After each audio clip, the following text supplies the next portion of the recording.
Aces of Hearts story. Aces of Hearts story link.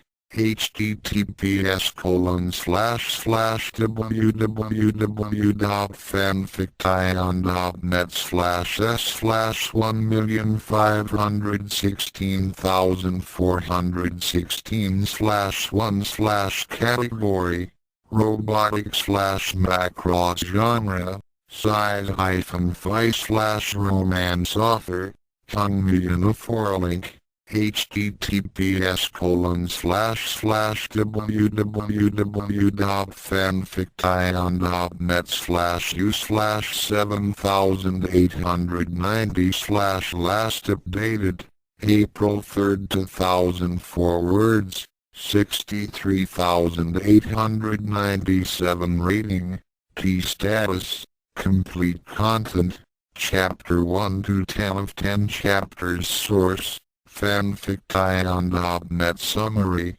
Max Sterling and Miriya Parino are arguably the greatest fighter pilots of the Robotic Wars, and here are the untold events which helped make them legends. COMPLET Chapter 1 Chapter 1 Genesis of Two Legends ROBOTech. This is of Heart's introduction. This is another one of my non-random storylines, and the first one that deals with one of the first times I fell in love with Robotic. I've always loved Max Sterling and Miriya Parino of the Macross saga of Robotic. After reading the comic miniseries Love and War, plus the fanfic, To Dream with the Stars, by Berserker Prime, I decided to do my own take on the lives of Max and Miriya. This will be based on the comic series with my own details on the parallel adventures of the two best fighter pilots of the first Robotic War, leading up to their famous duel and union. Disclaimer: the characters of Robotic belong to their respective creators, and I am making no money from this. Chapter 1 Genesis of Two Legends Earth, 1999 ad. At the end of the 20th century, the planet Earth was ravaged by the global civil war, which had been going on for over a decade. As the climax of the worldwide conflict neared, mankind prepared itself for total annihilation, which would most certainly be the outcome once the opposing sides let loose with their most powerful of weapons. Then, it came. Nicknamed the Visitor, when it first arrived from a fold in hyperspace, the superdimensional space battle fortress, the final and greatest creation of Zor, crash-landed on the tiny island of Macross, causing massive loss of life and worldwide disasters. However, in reality, it was a godsend, as its appearance had forced humanity to stop in its self-destructive path toward Armageddon. Soon, the greatest minds the Earth could offer would begin exploring the ship and the secrets of the technology known as Robotic. 2000 ad. In a small home in Iowa, a slender, young boy with dark hair and large, oversized glasses sat in his room. He was the only child of Michael and Donna Sterling and was considered delicate by his parents. However, unknown to anyone at the time, the youth possessed a hidden talent, which would one day make him into a legend. 10-year-old Maximilian Sterling watched in fascination at the images on the television set in his room. He had been watching his favorite cartoon show, when the program was suddenly interrupted by a news bulletin. At first, he had become dismayed when Bugs Bunny was replaced by a grim-looking newsman, But his irritation turned into curiosity as the public got its first views of the inside of the visitor. The newly formed United Earth government had kept the alien vessel under the tightest of security, and no one besides the highest military and government officials had been allowed inside it. Now, after 12 months of secrecy, the rest of the world was going to be able to glimpse the interior of the vessel from the stars. At least the first few sections. As the cameras began focusing in on the entranceway, Max played a bit with the toy space fighter in his hands. He had always loved looking up into the skies, especially during starry nights, and imagined himself flying in space like Buck Rogers or Luke Skywalker. Though for the most part, he was a quiet, shy little boy, his mind was often filled with daydreams of space adventures and fighting the bad guys. And when the visitor had arrived, his imagination had taken on new heights, and he had often dreamed of being in that alien vessel when it was finally repaired and sent back to the stars. Meanwhile, light years away on the planet Tyrol, the robotic masters were not pleased. They had the key to their ultimate plan to dominate the universe within their grasp, but Zor's battle fortress and its proto-culture matrix had slipped through their fingers. However, their ultimate destiny as rulers of the cosmos will not be denied. They would find the battle fortress and its precious matrix, and they had the perfect tool to do the job. Initially, the race of clone giants known as the Zentradi had been intended only as a mining labor force, but their innate aggressive behavior and great physical strength had made them into the ideal weapons to carry out their plans. They had already proven themselves capable of protecting their masters against the savage invad.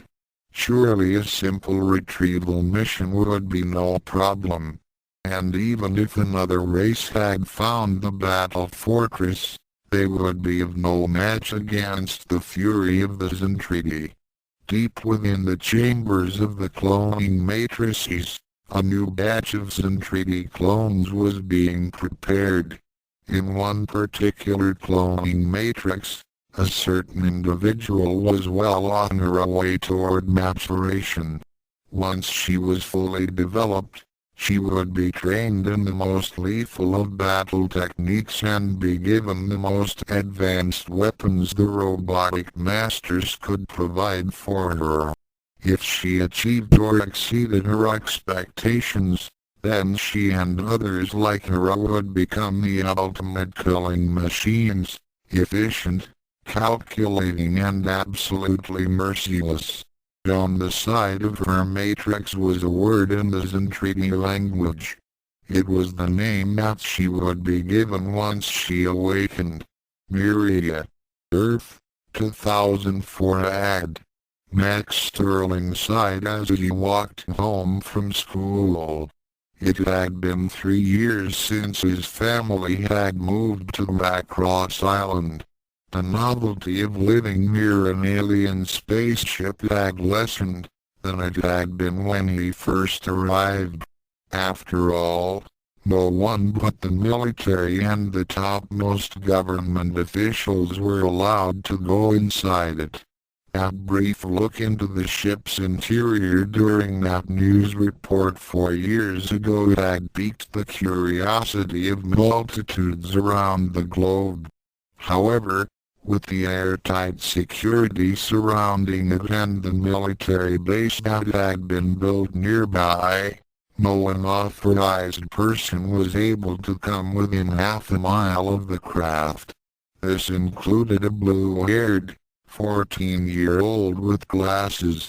His parents had a fit when Max had decided to dye his hair blue.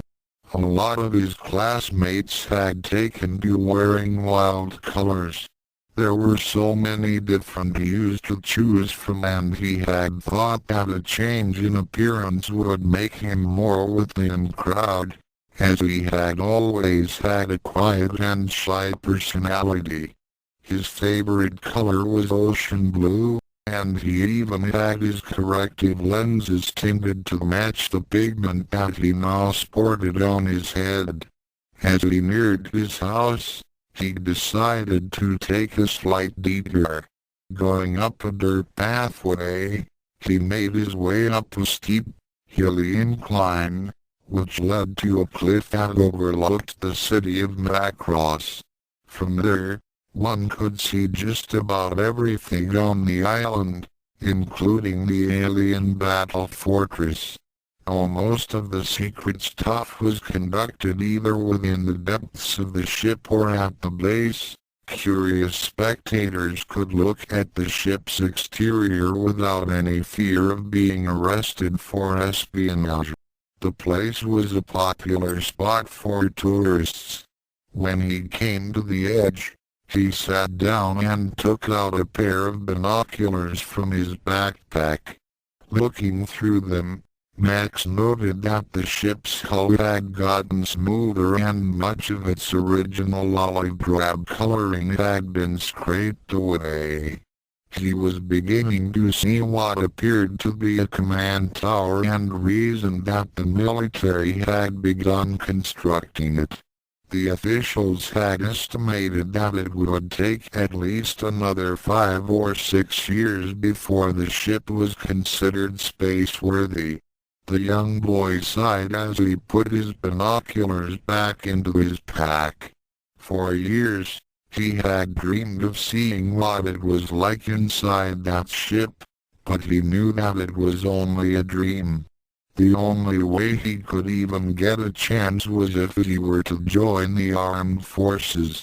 His eyes turned wistfully skyward as he saw a group of fighters streak overhead. In addition to wanting to see the inside of the ship and going into space, he had also wanted to become a pilot. His bedroom was crowded with various plastic models. He knew all the basics about flying and aerial combat by heart. The excitement of soaring through the heavens had always held his interest. However, his dreams seemed to be only just that, dreams. Pilot candidates with glasses were usually rejected, and his parents were dead set against him enlisting in the military. It seemed that his destiny would only be as a spectator. Speaking of spectator sports, don't tire all. And to think that we were originally conceived to be nothing more than an off-world labor force, Lord Reno. The 40-foot woman remarked. The Zentradi commander of the robotic factory defense armada nodded as he and Azonia gazed upon a maturation chamber where another of the giant clones was gestating. Working at a mushroom-shaped console were 2 of the technicians who monitored the process. Both were human-sized and clad in armored bodysuits. But of course, Azonia. Reno then gave the 2 diminutive technicians a condescending smirk. How fortunate for the robotic masters that Zentradi proved so formidable that we're now being relied on to fend off the invad. The first technician snarled behind his helmet at the subtle insult, but had to agree. We admit, we were initially surprised that the clones retained a penchant for individuality. His cohort nodded. Indeed. It was our intention for the Zentradi to simply be a functional workforce. By steering that trait towards competitive achievement in combat, we've managed to convert a potential problem into a bonus. Reno's expression hardened. We are only too happy to be of service to you. The first technician then said, "Now, let us see this squadron of battalion you've been telling us about." The two giants led the technicians to a balcony, which overlooked a huge area that was shaped like the Colosseum, and was probably the same size. As the group took their seats, Reno began explaining the latest exercise in making the already fearsome warrior race even more deadly. "You spoke of the Zentradi's ability to excel. Well, you are about to witness another pinnacle of Zentradi achievement." His copper-haired companion nodded as she continued with the explanations. "I've taken the initiative of aggressively applying the principles of natural selection to create an elite fighting force. This is a demonstration of that process." In the center of the arena stood a lone figure, surrounded by 6 heavily armored soldiers, each equipped with a polearm-type weapon. The person in the middle, however, was wearing nothing but a skin-tight outfit that resembled leotard, leather gloves and boots. On her left breast was the Zentradi insignia. Her long, emerald green hair reached down toward the small of her back, and her large, bright green eyes were set in a penetrating stare that could burn through the hull of a cruiser.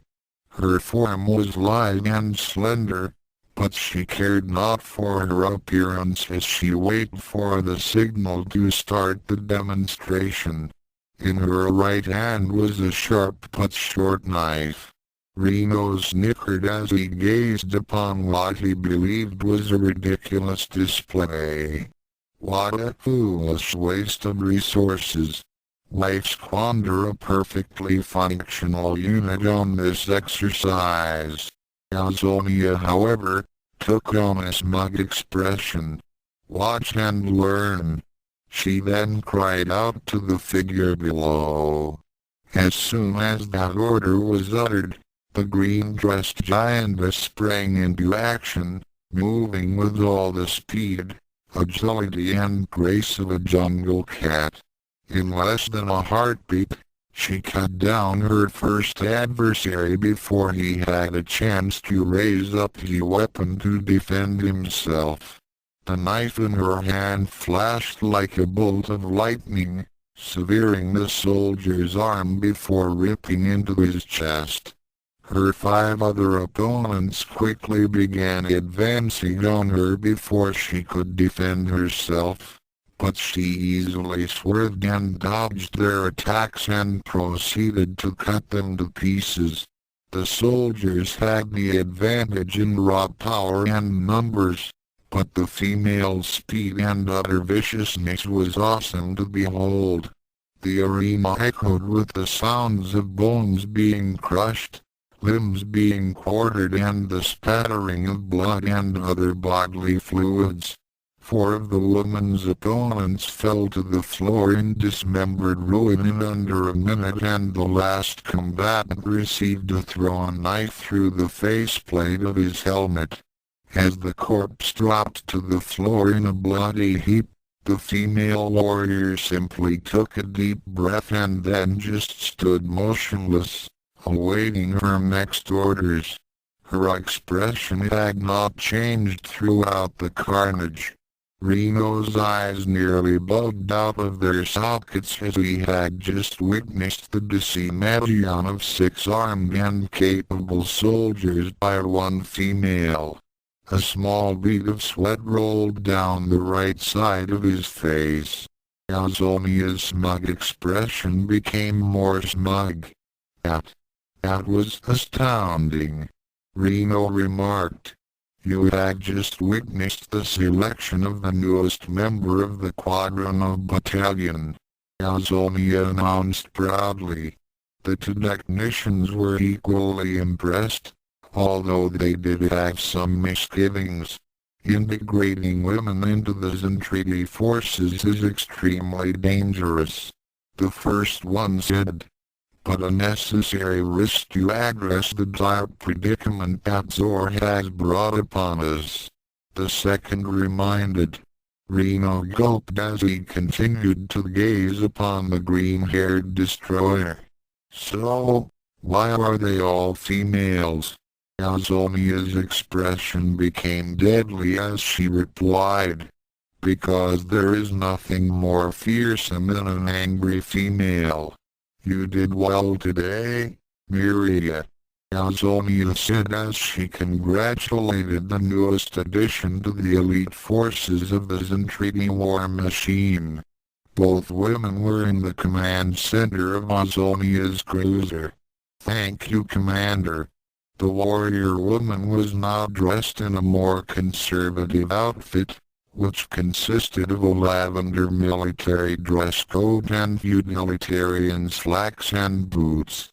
However, the new and simple ensemble hugged her body's curves and still made her quite fetching.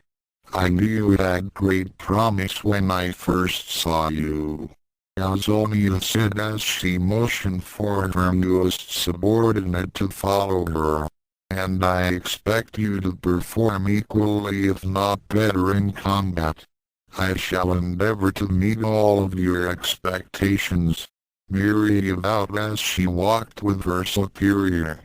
I should think so, considering that you shall be among the very fortunate few who will pilot the best fighter in the Zentradi Air Force. The blue-haired woman led her charge to an enormous hangar. There were rows of the standard tactical battle pods, as well as the heavy and light artillery versions. There were also a few officers' pods, tree thruster fighters and reconnaissance pods. However, it was in a far corner of the hangar, which caught Miriya's attention. Though she had been trained under the strictest of regimens in discipline and mental control, she was still in awe at what stood there. Its huge, top-heavy form seemed to invoke a feeling of overwhelming superiority as it towered over the two giantesses. Armed with a staggering payload of short-range missiles, twin autocannons mounted in the chest, a pair of triple-barreled particle cannons in the arms, and a navigational system, which gave it far superior maneuverability than all the others in Zentradi mecha combined. It was with little wonder why the Quadrino unit was considered the cream of the Armada's fighters. With its huge, back-mounted thrusters, it could outrace just about anything it went up against. Ironically, before being modified for combat, it had been originally designed for heavy mining on Tyrol. Now, it had been transformed into a lethal suit of death. With her superior's silent assent, Miriya immediately climbed into the open cockpit and began familiarizing herself with the controls. The arms of the mecha began moving as she worked the coarse and fine manipulator controls. The entire machine became an extension of her own body as she put it through some movements, ranging from the simple to more complex. Azonia smiled as she watched Miriya figure out the Quadrino's mechanisms with surprising ease, and without referring to any kind of instruction manuals. There was no doubt about it. Miriya was a natural and would be instrumental in all of the Zentradi's future battles, especially with their lifelong enemies, the Savage Invad. Currently, the Zentradi's main forces were searching for Zor's battle fortress as it contained the last known protoculture matrix in existence. It was imperative to secure it as their own supplies were now limited, and the attacks from the Invad had been growing more frequent as of late. They were going to need all the proto-culture and ace fighters they could get and woe to anyone who got in their way. With warriors like Myriad on their side, nothing could stop them. Earth. Wow! That kid's totally unstoppable. He's already beaten a dozen challengers. Whoa! I've never seen anyone play the game like that. At the local arcade, Max Sterling smiled as he continued to push the fighter simulation game to its limit. Whenever he was feeling depressed about not becoming a pilot or seeing the inside of the alien vessel, he would always come to this place and lose himself in that loud, blinking bleeping world. In here, he could at least pretend that he was flying a real fighter. He liked this particular game as it allowed the player not only to fly through various landscapes, but also through space as well. There was a head-to-head option and Max usually beat any who challenged him. Max didn't consider himself as an expert and his modest personality always led him to believe that all of his wins were nothing more than luck. However, what he didn't realize as he continued to play the game, was that his hidden and strangely given talents had begun to emerge. "I got you this time," his opponent said as he worked the control levers feverishly and continuously pressed the fire buttons, launching everything he had against his blue-haired adversary. However, Max remained calm as he easily evaded each of his opponent's wild attacks and maneuvered his craft into position. His motions became even more finely tuned, as his reflexes began working on a level that was near inhuman. The holographic screen suddenly flashed in a bright nimbus of light as Max's opponent was clipped by a flight of missiles and was then struck by a blast of autocon on fire. The enemy fighter derezed into nothingness as the computer announced Max to be the winner. Max's opponent, a large, stocky boy with spiky, brown hair, grumbled as his fighter disappeared. However, unlike most of Max's previous challengers, Ben Dixon was a good loser as he stood up and extended his hand toward him. "Oh, I guess even the best fighter pilot has an off day. Good game, buddy." Max smiled as he stood up and shook his opponent's hand. The larger boy's grip nearly made him wince as he nodded to him. "Thanks. And I guess I was just lucky. The name's Max Sterling. What's yours?" To be continued. Author's notes: as some robotic fans may have noticed, the scene of Miriya in the arena was taken directly from issue number Untold Robotic, Love and War by Wildstorm Comics. Don't get me wrong, I love the series, but I feel that it's a bit short and there were a lot of possibilities for some more Max and Miriya scenes. I also feel that the original robotic storyline also left a few gaps that could be turned into some untold stories and such. I strongly recommend reading the fanfic Robotic, To Dream with the Stars by Berserker Prime, as it has been my inspiration as well as the original Robotic series. My favorite part is of course the Macross saga. Chapter 2 Chapter 2 Destiny is hard to ignore. ROGODACH. This is a Hearts disclaimer. Robotic and all characters mentioned in this fic are either fictional or belong to their respective creators. Chapter 2 Destiny is hard to ignore. The Quadrino unit looped and swerved in a zigzagging pattern, evading a murderous barrage of particle blasts and annihilation discs. The Invid fighters were having a tough time as they tried to overwhelm their enemy by sheer weight of numbers. However, the pilot within the Zentradi mecha kept on evading their most diligent attempts to destroy her. Miriya Parino tightened her grip on the controls of her fighter as she continued to engage the enemy. She had only started flying the Quadrino mecha 3 months ago, when the archenemies of the Zentradi began making massive assaults on several outposts. Since the main forces, including the Imperial-class fleet, were still occupied with finding Zor's battle fortress and its proto-culture matrix, it was up to the reserves and the Quadrinos to protect the strongholds in key sectors.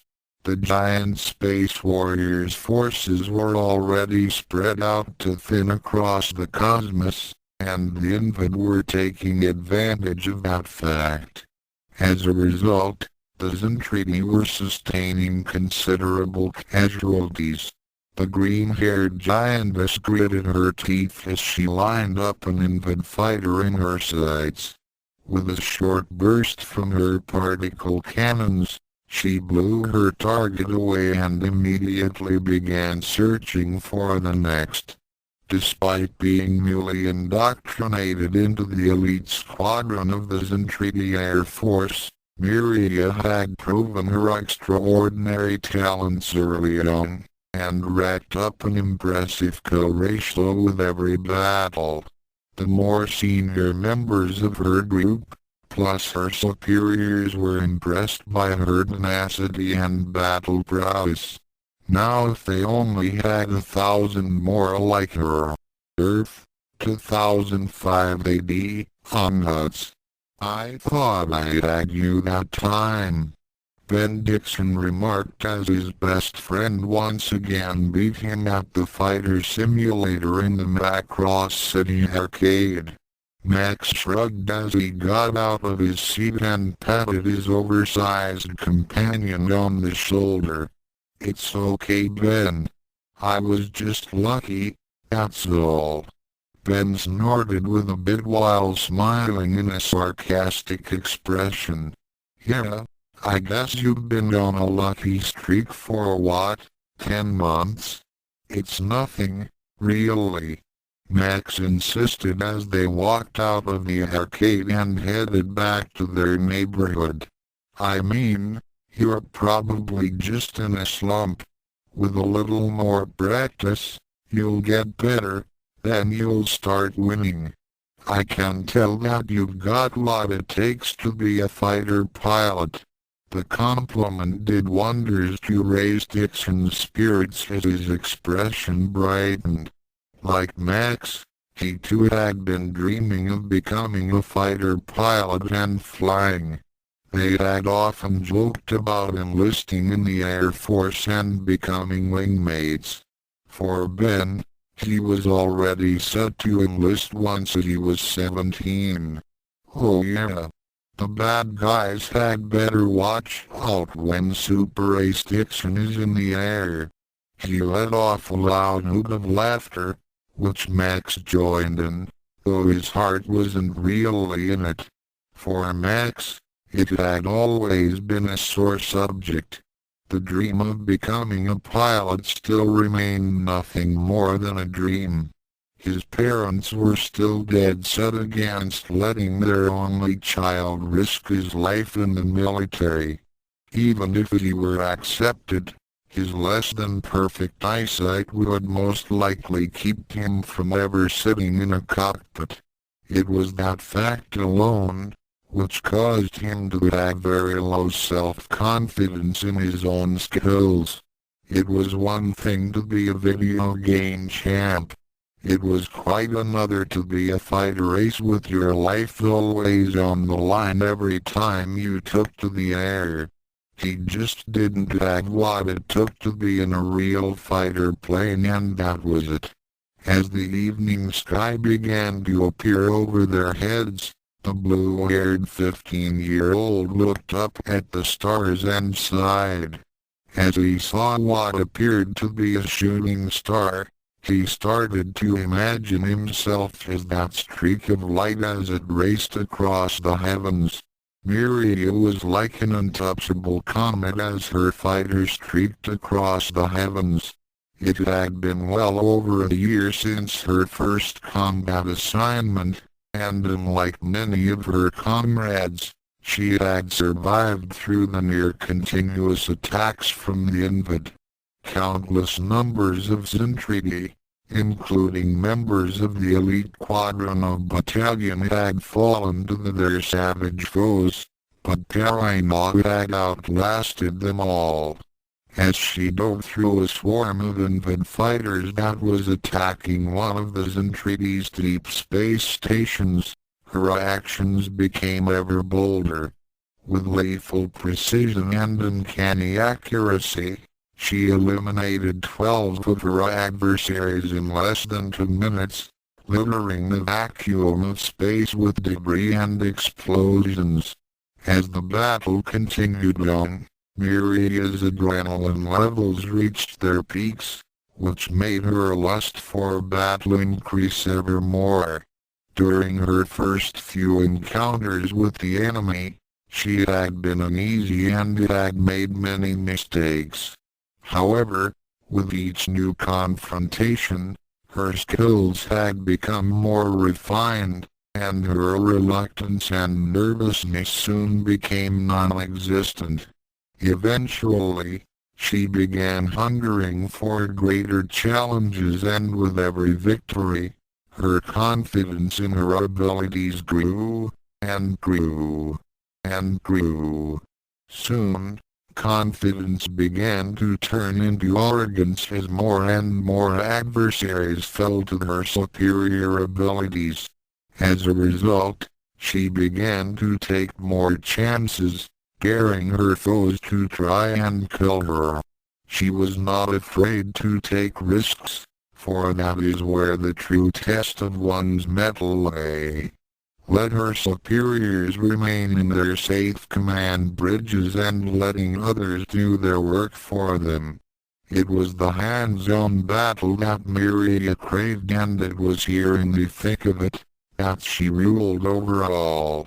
An Invid got close enough to her Quadrino to get in position for a killing shot, but that was only because Miriya let him do so. Just as it was about to open fire, she instantly turned her MiG about and blasted him into oblivion. She let off a small, scornful laugh and continued to pick off her opponents. This was getting to be too easy. Earth 2006 AD Max knew that convincing his parents was not going to be easy. No. We've been through this before, Maximilian, Michael Sterling said firmly. Behind him, his wife Donna also nodded in agreement. But Dad, I really want to join up, and Max began but was immediately cut off by his father. Ben's planning to enlist next year, and no. We will not let you endanger your life, and that's final. That's right, Max, his mother said as she added her own opinions. The military is just too harsh, and if you were to die in combat, we couldn't live with it. Max became irritated at his mother's overprotectiveness, though deep down he knew that she was only concerned for his safety.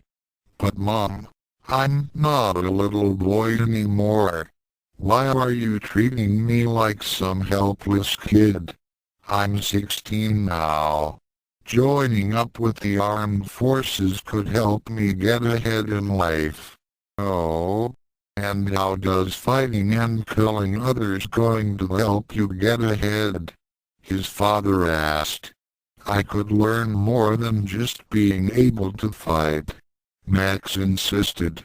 They can teach me stuff about technology and pay for my education. You told me that money's really tight and getting into college is going to be hard.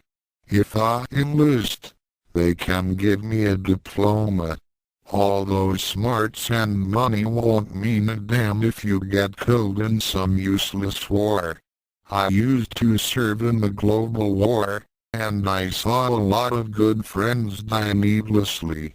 All of them had potential, and they were never able to live out their hopes and dreams, because they ended up dead on some god-forsaken battlefield. I won't lose my son to war. We're not at war now, but we will be someday. When that alien ship is repaired, there's going to be war, make no doubt about that. Michael thought back to all of the news reports he had seen.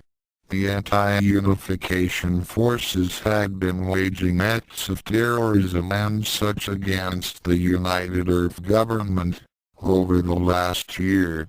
Much of those acts had dealt with the rebuilding of the alien craft, now dubbed the SDF-1. The battle fortress was a symbol of the government's strength, and those who opposed the government saw it as a prime target. Security around the SDF-1 had greatly increased since Max's father didn't want his son to be anywhere near that warship. Can't I decide for myself? I was planning to attend flight school and... His father snorted a bit as his anger over his son's rebellion grew. HMPF. And just how far are you going to get? The last I heard, pilots with glasses aren't in great demand. He immediately regretted his words as he saw the hurt look in his son's expression. Max managed to rein in his desire to verbally lash out at his father, but decided that such an action would only compound the problem. At the moment, he was just too angry to argue anymore. Without another word, he turned and walked toward his room. "Max! Max!"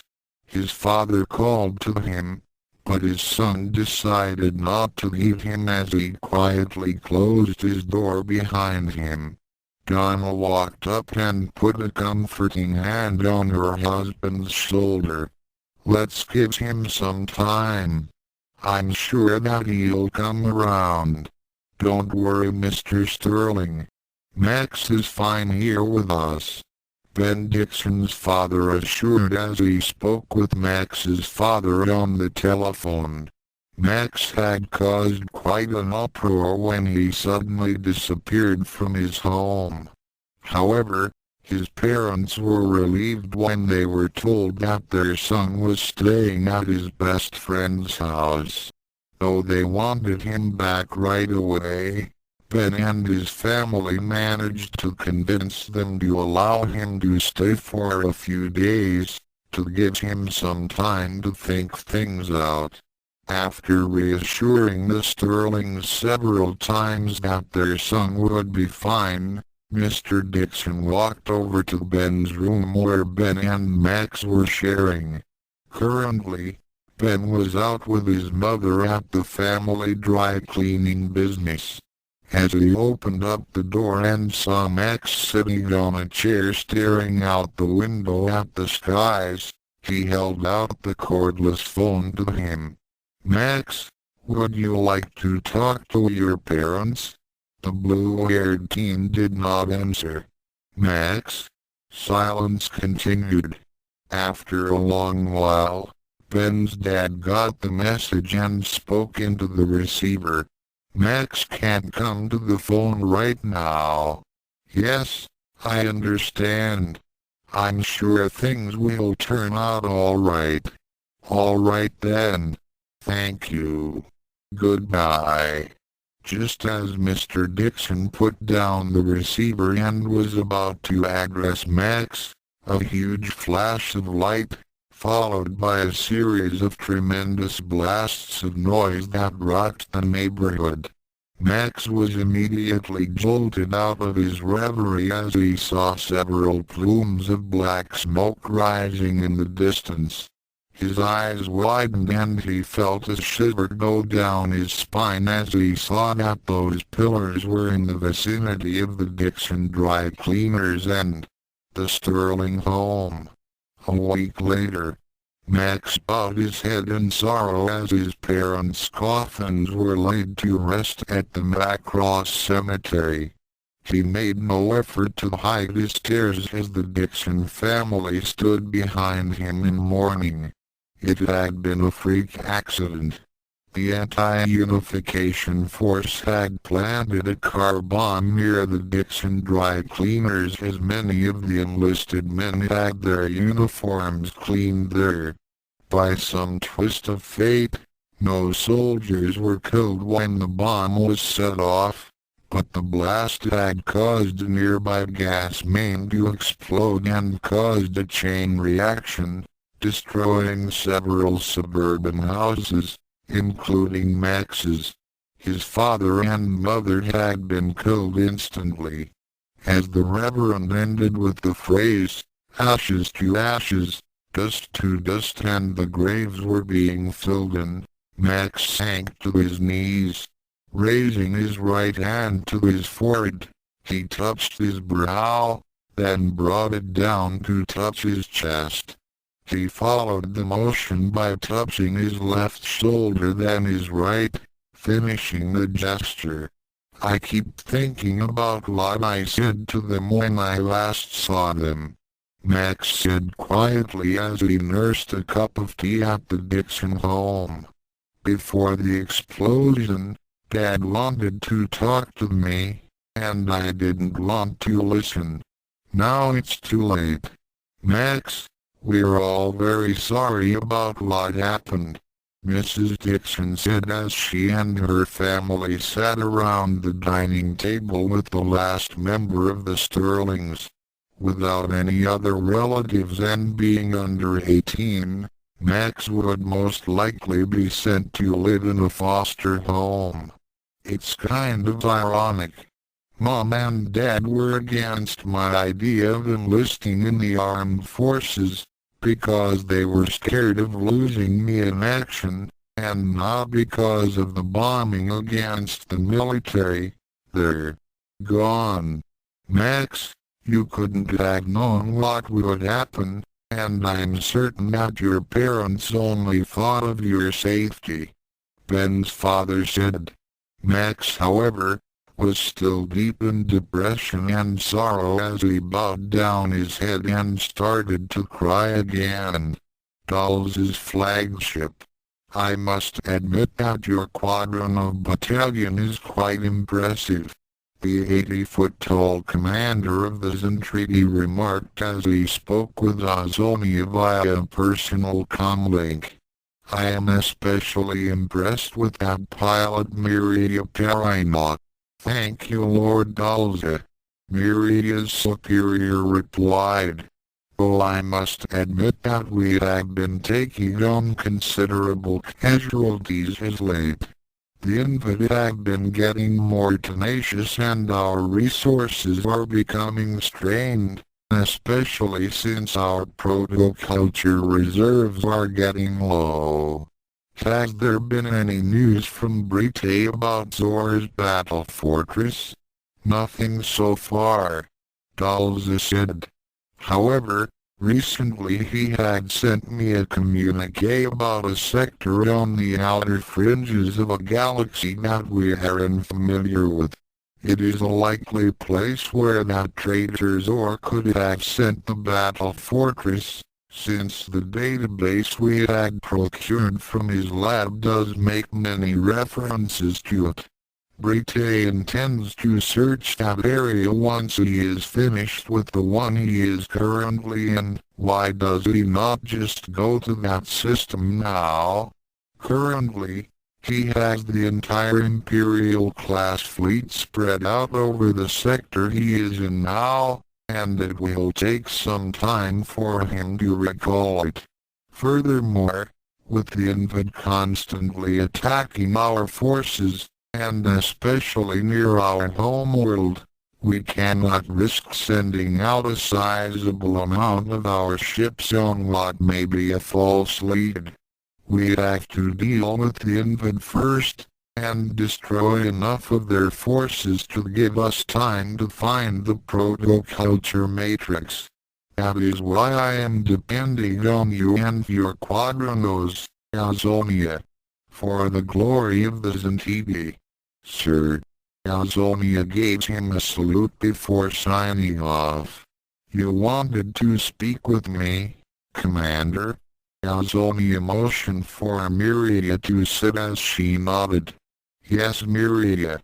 I would like to first congratulate you on your latest victories over the Invad forces. Your skills and dedication to the Zentridi Imperative is an inspiration to us all. Thank you, Azonia. I appreciate your confidence in me. But I feel that you didn't call me here to simply praise my efforts.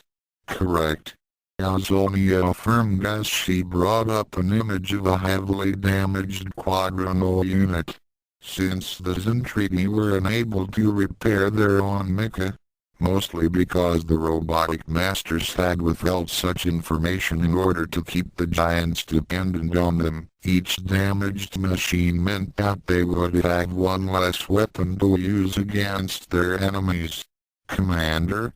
Miriya pressed. You are one of the finest pilots, if not the best, that the Zentridi have ever produced. Your battle record has impressed even Lord Dalza himself. However, there is the considerable matter of the cost of having you. Cost? Yes. As you know, our resources are not inexhaustible, especially without any new sources of proto-culture to draw from. And those quadrano fighters don't come cheap. But Commander, I destroyed the enemy. Yes, you destroyed the enemy. However, in doing so, you have brought back several damaged units that are no longer fit for combat.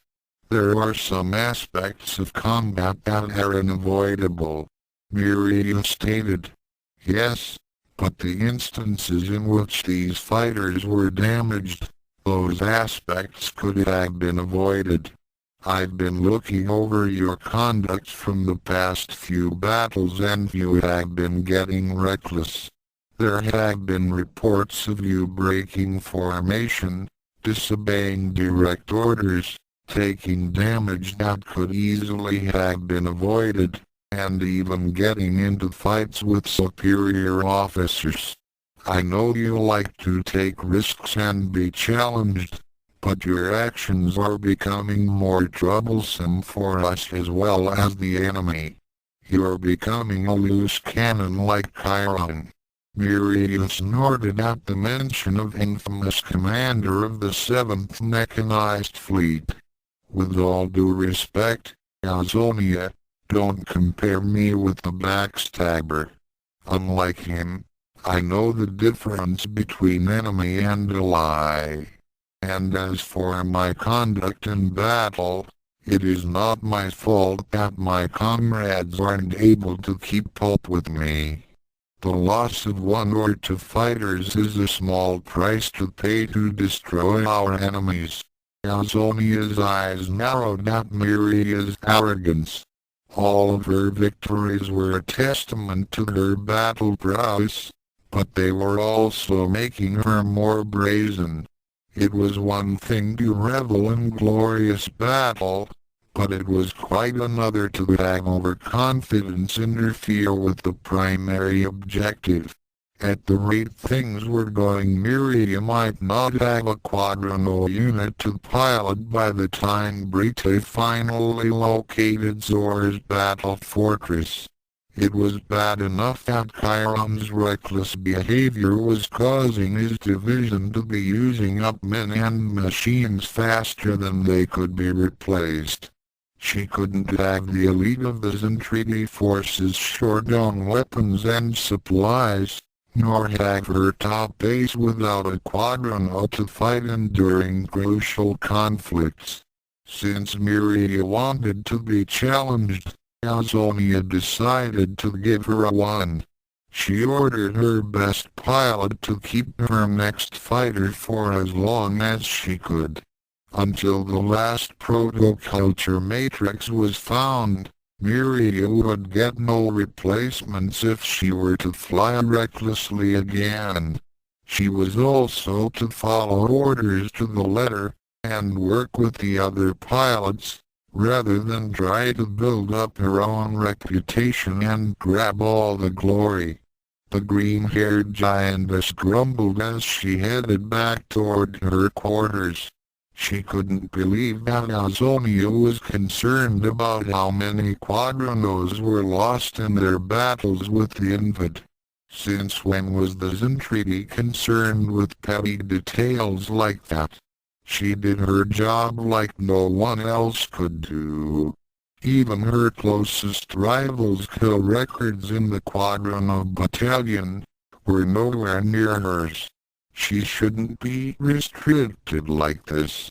Unfortunately, Azonia was not budging on the matter, and Miriya had no choice but to follow her new limitations until Brite located the lost battle fortress, which she hoped was soon. She wanted to be in the thick of things, for it was in the heat of battle that she truly lived. Her commander was right about one thing. Achieving victory had become too easy as of late. Miriya always loved a good challenge, to get her blood pumping, and that possibility of losing everything in a single moment was what she thrived on. However, the Invid had no ace pilots that came close to her caliber, and she had even been baiting them by letting them get close enough to kill her. In these instances, her fighter took more damage than necessary, and she had come relatively close to being sent to the great beyond a few times. However, her superior skills always pulled her through, and even these brushes with death were beginning to get tiresome. Was there not a single person who could put her skills to the ultimate test? All she wanted is to fulfill her destiny as the ultimate pilot, and the only way for her to do that is to beat an opponent with all of her abilities. Whoever her ultimate opponent may be, when she beat him, she could claim the undisputed title of Ace among Aces. Earth, 2008 ADA Max, check it out. They're going to launch the SDF-1 about as early as next year.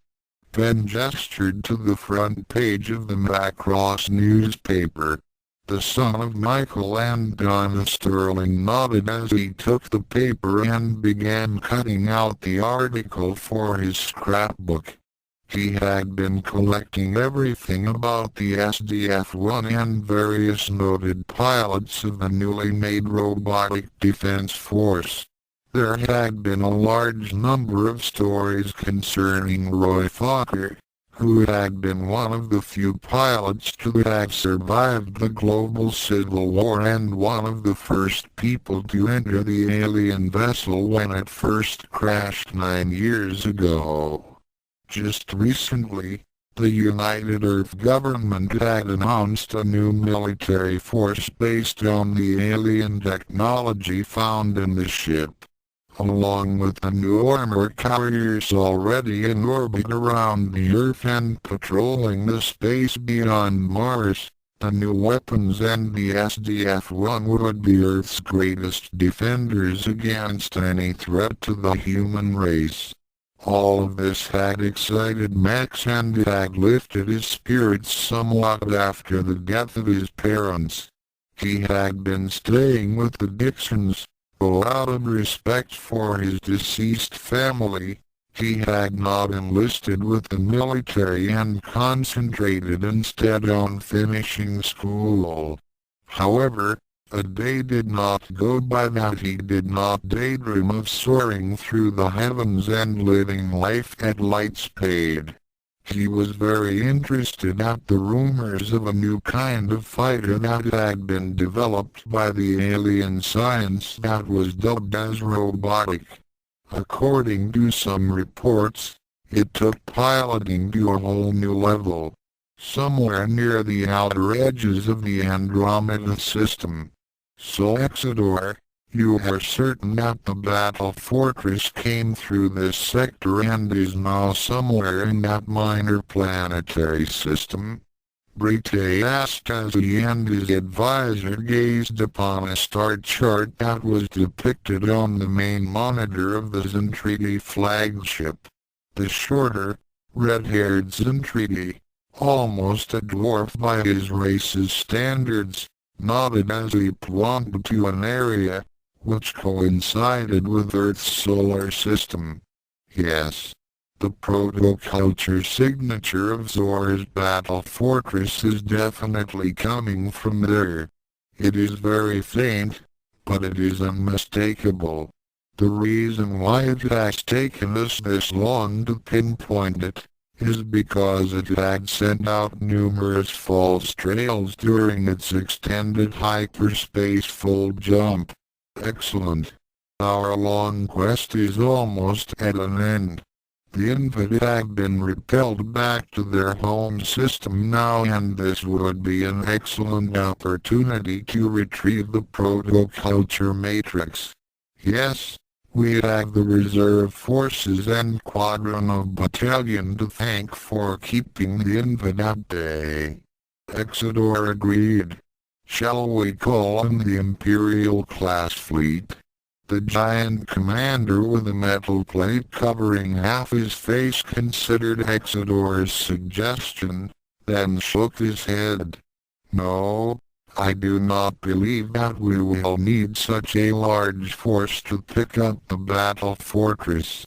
I severely doubt we will encounter anything that can stand up to an expeditionary force. The battle fortress was manned by a skeleton crew when it escaped. I don't believe it would be necessary to mobilize a larger force for such a simple task. Very well, sir. Begin calling in the 5th and 7th Divisions and head for that star system. February 2009 AD. Wow! That guy must be some kind of combat ace. Ben cried out as he and Max watched the air show performance. The new Veridich fighters were wonders to behold, but to everyone's surprise, including the show's announcer Roy Fokker, a certain somebody had decided to get into the act. Max shook his head as he watched a red and white Femjet shoot up into the sky like a rocket, while the other Veridiches peeled away in graceful arcs. Judging from that Femjet, I'm pretty sure that it's amateur flying champion hunter. He then shrugged his shoulders. Besides, he's just using a simple booster climb technique that was pioneered by veteran pilot Roy Fokker. If you're such an expert, how come you didn't join the military? Dixon asked. The reason why he hadn't joined up yet was the fact that his family's dry cleaning business had increased and his parents needed their son's help to keep up with the customers. Though it was a sensitive subject for Max, his memories of his parents were never far from his mind. He tapped the side of his lenses and gave him a lopsided smile. Well, for starters, they don't take guys with glasses. Ben let off a laugh. No kidding. Imagine you as a pilot. Ha ha ha ha. Though he meant nothing insulting against his best friend, the image of the quiet and shy Max in a cockpit was amusing. Then his stomach growled. I'm starving. Let's find ourselves a big steakhouse. Max sighed as he followed his friend. As they walked, Max made an off-handed observation. It seems like the United Air Forces are really rushing to get the SDF-1 launched on schedule. Ben nodded. It's been great for my parents' dry cleaning shop. They get a ton of business from the soldiers. That's just it. Max pointed out. The economy of Macross Island is completely driven by the military. Any idea what your parents are gonna do when the SDF-1 leaves? That got the stocky teen to thinking. Gosh, I never really thought about that. I wonder how the crew would get their cleaning done. At that point, he noticed that his blue-haired companion was not paying attention as he was looked back toward the SDF-1. Max? Hello? Max pointed out with his right arm and cried out. Ben, have you ever seen the SDF-1 do that? At that moment, the sky turned bright orange-red as the SDF-1 single quote S-forward boom spread out like the tines of a giant tuning fork, and energy waves began crackling between them with a deafening whine. Then all of a sudden, a huge blast of utter annihilation shot forward, causing the entire island to tremble. The beam tore across the surface of the ocean before splitting up into two separate blasts and arcing upward toward the sky. On the ground, both Max and Ben picked themselves up, just as everyone did. That was so cool. I don't think that was part of the show, Max said as he looked about. Soldiers began running toward their battle stations as alarms began to blare. Then he started to hear a female voice on a loudspeaker. Attention! All crew to battle stations. This is not a drill. Pilots began scrambling for their fighters as the island's surface-to-air missile systems let loose with huge barrages toward the heavens. Explosions began dotting the skies as death and destruction began raining down on Macross Island. Oh no! The anti-unification forces must be about to invade the island. Ben cried out as he held his head between his hands in a panic. Something's very different about this, Max commented as he watched several fighters take off. This attack's coming from far above us. At this point, the female announcer began addressing the civilians. Attention all civilians. Please report to the nearest emergency shelter. All right, Max, I think we should take a hint. Max? The team looked about, but Max was nowhere in sight. The bespectacled youth looked up and saw strange-looking craft mixing it up with the new robotic fighters of the Earth. Their beaches swooped, rolled and dived, releasing deadly missiles and streams of autocon on fire. Explosions continued to dot the skies as fighters on both sides fell. Max caught sight of a white and yellow Veridich Jolly Roger tail fins. The fighter made a type inverted turn and was on the tail of an alien craft. He immediately recognized the maneuver from a fighter manual he had read in school. That must be Lieutenant Commander Fokker. Fokker's fighter let loose with a missile and caught his opponent from behind. The vessel's aft section exploded. The stricken ship began hurtling down toward the ground, right where Max was standing. The blue-haired team barely had time to run for cover as the Zentradi fighter plowed through the side of a building and dug a trench into the street. It skidded to a stop some 100 meters from where Max was.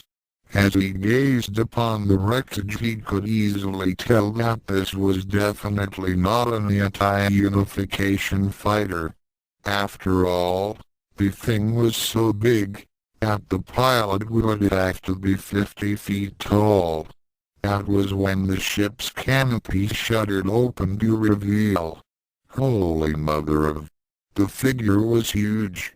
Garbed in a kind of armored flight suit, the Zentradi pilot stepped forward and looked about.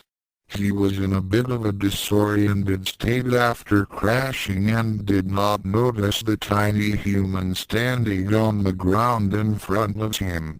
He took a step forward and his foot casually crushed a car right beside Maximilian. The youth was in such a state of shock that he didn't make a single move. He would have joined the car in oblivion, had it not been a lucky event. Before the giant being could take another step, his massive body jerked and staggered backward as huge autocannon rounds suddenly began raining down from above. The alien toppled dead onto his back with a thunderous crash, and Max held up his arms to protect himself from the debris that was kicked up from the impact. That was when he heard the roar of jet engines. He looked up and saw a strange-looking craft that resembled the Veritices he had observed at the air show.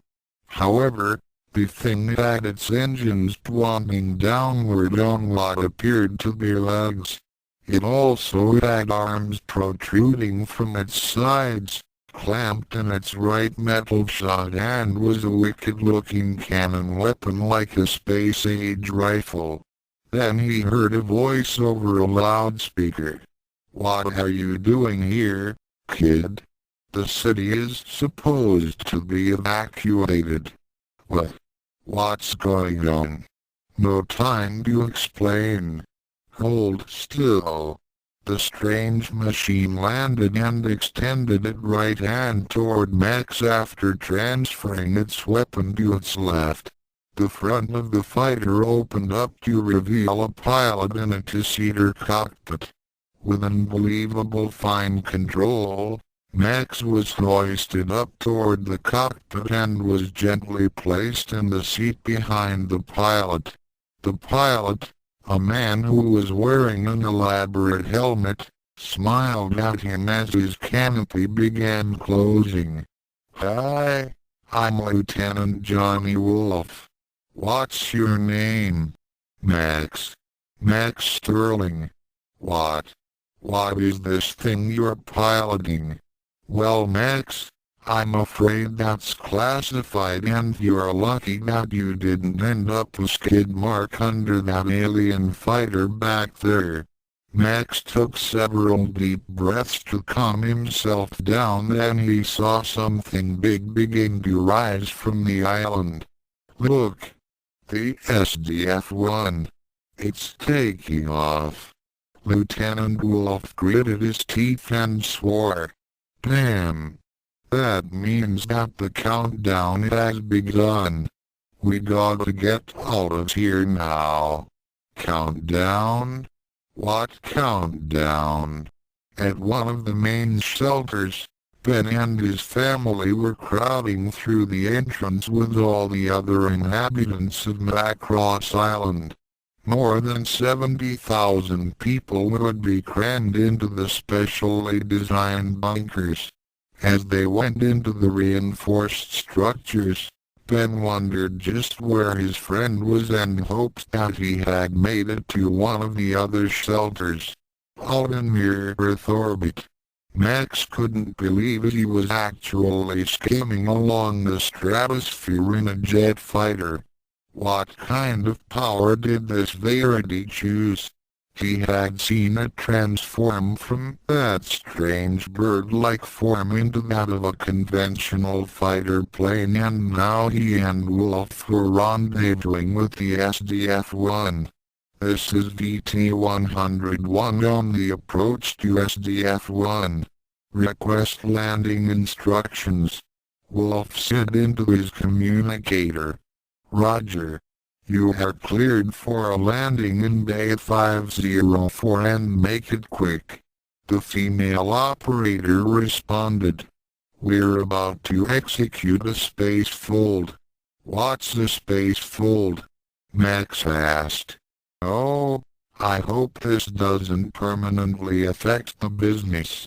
Ben's father moaned as he and his family huddled with all the other people of Macross Island. Ben's mother looked to her son and asked, Ben, are you sure these shelters are completely safe? Ben, keeping up a brave front, smiled and replied, No sweat. These shelters are completely airtight and are designed to withstand weapons of mass destruction. Suddenly, everything shuddered as a strange light blanketed all. Brite was more than surprised at what had just happened. A fold. I don't believe it. Impossible at that altitude. Exodore cried out. Impossible or not, they did it. Brite growled as he began ordering his bridge crew to begin tracking the battle fortress. Somewhere near the orbit of Pluto, the heavy doors to the shelter creaked open, bathing the huddled masses in searchlights. Men dressed in environmental suits began streaming in to check on the occupants and administer emergency care. Ben and his parents were greeted by a medic as they were being led with the rest of the populace to special transports. Is everyone all right here? The medic asked. Yeah. The burly adolescent replied. So where are we? The medic took a deep breath before replying. We're a long way from home. Several days later, the planet Pluto. In less than a blink of an eye, Max had traveled further than any astronaut had ever gone. As he looked out of an observation port, his gaze fell upon the massive ice which had once been his home. Macross Island floated in the void. His mood became more somber as he made out the features of his hometown and estimated where his house used to be. Then he looked toward the place where the cemetery had been. Deep within that massive ice, the remains of his parents were entombed. As the SDF-1 was already making the slow and arduous journey back to Earth, he made his final goodbyes to his family. It was a sure thing that he wouldn't be able to visit their graves after today. The irony of the situation was almost laughable. His parents had forbidden him to go out into space and risk his life in the military. Now, here he was, aboard the symbol of the military's might and traveling among the stars. And when he returned to the Earth, his parents would still be floating among the cosmos. A single tear poured down his cheek as Macross Island floated further and further away. Brite's flagship, Azonia. I am transmitting the coordinates of the star system where we located Zor's battle fortress. The female commandant smiled as she responded. Am I to assume that the great Lord Brite already requires reinforcements for this simple task? If I want your help, I'll ask for it. Brite growled. It appears that the third planet was not completely void of intelligent life. The primitive natives had managed to reconstruct Zor's battle fortress and take advantage of its capabilities. The Zentradi warlord took on a serious expression. Our mission has taken on the delicate requirement of eliminating their defensive forces without damaging the battle fortress itself.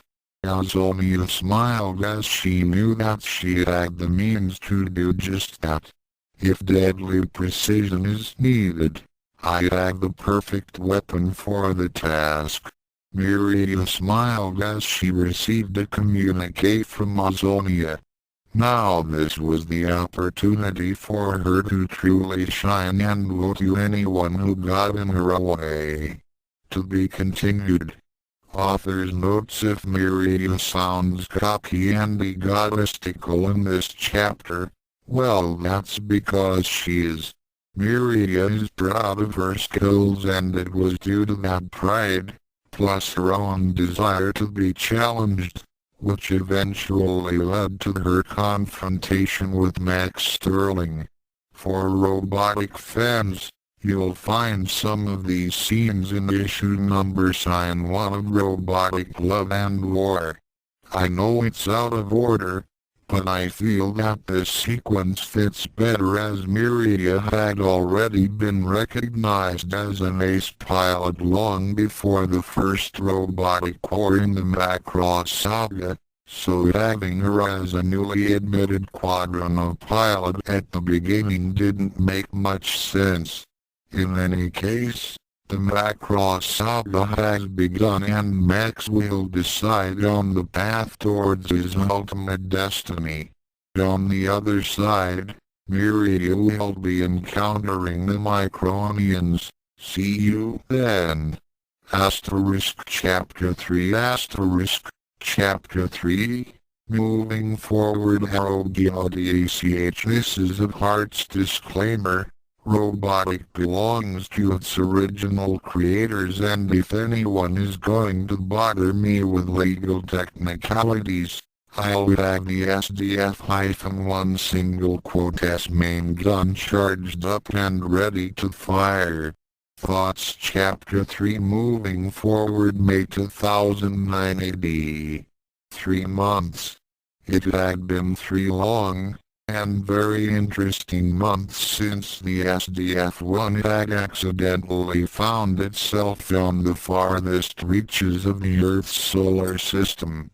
Along with raw graduates of the Robotic Defense Forces (RDF), were the 70,000 survivors of Macross Island, which had been transplanted, along with a huge amount of ocean, into the orbit of the planet Pluto. Among those survivors were 2 teens who were trying to make the best of their situation, in the only way they knew how, in fierce combat.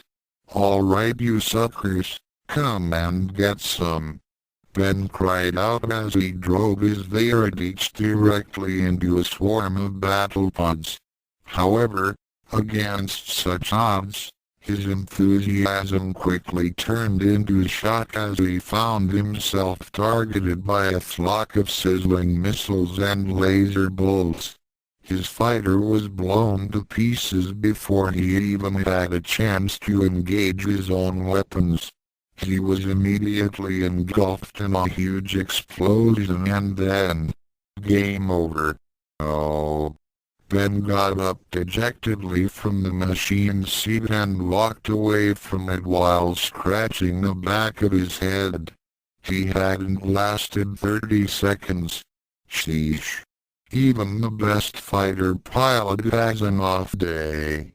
As the stocky teen made his way through the noisy and blinking world of the Close Encounters arcade, he noticed that a large group of people were crowded around the holographic fighting game called Amazon Princess.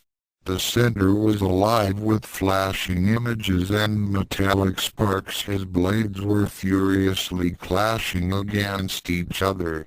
"Pardon me. Excuse me. Coming through. On your left." When Ben made it to the center and looked over the railing, he let off a short chuckle as he saw who was beating the game. "I should've known." Max was currently fighting the final boss character of the highest level, which happened to be a voluptuous and scantily clad warrior woman with brown hair. The holographic image was dressed in an armored bikini and was wielding a two-handled broadsword. Max was fighting with a wide-bladed sword that was ridiculously long and clumsy-looking, while dressed in holographic samurai armor. Despite his opponent's ferocity, speed and expert maneuvers, Max countered each attack and forced the computerized maiden back. The crowds that were cheering around the arena were astonished at the blue-haired reflexes and agility. The game's sensors were having a hard time of keeping up with Max's movements. The game reached its climax as Max parried his adversary's blade and had the opportunity to send her into video game oblivion. "Yeah. Finish her." Several spectators cried out, expecting him to deliver the death blow. However, Max had other ideas as he knocked the sword out of the Amazon Princess' hands and forced her to her knees. He smiled down at the image and held out a hand to her. "It's much more challenging to spare your opponent." At that moment, the image and his armor disappeared as the computer announced that Max was the victor. Max's expression was one of slight disappointment as his friend came up to him. "Ha! If only she were real, eh, Max?" Ben's friend smiled good-naturedly at him and asked, "So, Ben, how did your game go?" The larger boy scratched the back of his head while laughing nervously. "Oh, you know."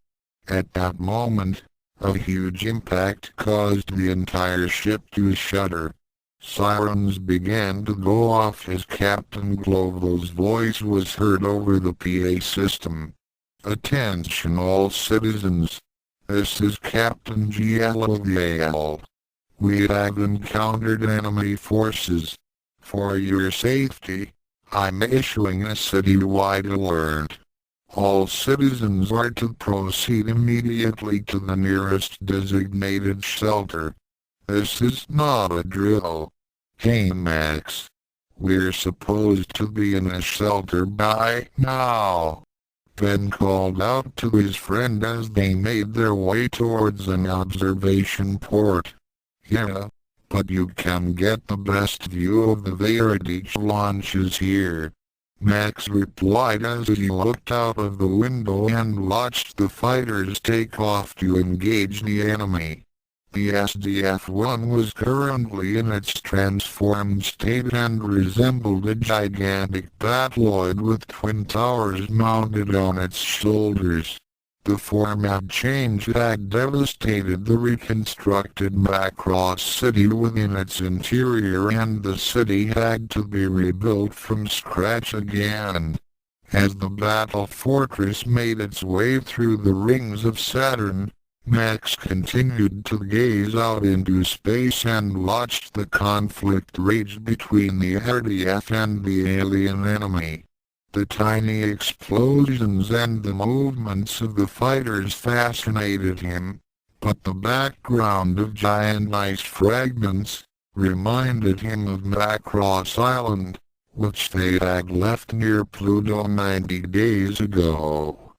This made him bring up mental images of his parents and their stance against him joining the military.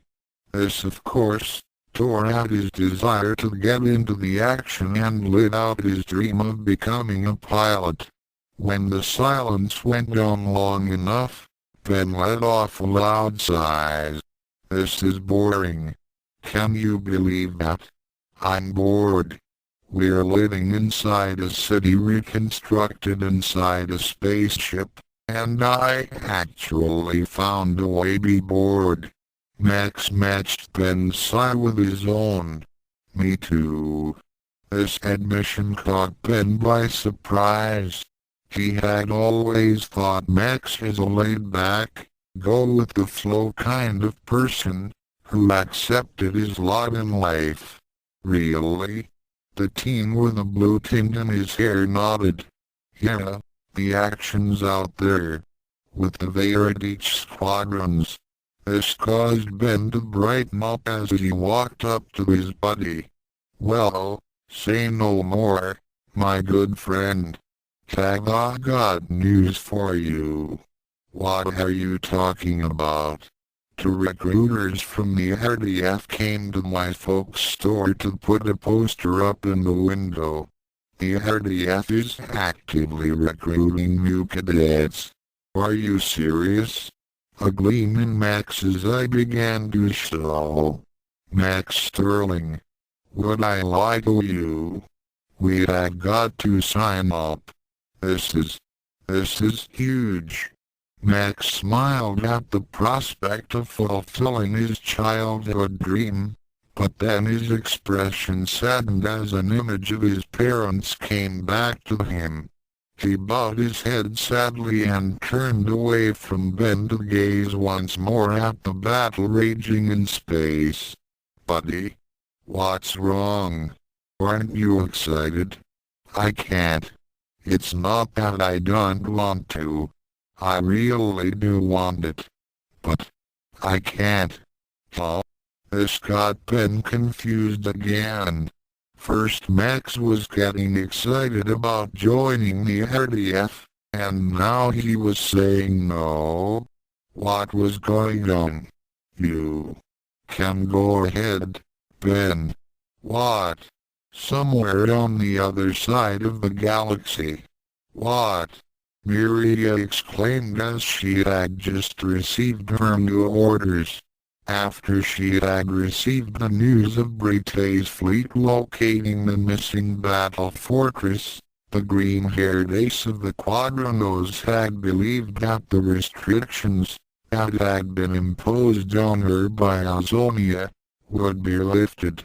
She had been expecting to be assigned to the sector where the battle fortress had been located and be thrust once again into glorious battle. She had been hearing reports about the enemy who were in possession of Zora's ship and how they were giving even the mighty Brite a hard time. Logically, the Quadranos would be called in to deal with them. However, that was not to be. Azonia's fleet was to be held back in reserve and with it, her Quadrano battalion. There was even talk that Chiron's division might be called in to deal with the Polymicronian enemy. The backstabber of all people. Miriya felt the need to burn off some stress, but with the standing orders of not to damage her only Mick unduly, she couldn't go out and casually destroy anything that ran across her path. She could only pace about in her quarters and continued to fume about her situation. She was the greatest of all the Zentradi pilots. Damn it! Why were they holding her back? She should not be denied her destiny. So come on, Max. This our big chance. It's the chance of a lifetime. We've always dreamed of doing this and now we can. Destiny only knocks on your door once and you'd better answer when it does. I know. But Now don't you say that cat word again, 'cause I ain't hearing it. Ben put a hand on his friend's shoulder. Now you'd better tell me why you're getting cold feet all of a sudden. I ain't gonna enlist unless you're there with me. We've always done stuff together. It's Ben and Max to the end. I know, but what, Max? Give me one good reason why I shouldn't just drag you to the recruiter's office and force you to sign on the dotted line. The son of Michael and Donna Sterling took a deep breath, and turned to face his friend.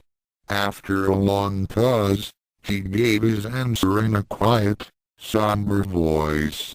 It's because I'd be betraying my parents' memory if I joined up.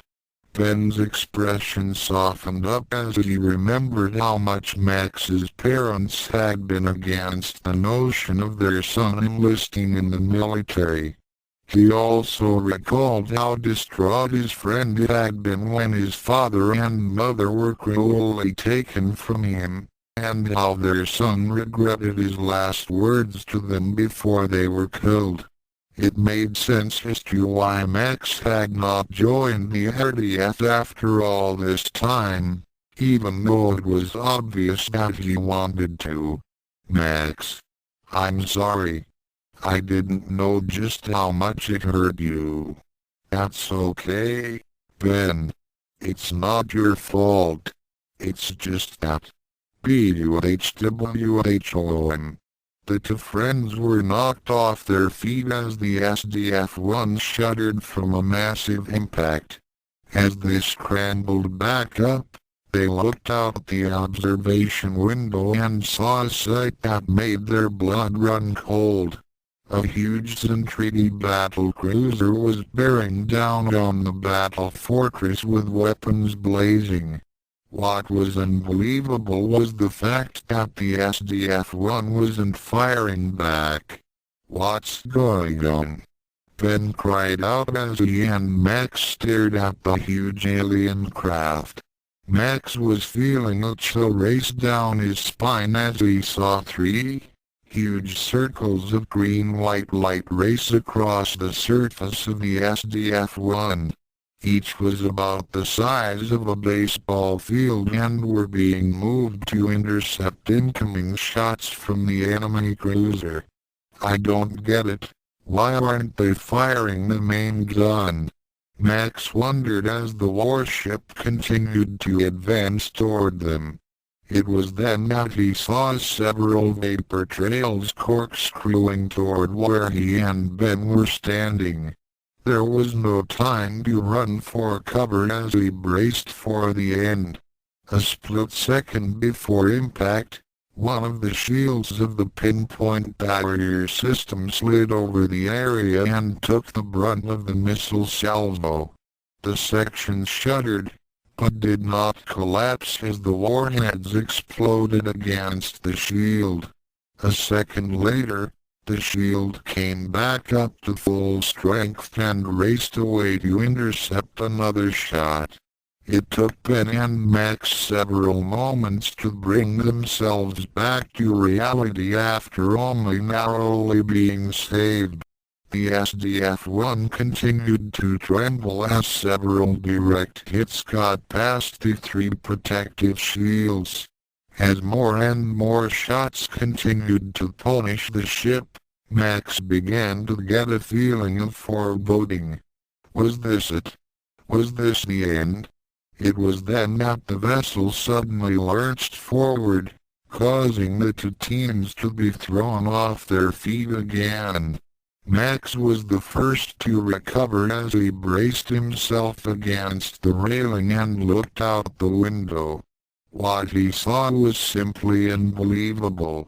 The SDF-1 held out one of its appendages, which happened to be the carrier Daedalus, and focused its three barriers at its front. The bow of the carrier, which looked like a can opener, punched through the nose of the alien cruiser and embedded itself deep within. A minute later, bulges began to appear along the hull of the enemy vessel as explosions rocked its insides. Using its spectral thrusters, the SDF-1 pulled away from its foe and extracting its arm from the nose, just as the Zentradi cruiser went into its death throes. Ben and Max had to shield their eyes to keep from being blinded from the resulting explosion as the RDF scored its first major victory in what would later be called the Battle of Saturn's Rings. Later, Max was deep in thought as he watched the news on the TV in his room. The announcer praised the courage and ingenuity of the RDF forces, as they had overcome overwhelming odds and won a great victory. The strategy that was called the Daedalus Maneuver was a shining example of human bravery and how just one person, namely Commander Lisa Hayes, who had come up with the idea, can make a difference. As Max listened in on the newscast, he began seeing things in a new light. Just what good was he doing in just moping around? His parents were gone and there was nothing he could do about that. There was a ruthless enemy that was out there and thousands of innocents that needed to be protected. If he could do something, even a small bit to make things better, then wouldn't it be worth it? Surely, if they were still alive, his parents would have approved. The next day. Man, I can't believe it. We're actually gonna do it, Ben said excitedly as he and Max walked toward the RDF recruitment office. Yeah, Max said firmly as they neared their destination. So what made you change your mind? Max gave his closest friend his whimsical smile. I was thinking about what had happened yesterday and I realized that Mom and Dad only wanted to keep me safe, because they thought I wasn't strong enough for the military. Well, I want to prove that I am strong enough, not only to protect myself, but to protect everyone on board this ship. I want to prove that I can do it, even with ease. He tapped his glasses with his right index finger, then patted Ben's right shoulder with his left hand. And as long as I've got friends like you by my side, there isn't anything that I can't face. Damn straight, buddy. Ben gave Max a hard pat on the back, which almost made him fall forward. We're gonna have one hell of a tour of duty. And with all the hours I clocked on Battloid Attack, how could the RDF turn me away? I'm probably already flight certified, so I can help you get into. Max developed a large sweat drop as they entered the recruitment office. Can I help you boys? The officer behind the administration desk asked. Yes, sir. We are here to enlist in the Robotic Defense Force. Ben replied. We want to be Veritech fighter pilots. Max added with a determined tone. The recruiting officer gave each boy a once-over, and gave Max an especially long gaze. Normally, he would have rejected a candidate with glasses for the Veritech squadrons, but there was just something about him that seemed to make him stand out as someone very special. You boys think you've got what it takes to be pilots, eh? Well, we'll soon find out. October 2009 AD Dolls' flagship. Miriya let off a snort of disdain as she read the latest reports. It seemed that the Micronians were proving to be more difficult to handle than the Great Brite thought. If he had called in Azonia's fleet and the Quadranos sooner, then the battle fortress would have been in Zentrigi hands by now. So far, his tactics had been inefficient as well as ineffectual, and now he was calling in Chiron's 7th Mechanized Fleet to prepare a trap for the SDF-1 on the 4th planet of the Micronian system. Although the Backstabber's division was known for its ground-based savagery, the pilot of the Quadranos had a feeling that this plan was less than foolproof, especially when the fool was Chiron. Already it had started on a bad omen as the Backstabber's division had recklessly emerged from hyperspace and crashed into 4 of Brite's ships. Well, as she had no choice but to wait for news of the battle's outcome, she began to mentally prepare herself for her eventual confrontation with the enemy, as it was only a matter of time before the Quadranos were needed. It would soon be time to show what the females in treaty could do. Mars. I hate to lose a fight. Chiron could only pound the console of his battlepod as the SDF-1 lifted off the surface of the red planet. The detonation of the Ceres base reflex furnaces had not only destroyed the gravity mines that had the battle fortress trapped, but it had also decimated the 200 troops that he had commanded. The Backstabber vowed that he would give the Micronians no quarter the next time they met. November 2009 AD, I'm taking heavy enemy fire. Ben cried out as his Veradich was being attacked by several battlepods. He tried to swerve out of the way as a barrage of particle beams came raining down on him. However, he wasn't fast enough as a blast sheared off the left wing of his fighter. The trainee was engulfed in a massive explosion. Yay! That was when the simulation ended. Ben let off a sigh as the capsule opened up. His instructor came up to him with a smirk and said, "Crash and burn, Dixon." The chunky recruit stepped down from the training pod with his head bowed down. "I'm sorry, Lieutenant Wolf. I'll do better next time." "See that you do," the lieutenant stated. "The Veradich simulator won't cut you any slack for sloppiness, because your life depends on it." Ben nodded. It had just been a mere 6 months since he and Max had enlisted into the RDF. They had been put through a grueling series of physical and mental exercises that had pushed their very beings to their limits. Surprisingly, the seemingly frail-looking Max Sterling had come through basic training with some of the most impressive scores ever to be attained by a cadet. Dixon had already known that his friend was stronger than he looked, but even he was surprised at Sterling's performance, especially during the self-defense courses and target range. What Max lacked in brute power, he made up for in accuracy and speed. He emphasized on using precision and efficiency to attain his goals.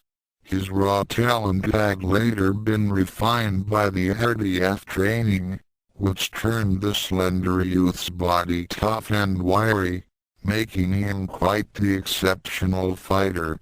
What impressed his instructors the most was his ability with mecha controls and innate piloting skills, which made him a prime candidate for the Veredich squadrons, despite his less than perfect eyesight. Through it all, Max still remained the same, quiet and unassuming person that he was when he first signed up. He followed the rules and regulations, never talked back to his superiors, and performed the duties and tasks as they were given to him. He never took credit for any of his accomplishments and always seemed to wear that cheerful, whimsical smile of his. "Hey Johnny, you're gonna want to take a look at this." The instructor turned to his cohort, who manning the other simulator pod. Within it, Max Sterling was being put through his paces. "How's Sterling doing? See for yourself." Wolf did just that and was more than impressed by Max's performance. The simulator's computers were having a hard time keeping up with the cadet's movements as he worked the controls like a seasoned pro. Inside the holographic simulator, Max felt as if he had become the sweet Veredich he was piloting. Enemy missiles swirled about him, but none were able to home in on him. He was evading the deadly projectiles by the barest of margins and returning fire, destroying enemy fighters left and right. It was as if he had become a totally different person when he had gotten into the cockpit. Instead of the shy and unsure youth that Ben knew of, his demeanor had radically changed to a calm, cool and utterly methodical attitude. His computerized foes were simply no match for his superior reflexes and uncanny accuracy. As the simulation was completed and the hatch to the capsule opened up, Max's expression immediately changed back to his usual, unassuming self. With a small hop, he exited the cockpit and faced Johnny Wolf. "So how'd I do, sir?" The lieutenant kept his composure as he gave the young trainee a conservative form of praise. "Not too shabby for a guy with glasses. We could have used someone like you on Mars." He gestured with a fun to Ben. "Maybe you can give your buddy over there some pointers." This made Ben very flustered and upset, but Max simply smiled and said, "Don't worry, sir. I'll have him flight ready in time for graduation." Graduation. Ladies and gentlemen, I couldn't be more proud of this graduating class, Captain Global said as he addressed the group of cadets that had just completed the RDF training. "You've all shown true integrity and spirit, and I know that you'll serve valiantly in our struggle against the enemy." Many of the top graduates had already received commissions to serve immediately. As the cadets began unsealing their packets to find out their assignments, Max took a deep breath before looking into his. Behind him, Ben looked over his shoulder.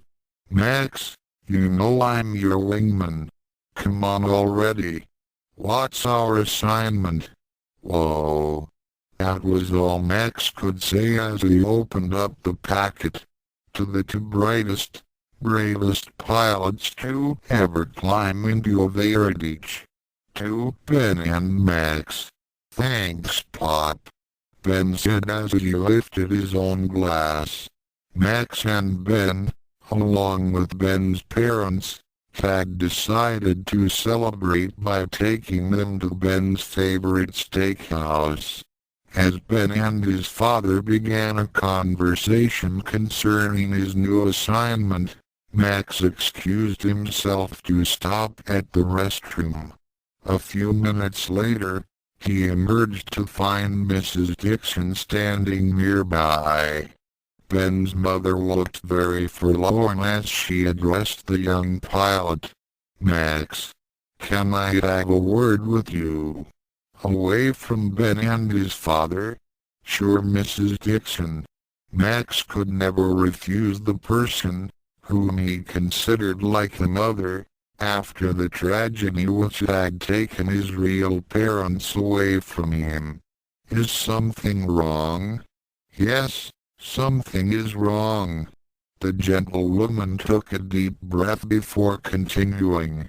"The thing is, you boys are so gung-ho about being fighter pilots, even Ben's father is excited about it. But I'm not. I can sense from the turnover of the crew visiting our dry cleaning business that they're getting desperate to enlist young men. I'm afraid for Ben's life." Max nodded as he started to see a bit of John Sterling in Ben's mother. He could understand her feelings. Mrs. Dixon continued. "You know how he is. He goes through life with that dopey grin, never truly appreciating the gravity of the situation. I need you to promise me something, Max." Her eyes began to collect moisture and her voice became strained. "I need you to promise me that you'll take care of Ben and keep him safe." Max nodded without hesitation. "Ben is like a big brother to me and I'll do everything that I can. You have my word." December 2009 AD. Max had more than a case of the nerves as he and Ben flew out on their first mission with their new commander Rick Hunter. It was quite a surprise for both of them when they found out that they would be serving under the same amateur pilot who had dazzled the audiences during the SDF-1 single quotes launching day festivities. He looked to be no older than Max or Ben. However, Max was impressed when he learned that Hunter had been awarded the Titanium Medal of Valor. Anyone who earned that medal would have to be good, and Max was eager to learn all that he could from him. As the three Veradiches raced through space on their patrol, Ben began moaning of how boring it was, and wanted to engage the enemy forces that were currently going up against the other squadrons. Hunter was adamant against Ben's overeagerness to disobey orders. However, that became a moot point as a swarm of enemy battle pods started heading toward their position. Ben was the first to go charging into battle. However, his aim still needed work. He had launched a flight of missiles, but not a single one had hit his intended targets.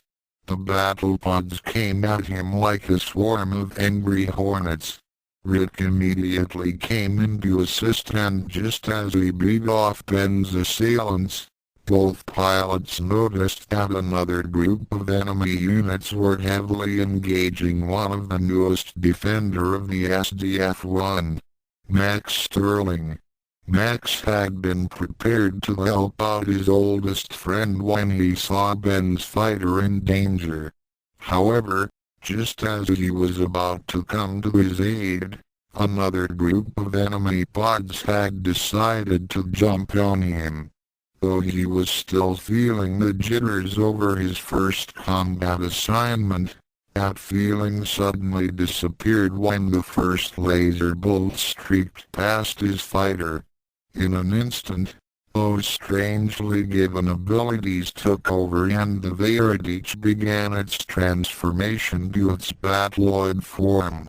The son of Michael and Donna Sterling felt as if he couldn't accurately describe the sensation, but it seemed as if everything else had slowed down and became sluggish. He couldn't even feel himself working the controls of his fighter as he made it dodge every attack, and before he knew it, the enemy were being turned into fireballs. "Hey, is that Max? Look at him go!" Ben cried out as battle pods were being picked off like skeet shoot targets. Rick was equally impressed as he watched the young corporal take out 3 foes with almost lazy ease.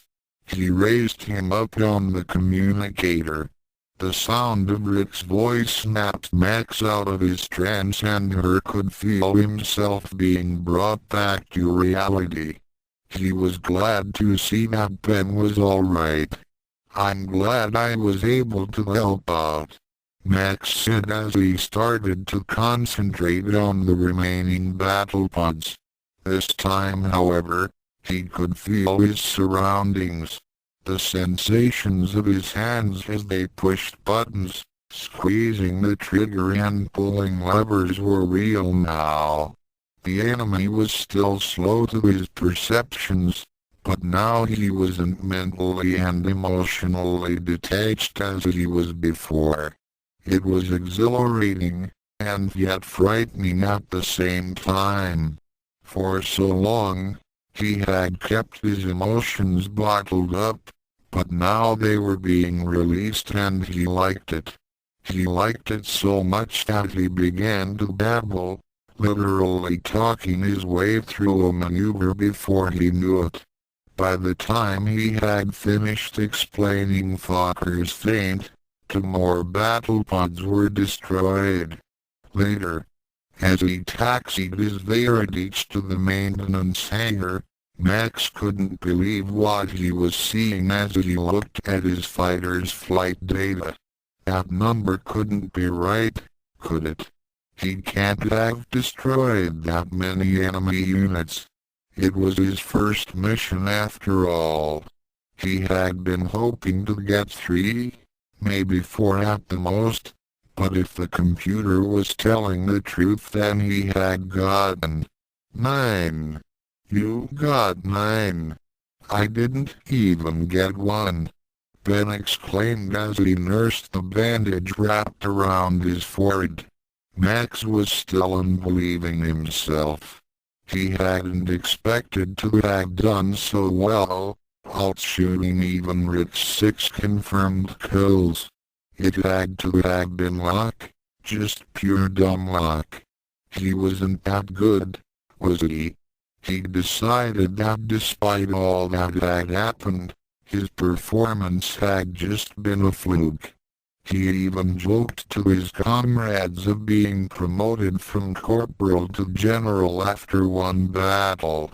After all, it could never happen again, right? Meanwhile, Miriya let off a scornful laugh as the most recent reports came in.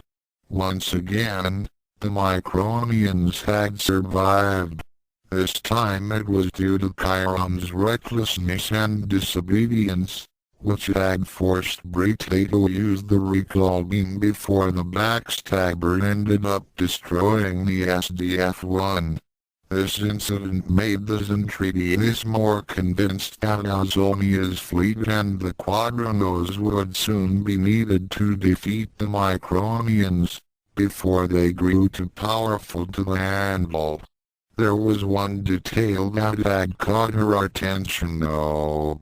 She had read the casualty reports from the battle and noted that 9 battle pods had been lost in rapid succession, apparently by the same enemy fighter. 9 in one engagement, eh? Not bad.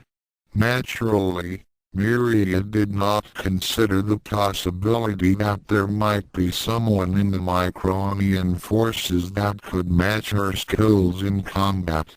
She had well over 350 kills to her credit, and she was eager to add more to those figures. With Brite and Chiron being outwitted and confounded by the Micronians, she was certain that Dalzu would realize that her abilities would be required. The green-haired beauty smiled as she imagined herself once again in pitched combat with the slim chance of encountering a worthy opponent. To be continued. Author's notes. Man, I'm really cranking out these chapters.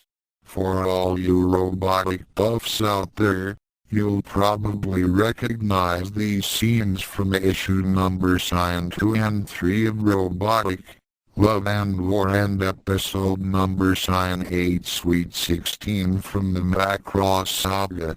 In the next chapter, I'm going to fill in a few gaps that were left in the original storyline, plus a few surprises as Max and his friends are captured by the Zentradi. See you then. Chapter 4 Chapter 4 Close Encounters ROBOTACH. This is a Hearts disclaimer.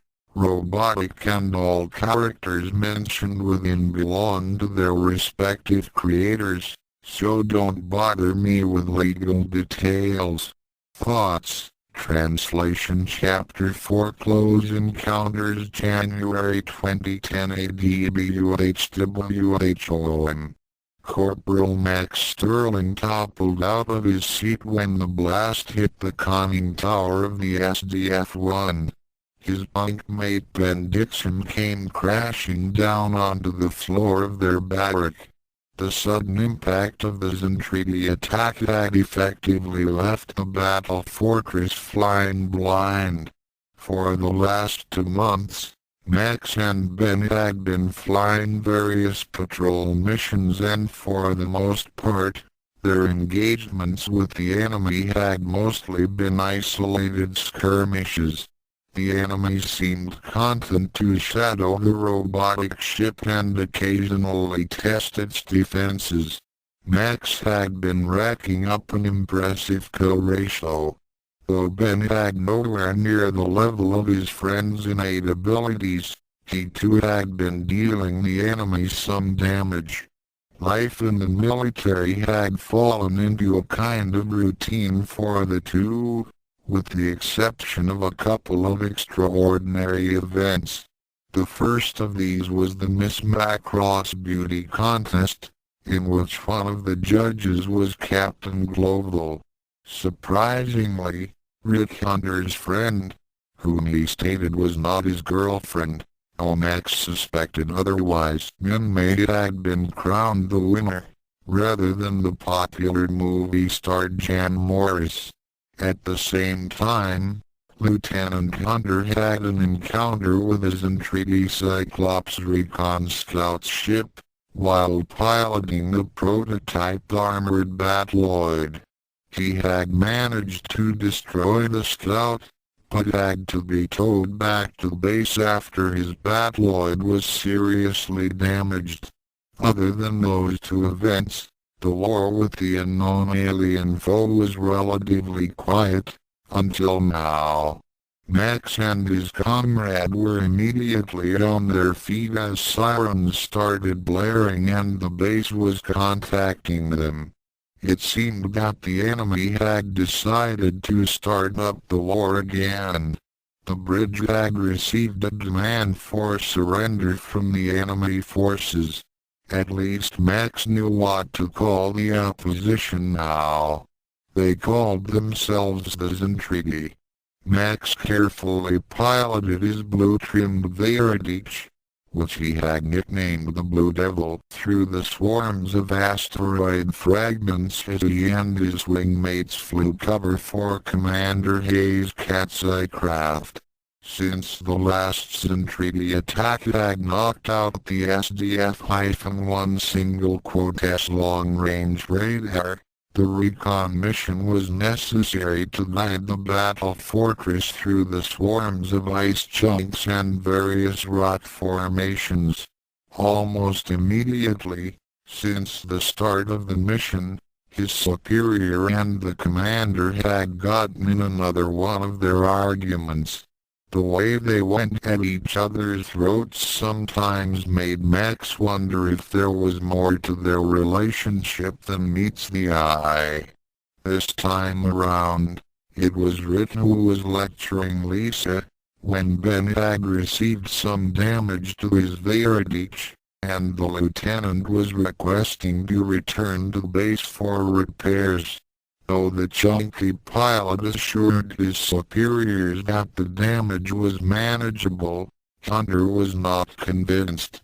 Commander Hayes wanted to continue the mission, but Rick wasn't willing to take the chance, as he knew from experience that the smallest damage could mean the difference between life and death.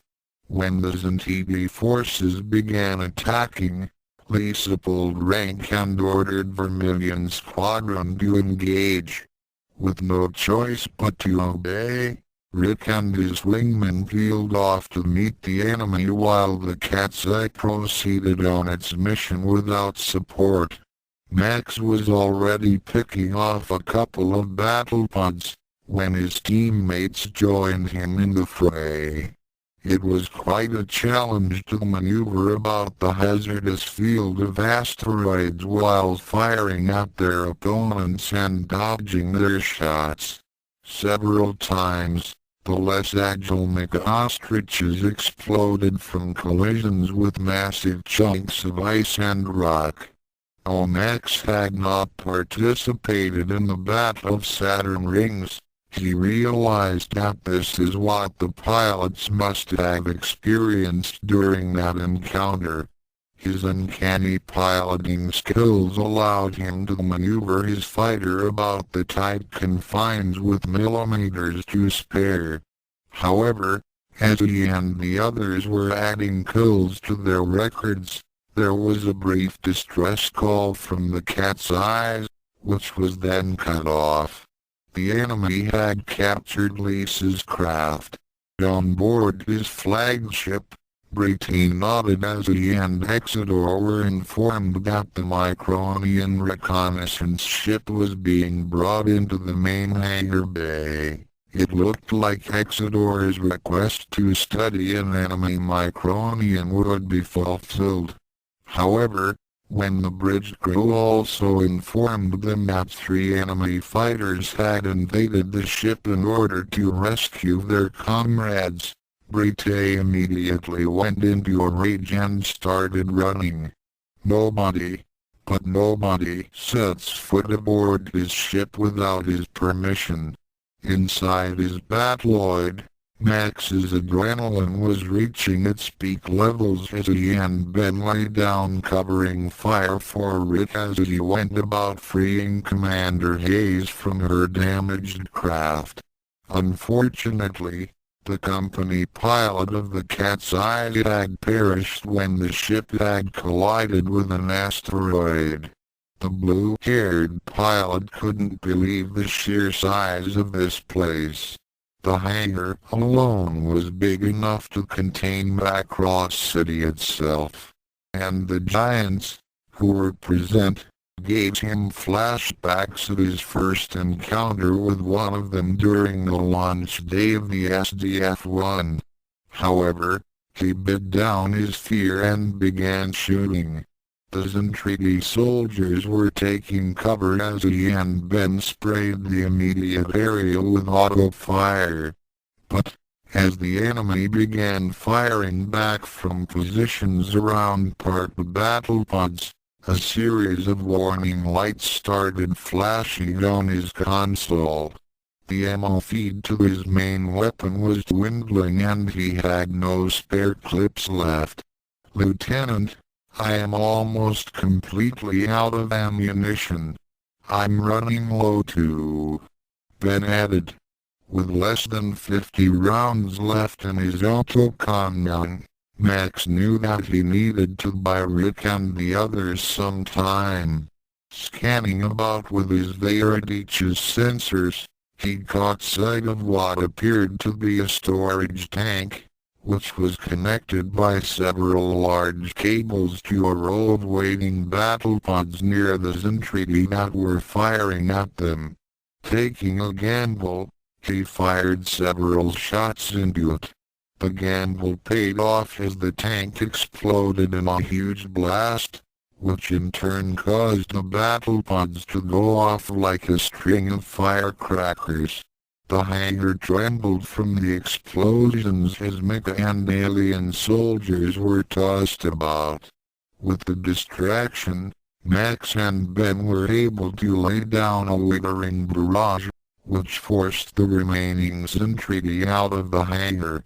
To make doubly certain, Max used the remaining rounds in his weapon to cause the main entrance to the area to collapse in on itself, sealing them off from the rest of the ship. At that point, Rita had safely extracted Lisa Hayes from her damaged cat's eyes, much to her indignation. That was when Max's autocannon finally sputtered out. "Oh boy. That's the last of my ammo. I'm dry too," Ben cried out.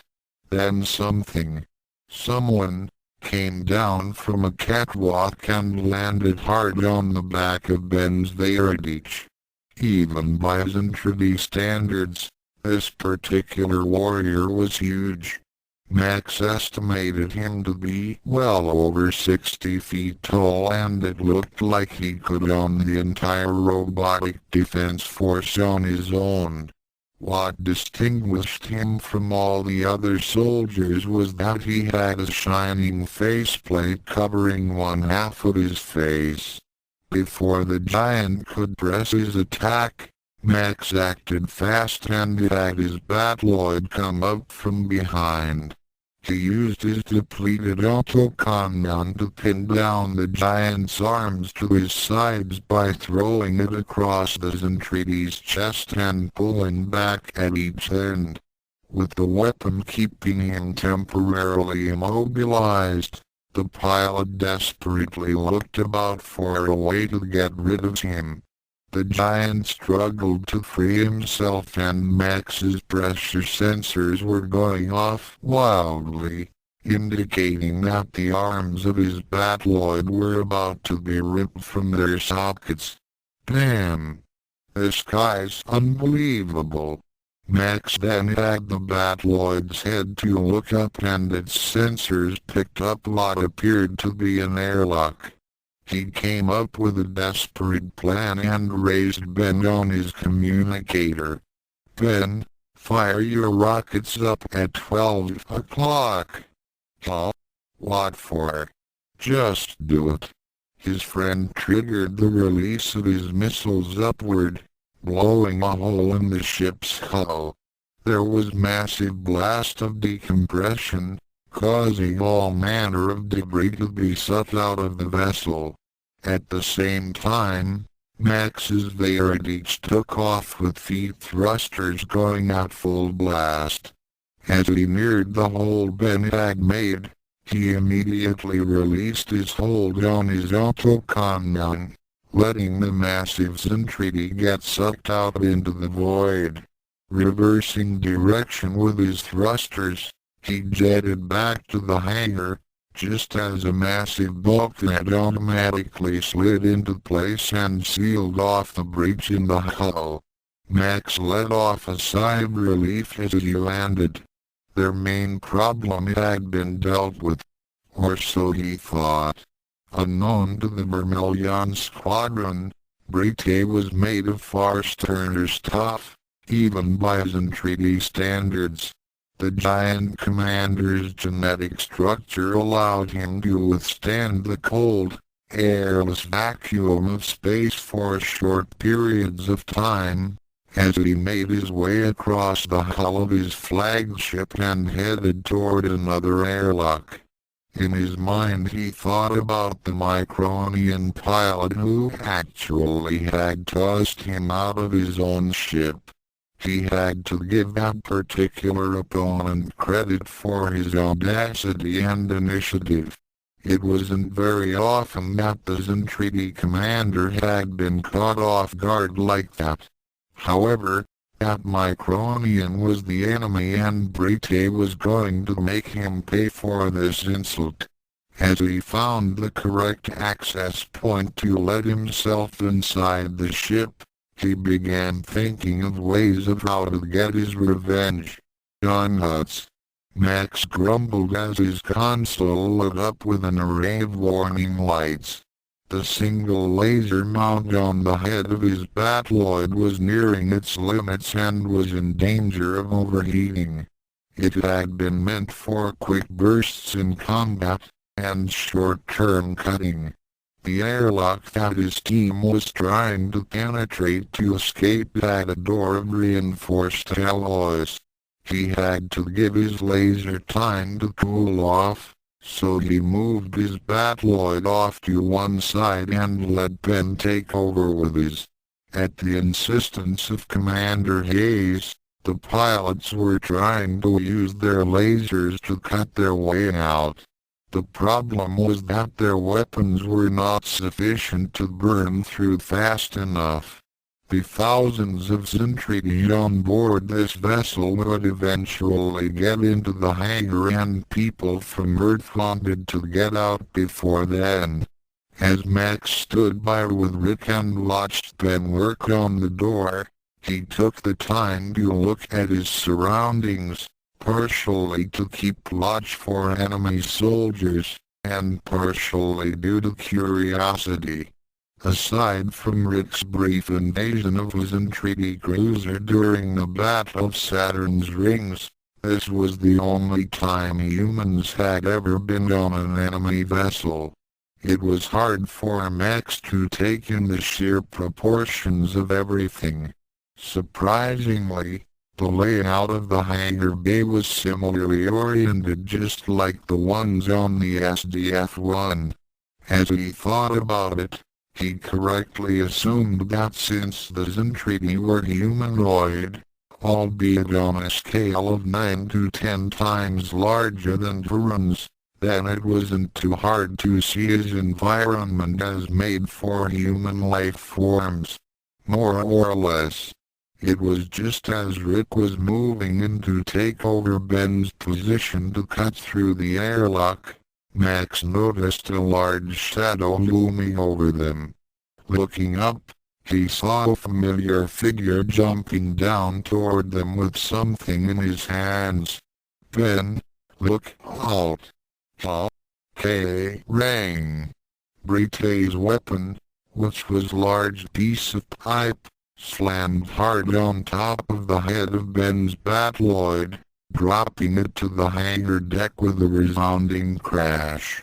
Max was uncertain if Ben was alright, but there was no time to check as the Zentradi commander began charging at them. At the same time, more troops began to appear from access hatches. Brette went for the closest opponent, namely Rick's Batloid. The lieutenant had his machine hold out its depleted autocannon like a battle staff and swung it toward the Zentradi. The pipe that Brette held connected with Rick's weapon and sent it flying off toward Lisa. The young woman managed to avoid being flattened by the autocannon, but was immediately captured by one of the soldiers with a large sack. Max was about to assist his commander, but 3 Zentradi came at him with rifles that were about the size of an old Earth artillery gun. Max engaged the first one by grabbing hold of his extended weapon and swung him about, knocking him into his other 2 comrades. He was about to pick up the fallen weapon, but was stopped as some more Zentradi began firing at him. "This calls for a rocket boost."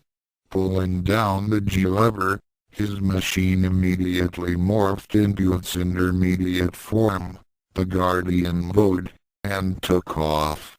As he did his best to dodge in the confines of the hangar, he looked over to one side and was horrified to see his commander's Veritich being slammed against the wall and skewered like a technological version of Jesus Christ being crucified. Brette immediately began taking the machine apart, and when the Veritich's head fell forward and ejected its pilot, the giant leapt up and caught Hunter in his massive hand with a crushing grip. Max at that point did something extraordinary, which was that he lost his control. Fearing that his superior and best friend had been killed, he dived down and prepared to let loose with whatever firepower he had left. However, his vengeance would be denied as Rick's Veridich self-destructed. This blew Brite off his feet and made another hole in the hull. The sudden decompression caught Max off guard and sent his craft spinning out of control and out into space. Brite dusted himself as he got up and berated his troops for thinking him as being as fragile as they were. Looking down at the figure in his hand, he studied the tiny unconscious being still strapped to his pilot seat. Then he looked out toward where the blue-trimmed enemy fighter had been sucked out, before the bulkhead sealed the breach. He was certain that the one who had tossed him out was the same one who was now outside of the ship. What goes around comes around. Stupid, stupid, stupid. Max growled as his Veridich, now in battloid mode, clung to one of the many sensor antennae that bristled across the hull of the huge flagship. The young pilot was angry with himself for losing his control, and he was now in a very bad situation. He had to get back into the ship, as he was certain that the enemy would be looking for him. Using the magnetic field projectors on the soles of his battloid's feet to keep him anchored to the ship's armored skin, he started walking across the hull, looking for a way to get back inside of the vessel. He wondered just how that giant with the faceplate had managed to get back inside, and reasoned that he must have caught hold of the antennae like he did to prevent being flung out into the void. When he spotted what looked like an exterior airlock, he decided to go for it. He correctly guessed that this must be the way that the treaty officer had gotten back in. However, as he came up to it, he saw that it had some kind of security lock on it, and being unfamiliar with it, decided not to try and force it. That would most likely set off the ship's sensors and alert the Zentridi to his position. So he would have to find another way in. Fortunately, he came across a breach in the hull that had been made by one of the many asteroids that was floating about. The hole had not yet been sealed, and Max decided that this was his best option, so he directed his battloid into the opening and found himself in what appeared to be a storage area. Once inside the ship, he considered his options. Okay. I've got no ammo, no gun, no lasers, and about half a dozen rockets left. This Veridich is in need of some serious repair and won't last much longer. Lieutenant Hunter may be dead, but I'm pretty sure that Commander Hayes is still alive, and Ben might be too. These guys went through an awful lot of trouble to bring in the cat's eyes, instead of destroying it, so it could be that they wanted prisoners. I promised Ben's mom that I'd look after him, and I'm going to do just that. Problem is, this is one big ship, and I don't think the Zentridi are going to let a battloid go waltzing around. They're bound to notice. Max directed his machine down a dimly lit corridor and started to take note of a few things. There were a lot of open panels and exposed circuitry along the walls, and much of it was in a terrible state of disrepair or damage. On the SDF-1, such disregard for proper maintenance would not have been tolerated, but apparently, The Zentradi weren't concerned with keeping their ship in good working order. As he thought back to his time in that hangar, he hadn't recalled seeing any sort of repair or maintenance crews, just soldiers. And now that he thought about it, there had been many damaged battle pods littering the place before he had caused that explosion. He thought it was odd for a technologically advanced warrior race to have no one to tend to the weapons of war. Furthermore, as he ducked in and out of dark corners and stole a few glances, all he could see were soldiers. Did the Zentradi even have engineers and repair crews? As he continued to wander about, Ben's friend felt a bit of a rumble in his stomach. He let off a sigh and regretted skipping lunch before going out on this mission. What he had in his emergency ration kit wasn't too appetizing either. Destroyed pilots had it better when it came to combat rations. The roomier cockpits of their mecha had more storage space, and they would often have enough meals ready to eat to last 3 to 4 days. The Veridich cockpit had limited space. Pilots had to make do with a small box of nutrition energy bars and a water bottle that was provided, plus whatever they carried in their pockets. Currently, all Max had on his person was a few sticks of chewing gum and a piece of hard candy. They weren't exactly nutritious, but they would keep him going for a while. This got Max to wondering what the Zentradi ate for food and if it was edible for Earthlings. If things got desperate, he may have to raid the ship's pantry, if it had one. He was pretty certain that the amount of food needed to fill his stomach would barely be half a mouthful to his Zentradi. It probably wouldn't even be missed. Taking a bite out of a nutrition bar, he made his list of priorities, which was to first find his comrades and gather as much intelligence about the enemy as he could. Then finding a way to escape would be next on the list since they all couldn't fit in his one tiny cockpit. Maybe he could steal one of those Cyclops recon ships. All of a sudden, his Veridich's energy sensors and chronometer began to go wild as the entire ship shuddered. Ducking into what looked like a storage locker, Max looked down at the readings, then had a kind of displaced feeling that he had only experienced once before. The ship was executing a hyperspace fold. Aboard Azonia's battlecruiser and Dulles' flagship. Miriya was quite surprised to hear that Brite would be returning to Dulles' main ship.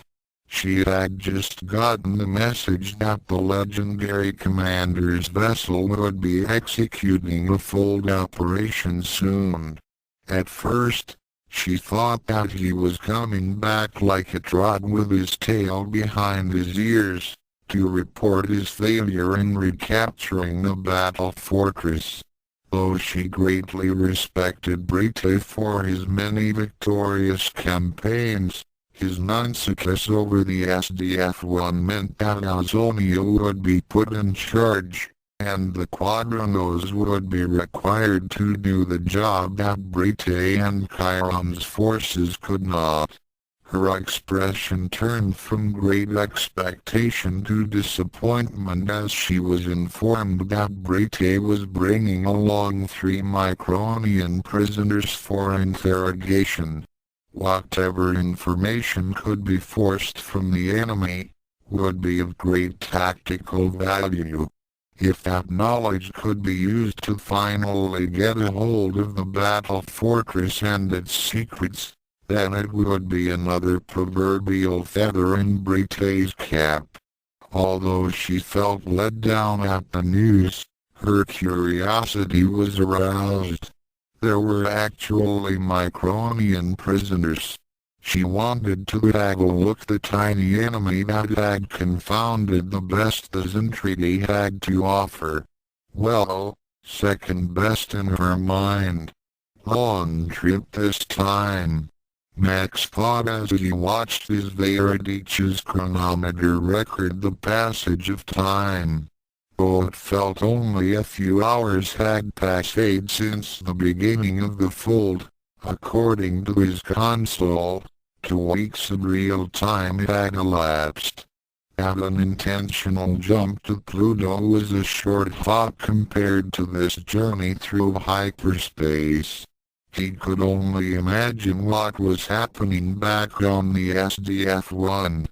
By now, the Vermilion Squadron and Commander Hayes had probably been declared missing in action and possibly dead. Ben Dixon's parents would have been notified of their son's disappearance, and he could just see Mrs. Dixon's eyes full of tears. He felt a pang of regret as he remembered the promise he had made to her to keep her son safe. He felt as if he had failed her. He had no idea where Ben was or even if he and the others were alive. He was stuck on board an alien vessel that was heading toward who knows where. He had no way of contacting home and even less of how to get back.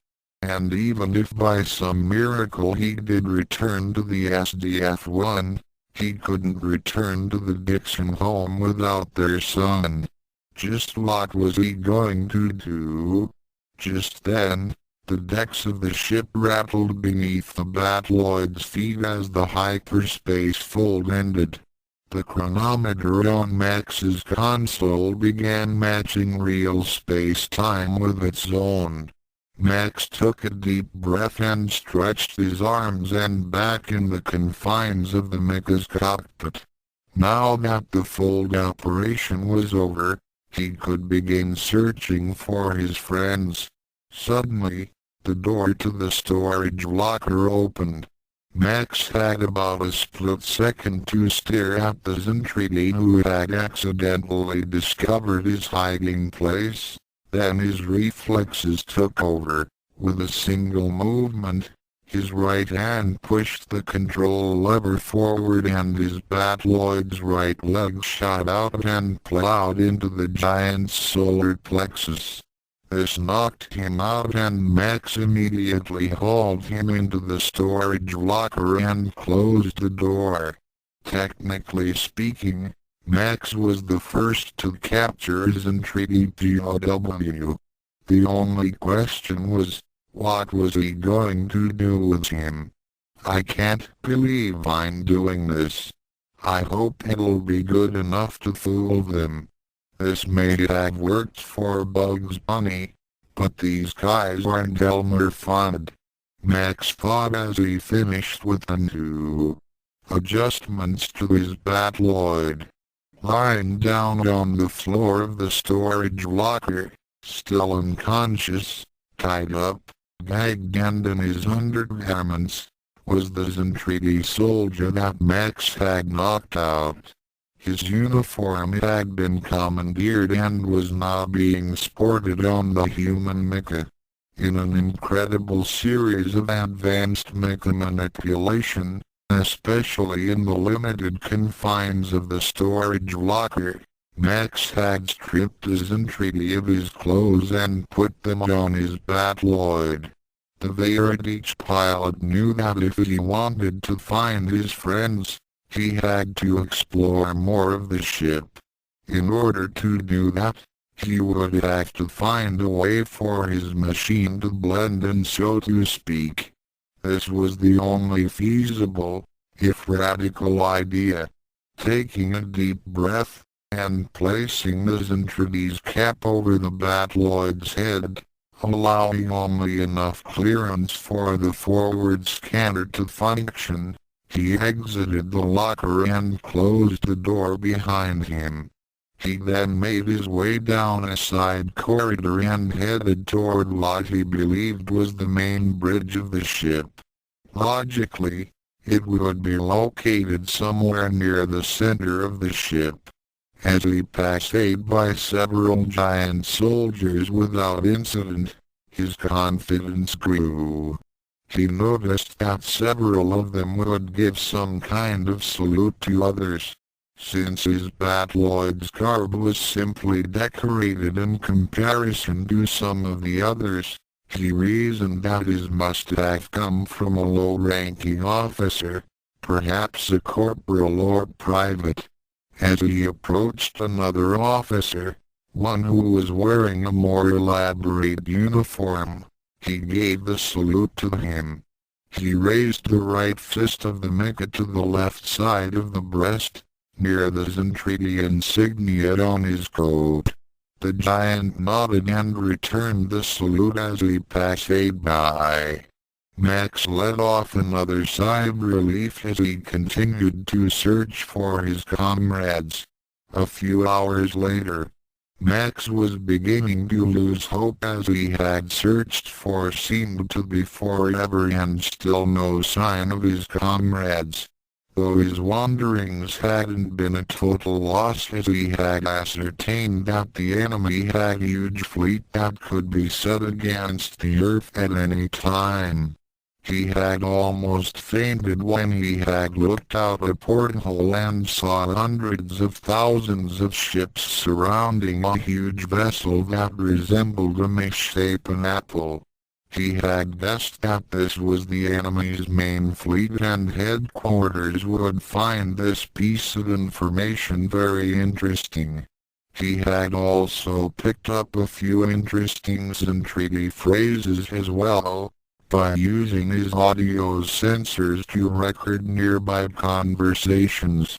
Of course, he had no idea what those words meant, but judging by the reactions of some, they could prove full. He had even started practicing and speaking them as well. When he came across an area that seemed to be more heavily guarded, he began to get the feeling that he was getting close to where his friends. He became overjoyed as he turned around a corner and spied a Zentradi pushing a cart, with 3 humans on it. As he zoomed in with his Batloid scanners, he almost jumped out of his cockpit as he saw Ben, Lisa and Rick, alive and well. He immediately began following them from a safe distance. Once he knew where they were being taken, he would then take action.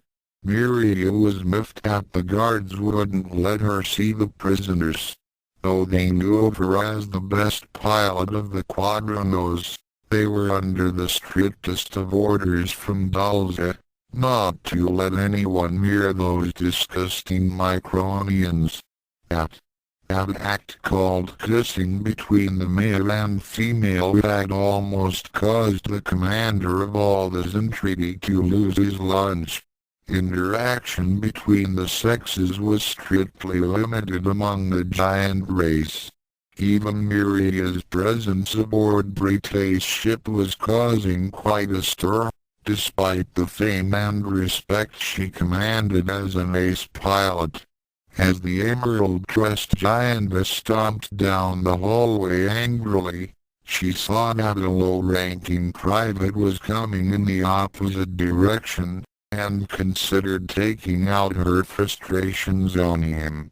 However, when the lowly soldier hunched down his shoulders and meekly gave her a salute, she decided that he wasn't worth the effort. The two passed each other, neither one knowing how close they had been to prematurely offsetting the cosmic wheel of destiny. As Miriya walked off, she glanced over her shoulder at the private and wondered just what he looked like. His cap had been pulled down so low that she hadn't been able to make out his face. She shrugged her shoulders and continued on her way back to Azonia's cruiser. Max was on edge as he approached the cell where Lisa, Rick and Ben were being held.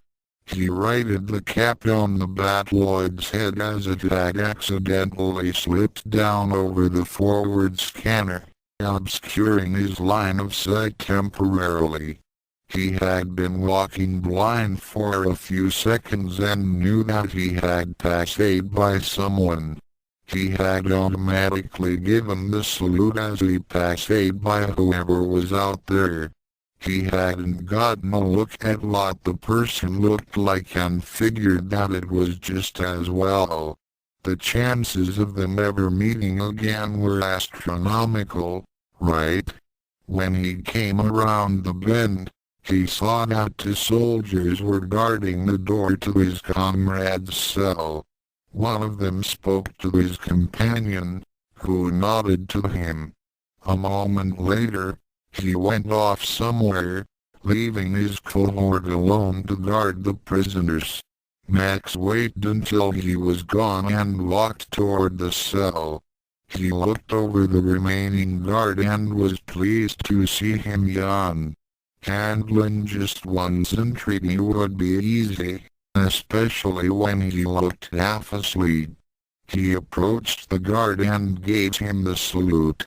When the guard began speaking to him in his native tongue in a questioning tone, Max decided to use one of the phrases he had been practicing and activated the Veritich's loudspeaker. Though he didn't know what the words meant, he was certain that they would get the desired response. Taishun Hardua. The guard wished his companion would return soon from the latrine as he looked strangely at Private who had approached him. When the private asked the same question again, the guard gestured with one arm and pointed toward an adjacent corridor and replied, "The latrine is down that hall and to your..." Wham! Just as he turned his head toward the direction he was indicating, the private suddenly reeled back with a metal-shod fist and slammed a right cross to the guard's chin, spinning him about and knocking him out. When he landed face down and unconscious on the deck, the disguised Batloid approached the door and its scanners focused on the locking mechanism. Max zoomed in on the device and noted a kind of slot on the side like a credit card reader. Looking down at the fallen guard, he noted a kind of key card hanging from his belt. Picking it up, he slid the card through the slot and the door automatically slid open to reveal Rick and Lisa in a passionate embrace and involved in deep osculation. "Gosh, Lieutenant, I thought you liked younger girls, but now you seem to prefer them to be more mature." "We only did it to escape," Lisa insisted. Rick was also quite flustered as he tried to convince their rescuer that the kissing had only been a stratagem to make their escape, but Max was finding it hard to believe. As a joke, he had purposely put both Lisa and Rick in the same coat pocket while he put Ben in the other. The lovebirds needed to be alone. As they made their way toward another corridor, the other soldier that had been assigned to guard the Micronian prisoners, who had just been returning from his pit stop, approached them. Ben, Rick and Lisa ducked down into the pockets as Max made his Batloid give the customary salute to the Zentibi. As they passed by him without incident, it seemed that they were home free. That is, until the soldier called back to them. "Busted."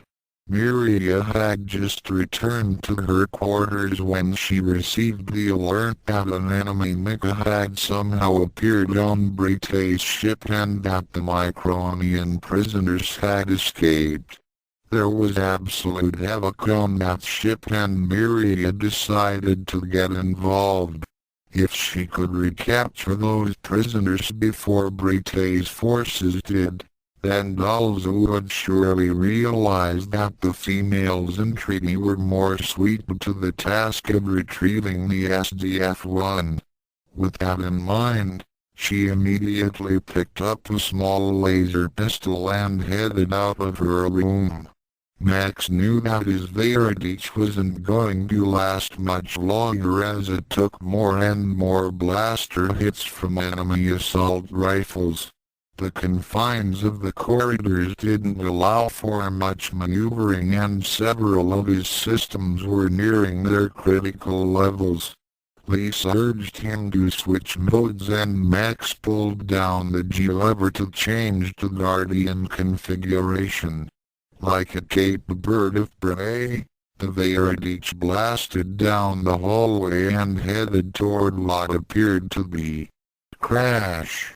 Brite and Exodor were quite surprised when Max's Veradich suddenly burst through their main monitor and sailed across the bridge. The two had to duck for cover as the severely damaged fighter headed down another corridor and disappeared. Max gritted his teeth as the Guardian stood hunched over inside an elevator. Warning lights flashed all over his console and he knew that he had very little time left. The circuits are fried. The plane's gonna blow.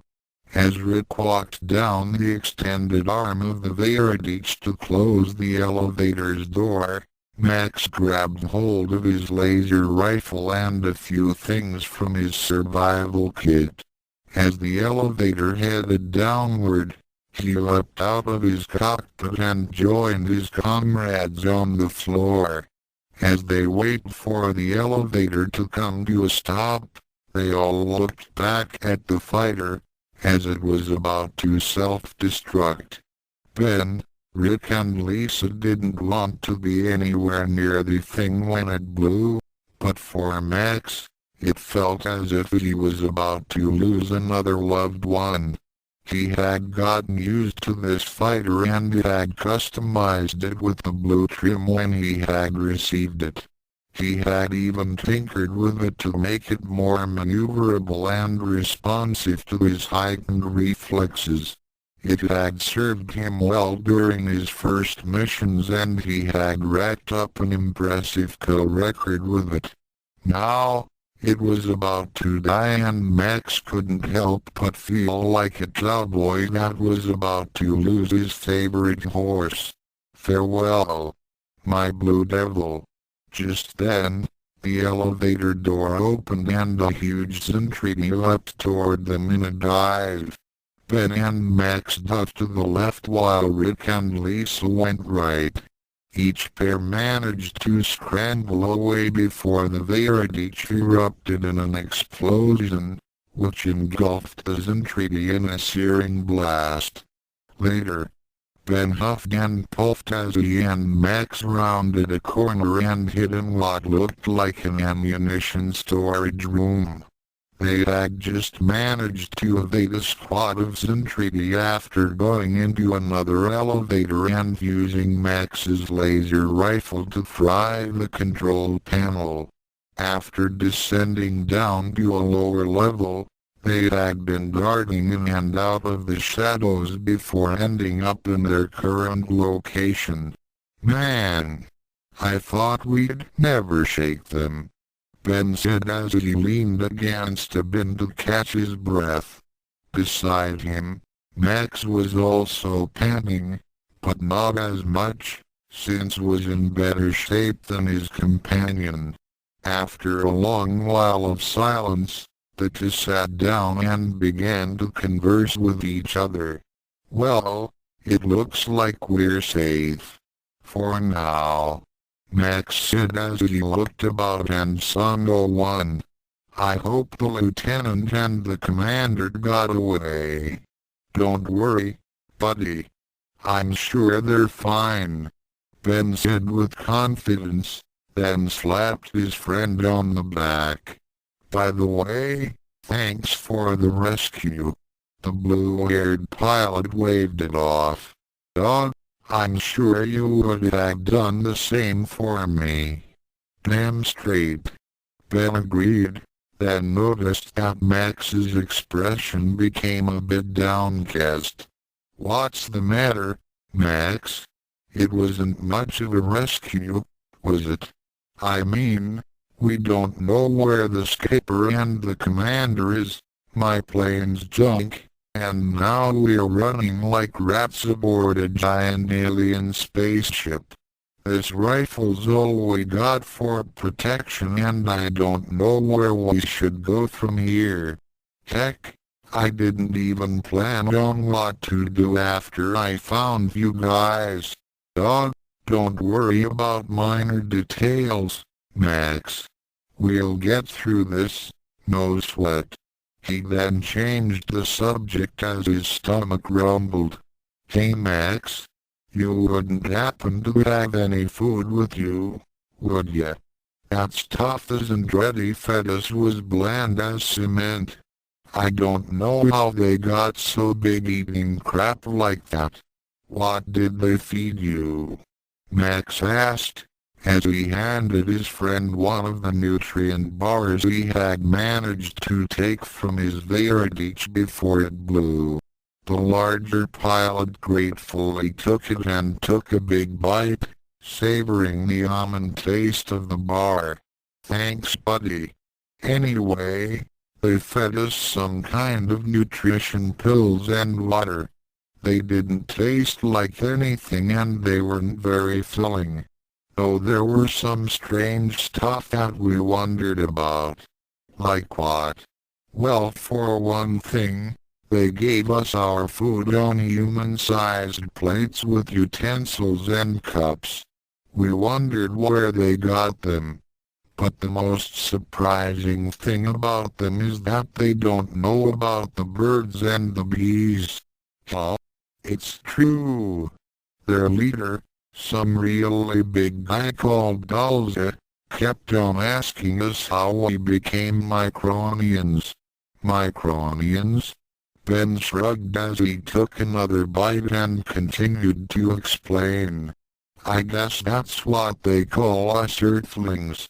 Anyway, when the skipper told them that we're born this way, this smaller Zentrigi asked us born from what? I mean, talk about not knowing about nature, huh? They really don't know. Not a clue. And they really freaked out when the skipper and commander kissed each other." "What?" "Dalza told us to demonstrate and the skipper and commander, you know, lip-locked. All of a sudden, the big guys are moaning and groaning. It was like they never seen that stuff before. If kissing causes them to lose control like that, then think of what seeing sex would have been like. If Commander Hayes' video recorder was set up to show porno films, I bet that the war would be over like that." He snapped the fingers on his free hand to emphasize his point, then finished off the bar. "Well, it could be that there aren't any females of their race. So maybe they don't know about the relationship between the sexes," Max suggested. Ben shook his head. "Commander Hayes thought that too, but the skipper said that they knew that she was a female, so they gotta have some idea about men and women. Hey, you didn't happen to have seen any 50-foot-tall women, have you?" "Not that I know of." Miriya stalked the hallways of Britain's ship with her weapon in hand. She was certain that this was the area that the Micronians would be. It was dark with plenty of places for the diminutive enemy to evade detection. She looked ahead and saw an ammunition storage compartment. Thinking that it was as good a place as any for the Micronians to hide, she decided to check it out. Thumbing the safety off her laser pistol, she started slowly toward Max and Ben's hiding place with careful measured steps. Just as Ben was about to say something more, Max quickly placed his right hand over Ben's mouth and motioned for his friend to be quiet. As the two listened in, they could hear the dull thudding of something heavy hitting deck plates. However, this was not some object falling down. This was the sound of giant footsteps. Judging by the amount of noise they were producing, Max surmised that whoever it was suspected that they were there, and was taking great care not to alert his prey. Looking about, he spotted a rack of Zentradi assault rifles leaning against the door to the ammunition shed. He also spotted a small, unrepaired hole in the wall opposite to where they were. It looked to be just wide enough for Ben to squeeze through. As the door began to open and a large shadow was seen coming toward them, he made a quick decision and silently signaled to his friend to get ready to run. Taking careful aim with his laser rifle and setting it to maximum intensity, he made a silent prayer and fired. The beam shot out and burned its way into the insides of the nearest rifle, igniting its magazine. The results were spectacular. Gun went off wildly, firing all over the place.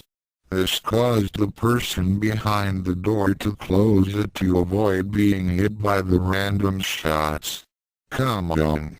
Max cried out as he pushed his large friend toward their only avenue of escape.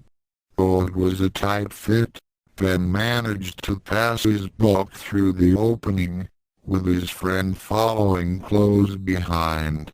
Unfortunately, he had to leave his laser rifle behind as he had used up the last of its charge for the diversion. At that moment, the huge Zentradi rifle stopped firing and the door swung open. Miriya growled as she found an empty ammunition locker. In the corner of her eye she saw some movement and focused on a small hole in the far wall. She caught a brief glimpse of something that was colored blue disappearing into the hole, then saw a shiny object on the floor. Walking over to it, she bent down and picked up what appeared to be a Micronian weapon. The laser rifle was no bigger than a toothpick to her, but as she looked down at the Zentradi rifles that now littered the floor, she noted that one of them had a damaged side that was burned. She surmised what had happened, and had to give credit to the Micronians. They had escaped her. For now. Just then, her personal communicator beeped. Miriya took it out and responded to the call.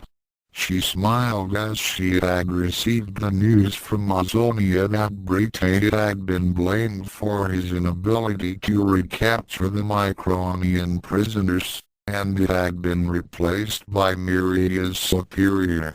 Their new orders were to go to the Micronian star system and recapture the battle fortress. They were to leave immediately.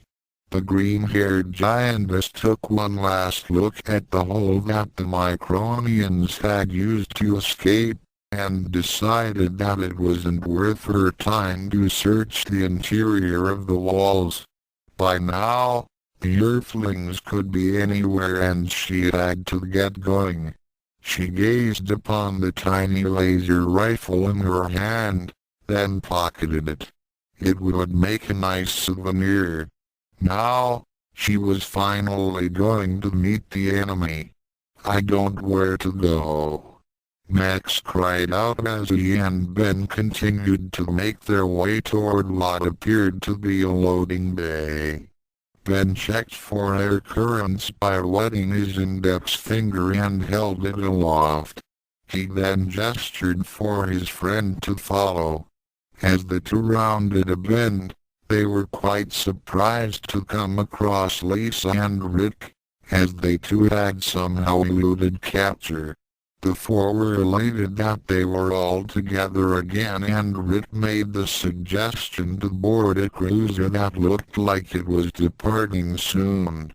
Though there was some initial disagreement from Lisa, the quartet eventually agreed to sneak onto the lavender-colored ship. Miriya frowned a bit as she came onto the bridge. She had just received her latest orders and wasn't too happy about them. Azonia nodded to her best pilot and bid her to speak. Deliver spies onto the enemy ship hardly seems a task worthy of my skills, Commander. I thought you might feel that way, Miriya. Need I remind you that this mission was given the highest priority by Lord Dalza himself? Yes, but I shall brook no argument, Miriya, Azonia said firmly. Now then, let us discuss the procedure as to how you will insert the spies into the battle fortress. Why not leave that up to me, Azonia? After all, we're only dealing with Micronians. They might just surprise you. Azonia warned. Miriya said nothing as she saluted her superior and exited the bridge to prepare for the impending fold operation. As she headed back to her quarters, she reached into the pocket in her tunic and took out a tiny object. Max's laser rifle. Sometime later. Hurry up. They're about to come out of the fold. Lisa urged as she and the Vermilion pilots were all inside a battle pod. Rick was studying the main drive controls. Ben was busy puzzling over the missile firing systems. Max was working out the particle cannon controls and Lisa was trying to work out the communications. Thoughtless of them not to leave me an instruction manual. Rick muttered under his breath, then steeled himself as Azonia's cruiser came out of hyperspace. The time it took to make this full jump was exactly the same as their previous one, which meant that they were either in Earth's solar system again or that it was some fantastic coincidence. As the battle pod started up and the main viewer activated itself, the group were startled to see Twos and Treaty coming toward them. "We've been discovered," Lisa cried out. However, Max kept his cool and opened fire with the particle cannons, blowing the soldiers away. Then he focused the guns on the wall of the hangar and began pouring heat into the reinforced steel alloys. Once a hole was made, Rick directed the pod forward. Miriya snorted as she flew her quadrino in zigzagging patterns that the less experienced Veridich pilots couldn't possibly track. The background was littered with ongoing battles between the SDF-1 single quotas defenders and the remnants of Brite and Chiron's forces. In Hermika's massive arms was a small pod, which contained Conda, Rico and Brun, the three micronized spies that she was to deliver to the SDF-1. As she dodged withering barrages of enemy fire and blew away several Veridiches, she began to wonder why Brite and Chiron were having so much trouble with these Micronians. HMPF. It looks like the big, bad enemy isn't so bad after all. They're hardly putting up any resistance at all.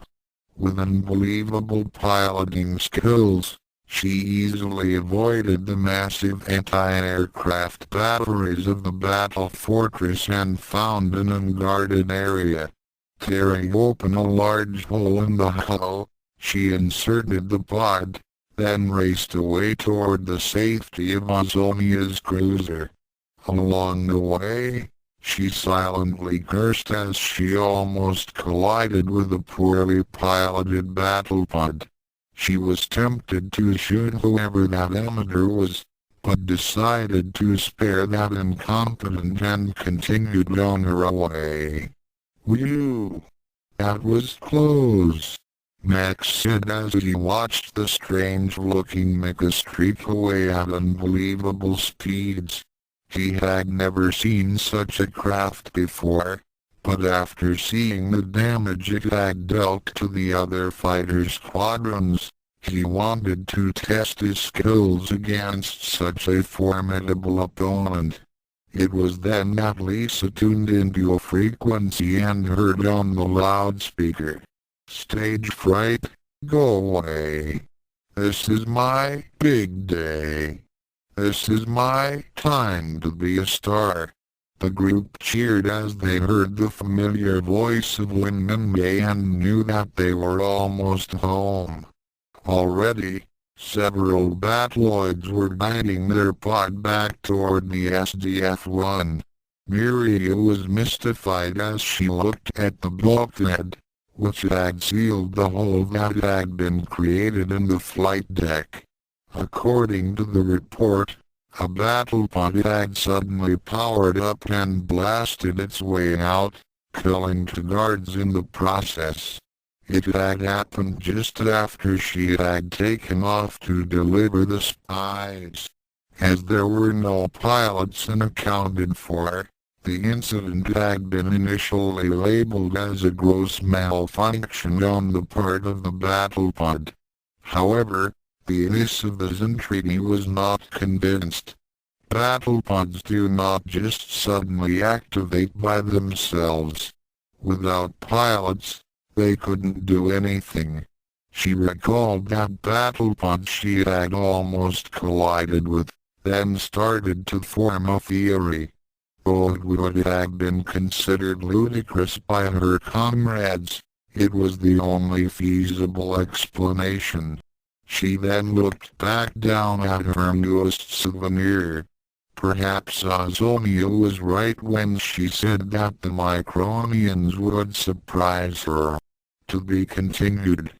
Author's notes. Well, that was a long chapter, and for those robotic fans that are wondering, yes, it was different from the original episode, but I felt that since this is from Max and Miriya's point of view, I'm allowed to make my own additions. Besides, I felt that the near encounters of Max and Miriya gave the story a little more drama, and the original online didn't say much about Max's experiences during that time. There were a lot of gaps, and I just added my own scenes to fill in those blanks. In the next episode, Max is among the few aboard the SDF-1 who will have the first personal contact with the Zendredi spies as they explore the wonders and mysteries of Macross City. In the meantime, Miriya will begin to ponder what kind of challenges she will be facing against the Micronians. See you then. Chapter 5 Chapter 5, Welcome Home. ROBOTACH. This is of Heart's disclaimer. Robotic and all of its characters belong to their respective creators, and I am making no money from this story. What a shame. Thoughts. Chapter 5, Welcome Home. Max suppressed his desire to sigh in disgust. He was beginning to wish he was back on the Zentreaty ship. At least there he knew who was friend and who was foe. After being brought back to the SDF-1, Commander Hayes and the Vermilion Squadron were being debriefed, and unfortunately, with the exception of Captain Global, the higher UPS weren't buying their reports. When Lisa's video recorder had been destroyed during their escape from the enemy, the group only had their eyewitness accounts to rely on. Lisa Hayes' estimate of the enemy's overall strength, which she conservatively reported as 1.5 to 2 million ships, was the hardest for the brass to swallow. Several of the generals and colonels were under the impression that Max and his friends had been given false information and allowed to escape. They simply could not believe that the enemy had enough firepower to destroy a planet with ease. When Rick and Lisa began talking about what the Zen Treaty referred to as protoculture and how it was related to their desire to capture the SDF-1, they felt that the two were ready to be committed. And they most certainly didn't believe Max's story of disguising his Batloid as his Zen Treaty soldier. As far as they were concerned, the Vermilion Squadron and Commander Hayes were ready for the loony bin. Man, I can't believe that they don't believe us. Max sighed. Well, you've got to admit, all that stuff we told them was kind of hard to swallow. Rick said, though he was also miffed at how the brass had not taken them seriously. Ben decided to make light of the situation. Hey, come on guys. Let's just forget about the brass and have some fun. We've all been given some R&R, so let's enjoy it and relax. You could relax sitting in a dentist chair. Rick joked. Max snickered a bit. Though there was a terrible and ruthless enemy still out there, Ben did raise a point. They might as well enjoy themselves before the next enemy attack. The SDF-1 was so close to the Earth now, and Max could almost smell the brisk air of his home planet, after months of breathing recycled atmosphere aboard the battle fortress.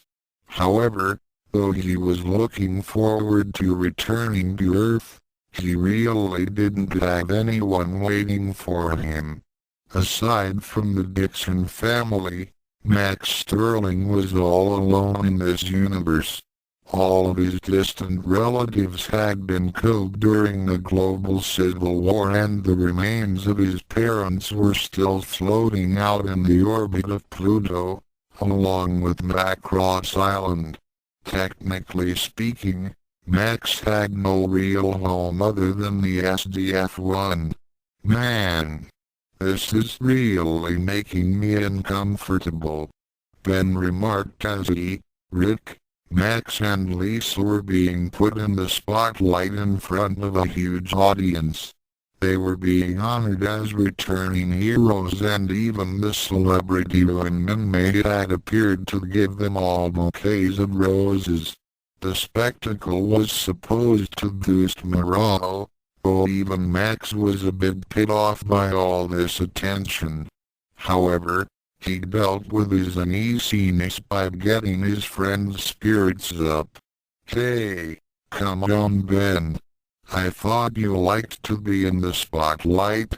The big fighter pilot let off a chuckle and puffed himself up. Yeah, I guess I can't let all those lovely ladies to be denied the chance at seeing a real live war hero, eh? He let off a guffaw as he was handed a bouquet and received a peck on the cheek from Miss Macross. Max smiled, though there was a big sweat drop forming behind his head. He let off a sigh and wondered how anyone could stand such attention and fame. The Zen Treaty Fleet.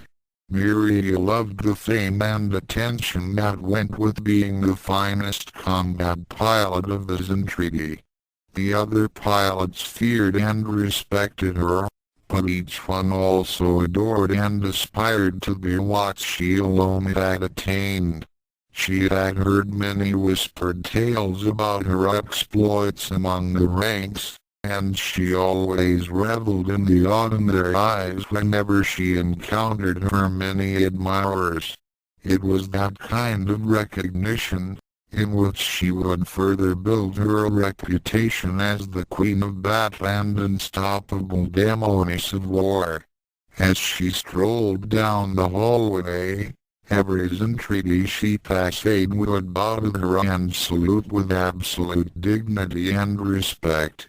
Even though her rank made her their superior, it more out of respect for her abilities, rather than her station as second in command to Azonia. Well, let them continue to worship and fear her, Miriya thought as she headed toward the hangar where her Quadrino unit was being prepped and ready for a launch. It was only fitting that the best of the best should get the most attention. As she stepped into the cockpit of her fighter and began readying to launch, she took a moment to pause and think about what she had already accomplished and what great feats she would achieve in the near future. As she reflected on her past, a random thought came into her mind. It was lonely at the top.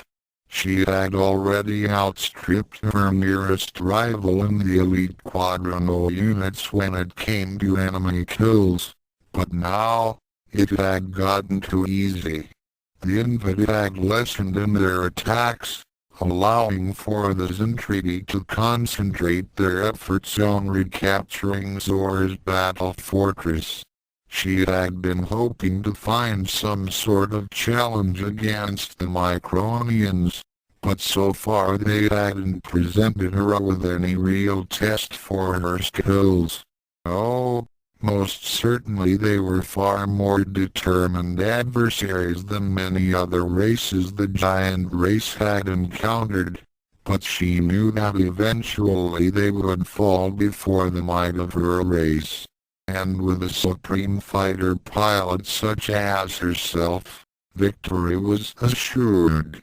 After all, these Micronians couldn't possibly have someone who could best her. Could they? The Close Encounters arcade. Max nodded as he racked up more and more points, scoring over the top, causing the machine to cough up another pile of tokens, much to the displeasure of the arcade owner. As he and the rest of the Vermilion Squadron were ordered on 4-star and R and sit out the current battle, he and Ben had decided to kill the time in their favorite hangout. If they couldn't destroy enemy fighters in real life, then they could at least obliterate computerized versions of their foes. Ben snorted in disgust as he crashed and burned once again. Game over. Just then, the entire ship shuddered as alarms went off and an announcement was made that the ship was about to undergo its modular transformation. That meant that things were going to get hectic really soon. Max lost sight of Ben as the crowds of people scrambled to get to the shelters before Macross City was torn to pieces. Already he could feel the ground tremble as massive gears and other machines were preparing to go through their motions. Within minutes, the streets became deserted and Max found himself all alone. It was then that he saw 3 people standing in the middle of the road and wondered why they hadn't headed into the shelters. Where did everyone go? Rico wondered as he and his fellows and treaty spies stood in confusion. Bruns shrugged, while Conda stroked his chin and said, "Yes, and what was this announcement about a transformation?" Just then, He saw someone running toward them and was about to call to him when the ground suddenly cracked apart. He and Bron had to react quickly to prevent Rico from falling into the chasm between a set of giant cam teeth. "What kind of mad place is this?" Rico cried out as he scrambled to his feet. At that moment, the three were suddenly swept up into the air as a massive decompression occurred. A bulkhead moved out of place and opened up the streets to space. The mission of the threes entreaty spies would have been over right then and there, were it not for the quick actions of a certain there at each pilot. "Here! Grab hold!" The three micronized aliens grabbed hold of the fire hose as it flew out toward them. Looking down its length, they saw a Micronian soldier with blue hair, pulling on some kind of wheel that was attached to the hose they were desperately clinging to. Max frantically pulled the fire hose retraction lever, which caused the hose to hydraulically pull itself back into the reel. As the trio were pulled in, the ace pilot desperately clung to a nearby store fixture to keep himself from being sucked into space. Finally, another bulkhead came in to repressurize the interior of the ship, causing the three and Max to drop to the ground. The Zentradi spies got to their feet and gazed upon their unexpected savior. They were about to thank him when the ship shuddered again. More sections started to move as massive pieces of machinery started to advance toward their position. "Come on. We've got to get out of here," Max shouted. Conda began. Max shook his head as he started to run in one particular direction, motioning them to follow.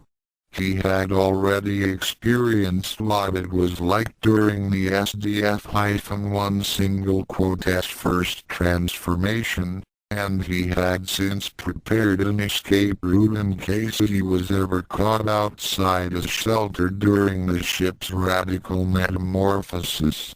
Conda, Rico and Bron had no choice but to follow Max as they zigzagged their way around shifting panels, rotating pillars and elevating and descending platforms. After what seemed like an eternity, Max directed them through a door, and once they had entered, he passed through it and shut it tightly behind them. He let off a sigh of relief and leaned his back against the door. He let himself slide to the floor as emergency light turned on, illuminating the small enclosure. "Where are we?" Bron asked as the room trembled and shook from the actions of the SDF-1 single quote's changes to its internal structure. "We're in one of the emergency storage areas of the ship," Max replied. "Don't worry, we'll be safe here. It's one of the few places in the ship that isn't affected during the transformation sequence of the SDF-1. "Transformation? What's that?" Rico asked. Max looked at the shortest member of the Zentradi trio with a little bit of confusion. "Huh? You don't know what the transformation is? I thought everyone knew about it. What planet are you from?" All three spies became white as ghosts from Max's innocent inquiry. They had feared that their cover had been blown. They had not been in the ship for more than a day, and the Micronians were already onto them. Desperately, Conda tried to salvage the situation. What my friend is trying to say is, the transformation is just so sudden and complicated that, we just don't understand it." "Yeah, that's it. It's really hard to get used to. Max looked at him quizzically, then shrugged his shoulders. Yeah, I guess it is kind of extreme and all. It does take a while to get used to it.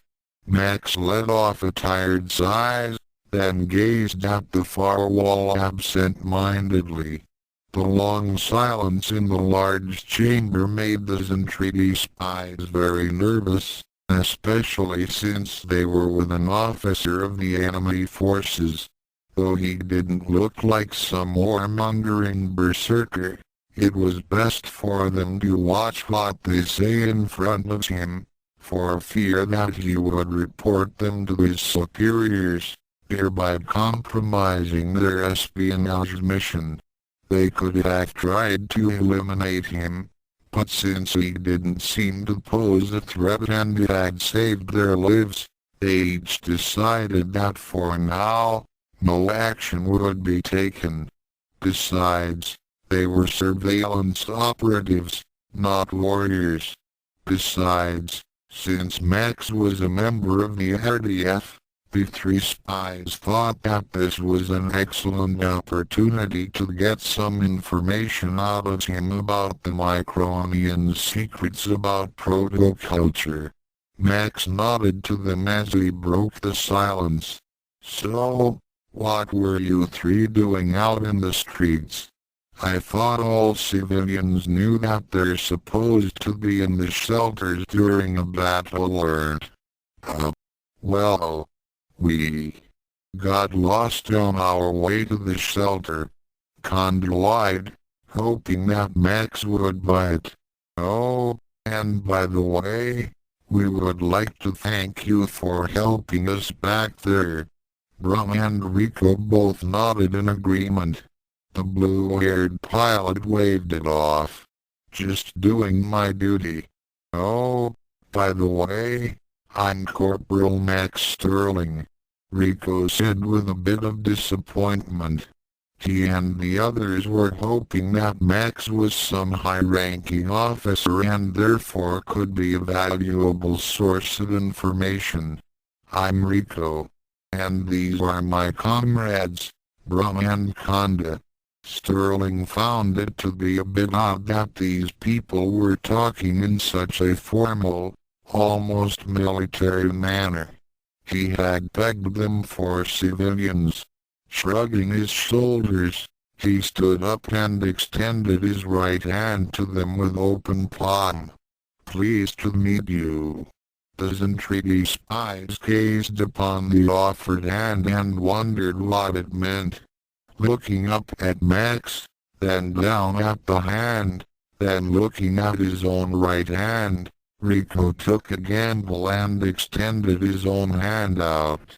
Max took it warmly and gripped it firmly for a moment, before moving it up and down a couple of times. After shaking hands, he released Rico's hand and gave him a warm smile. Well, it looks like we're going to be here for a while, so we might as well make ourselves comfortable. Max looked about and noted that the storage area was littered with various piles of salvaged equipment and whatnot. Spotting a small crate, he walked over towards it and sat down on it. Following his example, the three spies also found places to sit. After another long moment of silence, Brum decided to address Max.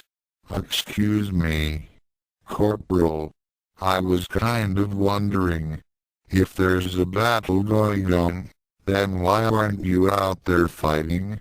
Well, because of a couple of reasons. Number one, I'm down in 4-star and R. They ordered me to keep out of this fight. And second, well, I don't currently have a fighter to fly into battle with. My last one got blown up and they haven't assigned me a new one yet. Oh, so you're a fighter pilot? Rico asked with some interest. Are you any good? Max smiled modestly. Though his current kill record was impressive, he didn't want to brag. Well, I'd like to think that I'm good enough. Doesn't he? He became more puzzled and intrigued by this Micronian pilot. He wasn't anything like their battle-hardened brethren, and he certainly didn't fit their expectations of an enemy soldier. His voice was so gentle and carefree that they could hardly imagine him in the cockpit of a Veradich. He didn't even look like a warrior. He was slender and didn't seem to be all that strong. And what were those strange panels of glass on his face? Were they some kind of devices which aid him in battle? They became more puzzled as Max casually took them off, squinted his eyes while taking out a small handkerchief and wiped the lenses with it. He then placed them back on his face and continued to speak. I was really lucky to be a Veradich fighter pilot. Usually they don't take pilots with glasses. Konda repeated in puzzlement. Max shrugged as he tapped his spectacles. My eyesight isn't exactly ideal to be a fighter pilot, but I guess I was good enough for the recruiting office. Recruiting office? You mean, you volunteered? Brum asked. Yeah. My friend and I decided to join up in the RDF about 5 months ago. To the Zentrigi, voluntary enlistment was a peculiar notion. Every member of their race became a part of the armadas the moment he or she emerged from the cloning chambers. There was no choice given to them, and their indoctrinations into the fleets were readily accepted without question. This concept of freedom of choice was intriguing, to say the least. Max became puzzled himself at the strange questions and remarks of these three. They didn't know what glasses were, and why would volunteering into the military be strange to them? He shook his head and noticed that the ship was beginning to shudder a bit more and the overall temperature was beginning to rise. Loud explosions were heard throughout the ship and temperature started to rise substantially. What's happening? Rico cried out as he and his cohorts huddled together in a panic. Max also tensed up as he realized what was happening. After the debriefing with the top brass, Captain Global had announced that the SDF-1 would be breaking through the enemy blockade and returning to Earth. If that was the case, then the sudden increase in temperature could only mean one thing. We must have gotten past the Zentrigi fleet and are now making re-entry. All three spies exclaimed. Max nodded as he braced himself for splashdown. After what seemed to be an eternity, the decks rumbled with the impact of the massive battle fortress crashing down into the Pacific Ocean. The floor shook and shuddered as the ship was rocked by tons and tons of water crashing against it from all sides. Max and the three Zentrigi were thrown off their feet and tumbled together in a heap. However, the four quickly recovered as the ship suddenly surged upward and broke the surface. Then, after a long and ominous silence, a voice was heard over the ship-wide PA system. We have just touched down in the Pacific Ocean. The captain and crew would like to thank everyone for your splendid cooperation during this long and difficult undertaking. It is a beautiful day on Earth. The sun is shining and the sea is calm. It's great to be back. Max let off a whoop of joy as he brought the three spies together in a group hug. Rico, Conde and Brung were taken by surprise by this sudden show of close camaraderie but played along so not to arouse suspicion. "We did it. We're home," Max cheered. Yes. Hooray! Rico cried out. "We've done it," Brung exclaimed. "Hooray for the micro. Us," Conde blurted out. "Come on you guys, I want you to meet my wingman and our superior," Max said as he led the threes in treaty through the throngs of people who were clamoring around every access hatch, trying to get into the open air of their home planet. Rico nodded as he motioned for the others to follow.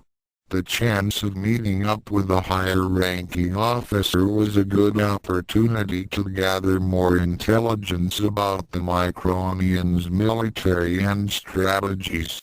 However, when they saw Max calling toward two officers in the distance, they all turned pale as they recognized Ben and Rick. Max had not been present during the time Dalza had interrogated the Micronians, but his two comrades would surely recall the three spies, despite their reduced size and stature. They couldn't jeopardize their mission at this point in time. So, as Max's back was turned, they bolted and disappeared into the throngs of people. "Hey, you guys, over here," Max cried out, not aware that the threes in treaty were already gone.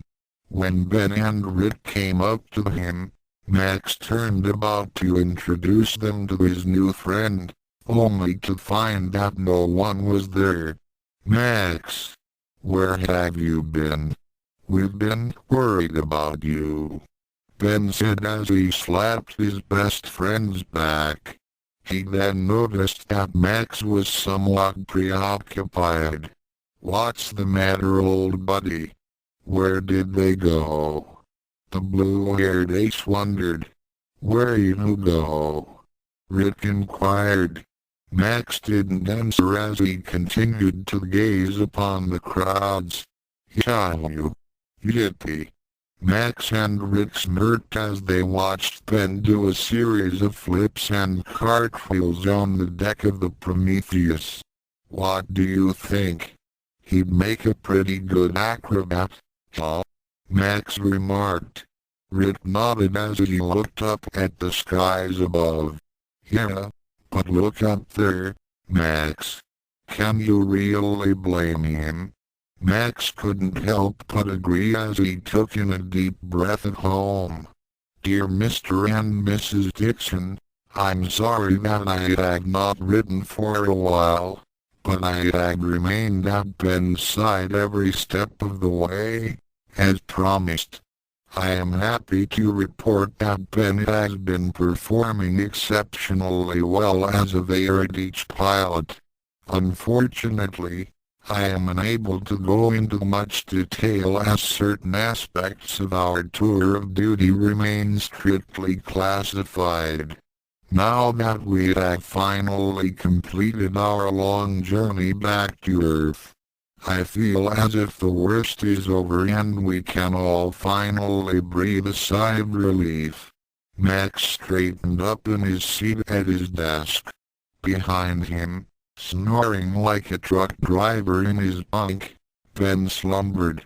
Thinking back on their past adventures and whatever new challenges awaited them, Sterling couldn't help but wonder just how far he and Ben would go. Things seemed to be looking up. Miriya sighed in disgust as she landed her mecha and exited the craft. In anger, she took off her helmet and threw it hard on the flight deck. Her long, emerald tresses spilled out like a green waterfall as the ace pilot made her way toward her quarters. The aura of rage she was emitting made several of her comrades a bit nervous as each one got out of her path. When Miriya Parino was angry, get out of her way. At last encounter with the Micronians had been an absolute disaster from the start. Miriya had been hoping to add a few new notches to her kill record, but instead Azonia had ordered her squadrons to prevent Chiron's forces from attacking the SDF-1. As a result, the two Zentradi fleets were set against each other and the enemy's ship had managed to escape the blockade and reach the Earth. This pilot had gotten into a bit of a scuffle with the backstabbers' incompetence, but they were hardly worth her attention. In past conflicts, the objective was always simple and straightforward, which was to destroy the enemy. Now the Zentradi had been ordered by the robotic masters on a mission of retrieval. They were warriors, not recovery drones, and the fact that the SDF-1 was not to be destroyed complicated matters. They couldn't unleash the full might of their fleet without running the risk of damaging their main goal. Miriya angrily entered her quarters and lay down on her bunk. As she let her temper cool down, she realized that it was because of her need to find more challenges, which was making her so agitated. She had been hoping to find at least one good opponent in this campaign against the Micronians, but so far, all she had been facing were fighters that were only good for cannon fodder, and members of her own military. If this was all that was going to be offered, Miriya wouldn't have even bothered to take off in her mecha. As she lay in silence, she turned her head toward the small desk that was beside her bed. Her gaze came upon a small, metal object that lay upon it. Reaching over, she picked it up between her right thumb and forefinger and held it up to study it. Max's laser rifle had been her first souvenir of this conflict and the giantess still wondered about its owner. Her thoughts went back to the time she had almost recaptured the Micronian prisoners aboard Bretay's flagship. Then she had remembered that flash of blue. March 2010, a week after the SDF-1 returned to Earth. Max sighed as he and Ben headed back to the SDF-1 in their Veradiches. After seeing off Rick and Minmay in their fanjet, the two pilots were ordered to return to base after their patrol. Currently, the citizens of Macross City were celebrating on the decks of the Prometheus and Daedalus. Since he and Ben were going off duty when they returned to the ship, the two had decided to join in the festivities. Max was a bit unsure about celebrating the return to Earth as he began docking his new fighter into the hangar. Of course, he was glad to be back on his home planet, but there wasn't any real place that he'd call home, besides the SDF-1. After all, his house was still frozen on Macross Island somewhere at the edge of the solar system. Most of the civilians were anxious to get off the SDF-1 and return to the families and friends they had left over a year ago. However, Max had no real desire to leave since he had no one waiting for him. The blue-haired pilot shook his head to dispel the growing sadness in his heart. Now was not the time to be so down. As his plane came to a complete stop and the engineers and technicians started to work on it, Max climbed down from his cockpit and stepped onto the hangar deck. Pausing for a moment, he ran his hand across the RDF insignia emblazoned on the fuselage of the Blue Devil II. Like his first fighter, this one had been painted with a blue trim as per his request. All low-ranking officers and aces were allowed to make cosmetic changes to their aircraft. He made a note to modify the controls so that they would respond better to his amazing reflexes and skills. Nodding to it, he turned around and went to meet with his friend Ben, who was also getting out of his fighter. A few days later, even though he had just met Lynn Kyle, Max was already starting to dislike him. The idea of life without fighting and war was a good one.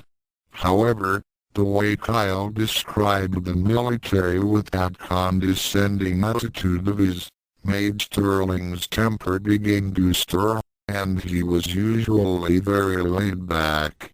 Max had been expecting a pleasant evening dinner with Kim, Sammy and Vanessa, nicknamed the Bridge Bunnies, and Commander Hayes.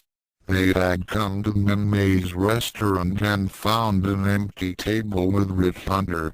However, that was when they also found out that there was a new inhabitant of Macross City, Minmay's cousin Lynn Kyle. Apparently, the celebrity and morale booster of the SDF-1 couldn't return to the ship without him. At first, girls became very interested in the newcomer, and he was very handsome, Max had to admit. However, as soon as the mayor offhandedly commented how the military had such lovely ladies, Kyle's attitude became cold and aloof, as he nonchalantly voiced out his disdain for the armed forces and all they stood for. Max didn't like the way he was insinuating that all soldiers enjoyed dealing out death and destruction. Sure, he liked being in his Veridich and pitting his skills against the enemy, but his duty was to protect the SDF-1 and all those who lived within it. The way Kyle was talking about it, he made them look no better than those they fought against. Max had a bad feeling about Lynn Kyle. That was when all the TV monitors in the city suddenly came on as a special broadcast interrupted the regularly scheduled programs. Then came the announcement that no one was to leave the battle fortress. That was when all hell broke loose. Max was breathing heavily and nursing his sore left side when one of his assailants had tagged him. Things had gotten ugly when several of the people reacted to the announcement and the situation had escalated into a full-scale brawl. Once again, Max's extraordinary hand-eye coordination, superior speed and reflexes had served him well. With his training in the Robotic Defense Force, the quiet, unassuming Maximilian Sterling was a force to be reckoned with, in or out of a Veridich. However, he had not been the only one to show his true strength that day. Lynn Kyle's hidden skills had been instrumental in putting down the instigators of the riot. Apparently, he was an expert martial artist and had been able to take down several opponents at once. Without his help, the ending of this fight might have turned out differently. That was when the general quarters alarm went off as the Zentradi had decided to attack. The Zentradi fleet. What? You're saying that Kiran had disobeyed my orders again? Azonia exclaimed as her subordinate had just informed her of the backstabber's latest actions. As she watched a destroyer under his command head down into Earth's atmosphere, She took an introspective expression and smiled. Chiron, what have you got planned now?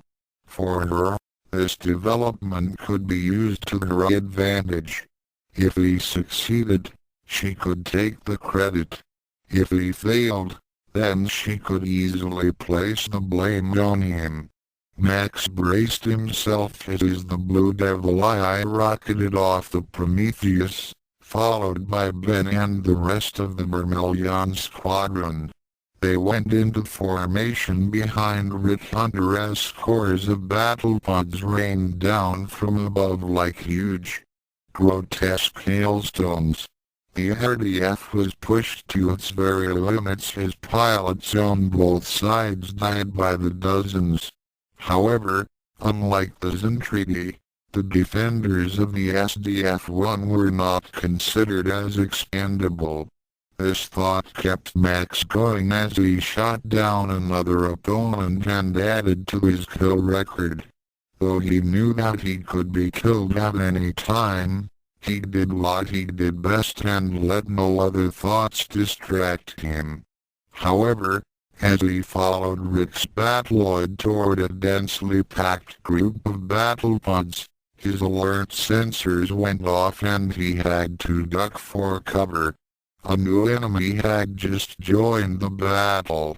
And so Miriya, your main object is to thwart Chiron's plans. Therefore you are not to fire at the enemy.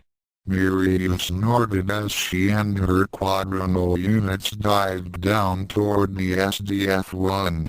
She immediately turned off her communicator and said softly, "So I'm not to fire at the enemy, eh? Well, I guess my radio must be broken or something." With that she blew away an unsuspecting Varid each way as she descended to wreak havoc on both the RDF and Chiron's forces. I love it when a plan works out well. Max gritted his teeth as his Battloid hit the deck of the Daedalus, as a weird-looking mecha suddenly came out from nowhere and nearly picked him off, along with Ben and Rick. "Max, are you alright?" Rick asked through his communicator. "Yeah, just a little shook up," Max replied as he also looked about for his wingmate. "What about Ben? Did he make it?" "Hey, I'm not that easy to knock off," Ben assured. Max nodded in relief as he and Ben followed their squadron leader into the air. They soon became involved in an intense free-for-all with the enemy fighters as Rick's plane suddenly began pursuing the news and treaty craft that had almost destroyed them a few minutes before. Max was about to back up his commanding officer against the incredibly fast new enemy fighter, when he suddenly found himself in the crosshairs of an officer's battle pod. Chiron smiled evilly as he was about to send another Micronian pilot to oblivion. He figured that he had enough time to pick off a few more victims before his ultimate strategy was implemented. Already, his subordinates were already sending his destroyer on a collision course with the SDF-1. However, just as he zeroed in on a blue-trimmed Battloid and began firing at it, the enemy mecha did a neat flip over the deadly barrage. At the apex of its maneuver, his intended target fired its autocannon rifle at him, and shot through the pod's main thrusters, causing it to careen out of control toward the ocean. Just before he hit the water, Chiron shouted out in utter fury to the one who had shot him down. "Curse you, M.I.C.R.O.N.I.A.N. devil." Max was breathing hard as he righted his Battloid and looked about for the bogey that had almost killed him. However, He didn't have time to consider anything as he received a message to clear the area. The SDF-1 was about to launch its deadliest attack against the Zendredi warship that was about to collide with it. As he and Ben kicked in their afterburners to escape the confrontation between the two massive warships, Max looked back and saw the SDF-1 lift its right appendage out of the water and thrust it toward the enemy craft. The supercarrier's prow slammed into the Zendredi destroyer's side and ripped through its interior. The prow emerged out of the destroyer's top and opened up, launching its emergency defense missiles. At that moment, Max caught Rick's terrified voice on the tactical net. "Lisa, I'm in direct line of our missiles. PUHWHOM. Mayday. Mayday. I'm hit." Max immediately turned his fighter around and headed back toward the battle zone, just as the Zendredi ship exploded into a huge fiery ball of destruction. The SDF-1 pulled away in time to escape being caught in the blast, but Max continued to fly around the area, looking for some sign of his superior officer and friend. A few minutes later, just as the remaining Zendredi forces were in full retreat, Max sighted a parachute floating in the ocean, which was attached by a limp figure that was being supported by his flight suit's flotation devices. He immediately radioed the SDF-1 for a chopper rescue pickup. Several hours later, "Any change, Commander Fokker?"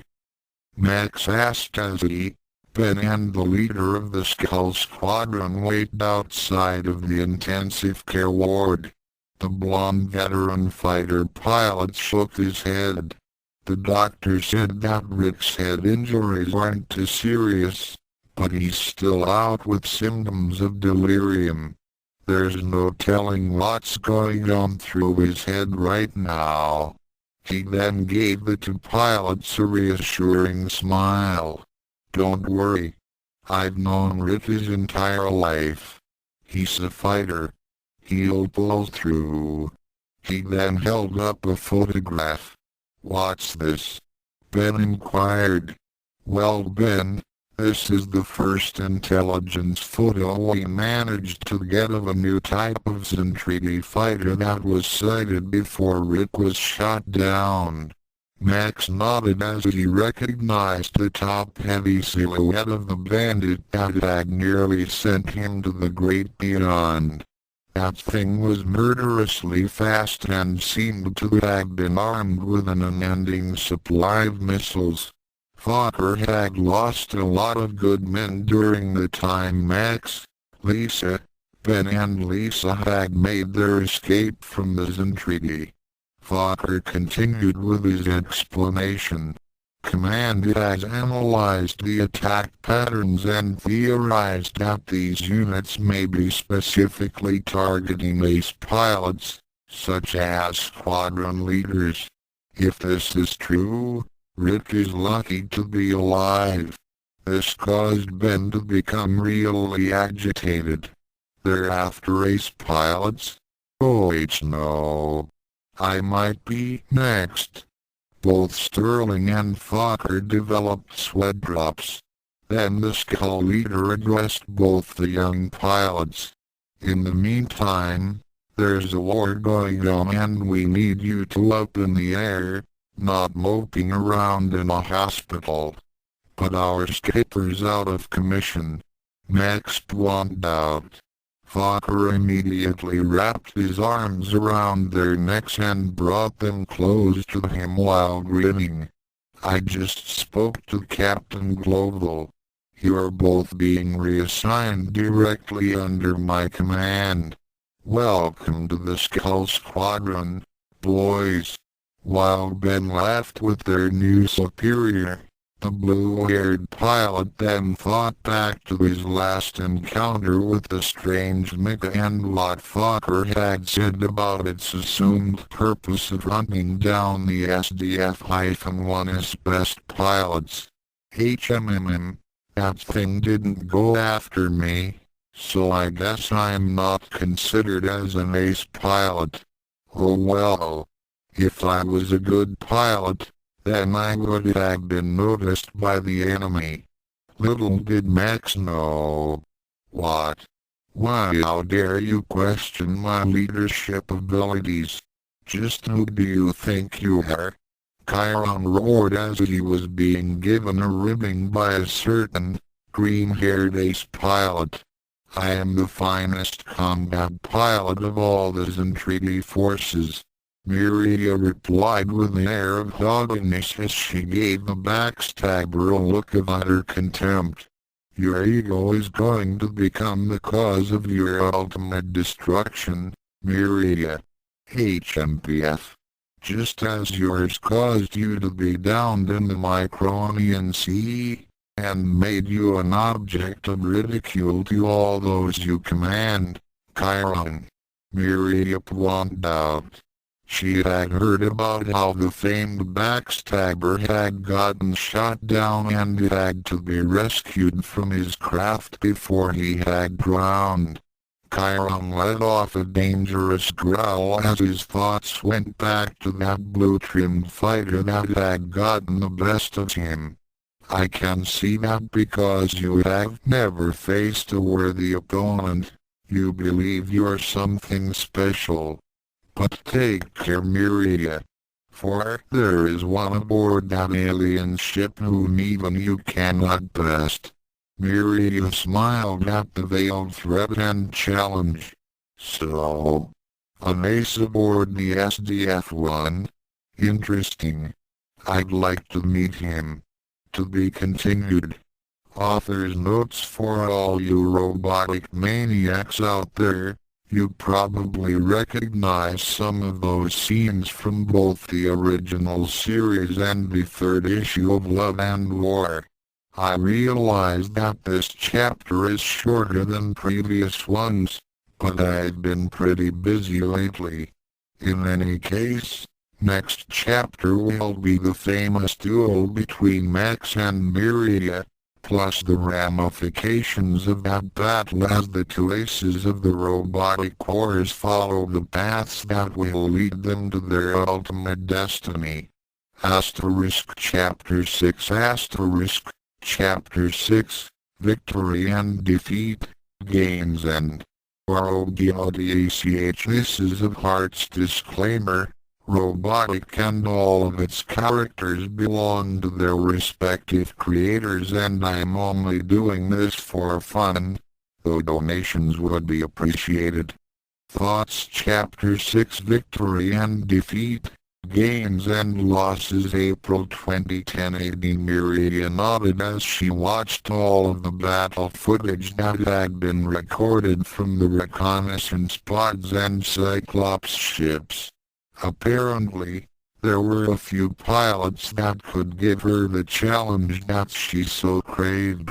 She began to mentally catalog the ones that had distinctive markings and had performed exceptionally well in combat. Several particular varieties were especially ingrained into her mind. One of them was obviously a squadron leader, with its black and gold trim and Jolly Roger tail fins. It had been seen frequently leading many of the SDF-1 single-quote defenders against the Zentradi and it had racked up an impressive kill record. There was also the red-trimmed fighter that had chased her during the last battle. And then there was the other one. Miriya thought that the blue-trimmed fighter was a bit out of place among its green and tan counterparts. There had been reports of the uniquely colored Veridich inflicting considerable losses to the Zentradi battle pod and tree thruster groups. And she had to admit, It had pulled off some impressive evasive maneuvers and instances of uncanny accuracy. It was even rumored that this pilot had been the one that had downed Chiron the backstabber. However, she would not designate it or the other ones as her primary target until she had seen them in action for herself. Now all she needed was an excuse to find the great and fearsome ace that Chiron claimed that even she, Miriya Parino, could not defeat. Azonia shook her head as she and Miriya gazed upon a tactical display of the SDF-1 and its Veritich squadrons. "Miriya, you realize that we are under orders to suspend offensive operations against the battle fortress itself. I cannot allow you to risk my most elite battalion on a limb." The green-haired squadron of pilots shook her head and argued her point. "Commander, the weakness in Micronian strategy is their reliance on manned fighters to intercept forces too small for the SDF-1 single-quote defense systems." She gestured to an image of a Veritich squadron. "Our objective is simple.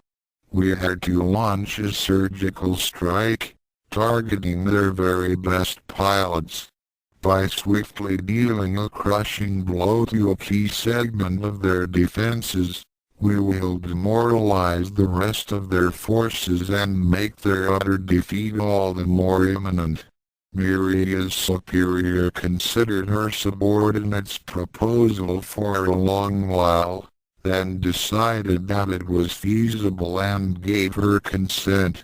However, she gave her best pilot a small warning. "Very well. I trust you know what you are doing. I hope this exercise is not a crusade to simply fulfill your ego." Miriya nodded and kept her expression neutral. "I am only fulfilling my destiny as the finest Centrity pilot. The SDF-1.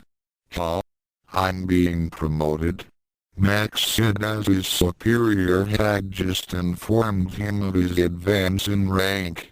Wolf nodded as he handed Sterling a new metal insignia. "That's right, Sterling. The upper brass and even Captain Global had been more than impressed with your combat record and had decided that you be awarded the rank of 3rd Lieutenant. Congratulations. I don't know what to say." The blue-haired pilot stuttered as he looked upon his new uniform decoration. The new position meant that he was now second in command to the Vermilion Squadron and Ben's superior. "I don't think I've done anything to be promoted like this." "You say I haven't done anything?" Wolf said with some surprise. "As I recall, you were the only pilot to have successfully boarded an enemy vessel and infiltrate into their ranks, was instrumental in the rescue of your comrades and had actually shot down a Centrity officer's pod. Not to mention that your latest kills have now put you at the top among the aces.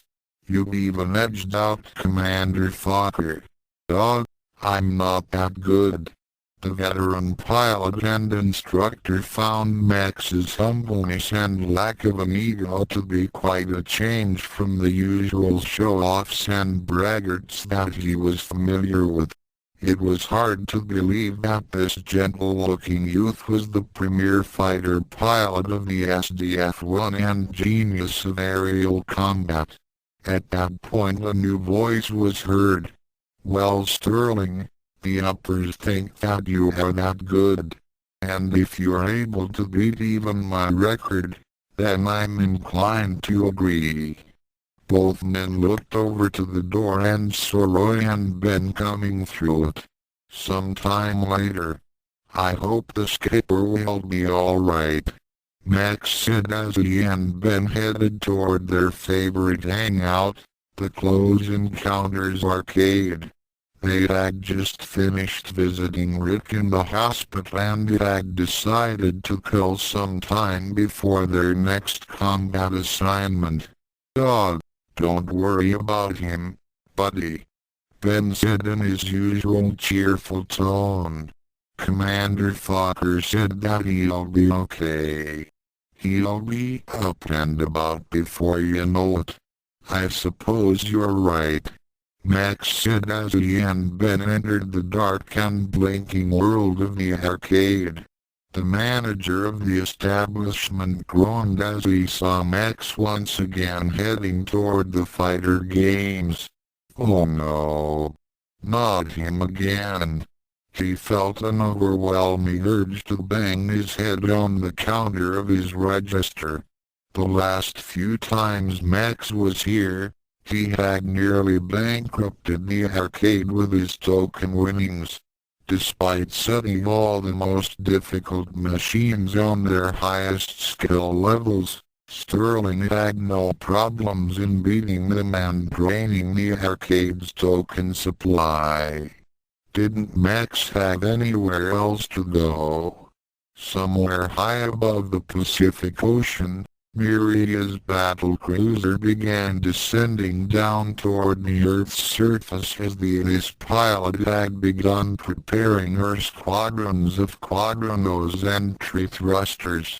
Among them were some of her best pilots, not as good as her of course.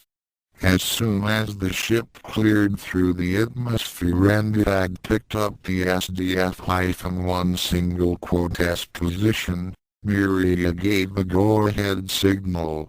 Quadrinos exited the open hangars like giant paratroopers jumping out of a plane. They were soon followed by swarms of tree thrusters. At the spearhead of the attack group was the ace pilot of the Zentradi, Miriya Parino. "I am looking for one particular enemy fighter. He will appear through superior performance. When I have identified him, you are ordered to withdraw and leave his destruction to me personally. Is that understood?" Her subordinates all gave her their understanding as she prepared for what may be the fight of her life. She was eager to engage this oh-so-terrible enemy and prove to all that she was second to none. "Whoever you are, my cronian, today shall be your last. I swear it. Bless you." "Thanks, Ben." Max rubbed his nose after the sudden sneeze, and that was when the battle alert sounded. Without a second thought, the two pilots raced out of the arcade and flagged down a taxi to get them back to the base. As he watched them leave, the arcade manager breathed out a sigh of relief and motioned for his assistant to collect Max's winnings. It was an unspoken rule that any unclaimed tokens that were found on the floor were to be used to restock the machine's reservoirs. Max had already won 3 pence worth of the glittery pieces, and it would have really hurt the Close Encounters business if he had cashed them in VRMILLIO 2 and 3. "Prepare for takeoff," Lisa said on the communications net. "Roger Bridge," Max replied. "Roger Bridge," Ben chimed in. A minute later, the two friends were catapulted off the carrier deck and were in the air with Skull Squadron. Another minute later, Roy Fokker joined up with them. "At last our commander arrives," Ben said jokingly. "No cracks today, hotshot," Roy stated as he headed up the formation. "We're going to have our hands busy, so keep your eyes peeled and your trigger fingers ready." "You got it, sir." Max nodded. "Affirmative, sir," Ben agreed. Just then, the enemy appeared from out of the clouds. Now where is this great enemy? This that Chiron fears so? Miriya wondered as she ordered her forces to engage the enemy. She kept back and watched as the two sides collided with each other. She immediately spotted Roy Fokker's skull one as it did a lazy barrel roll to evade a barrage of plasma bolts, then shot its main autocannon through the head of one of her quadrino units. The mecha made a slow and lazy dive toward the surface of the Earth. Miriya had recognized that pilot as one of the newer and less experienced recruits of the elite female battalion. She had shown some promise, but now it would never be realized. She then turned her attention back to the battle and noticed that a great deal of the action was being concentrated in one area. She then saw the color blue. Max's Veradich did a complex spiraling maneuver while shifting to battloid mode. He easily evaded a hornet's nest of missiles that had been launched by a quadrino, then returned fire, blowing his opponent to pieces. A second quadrino tried to bushwhack him from behind, but he made his machine do a sharp U-turn and blasted his would-be killer from behind.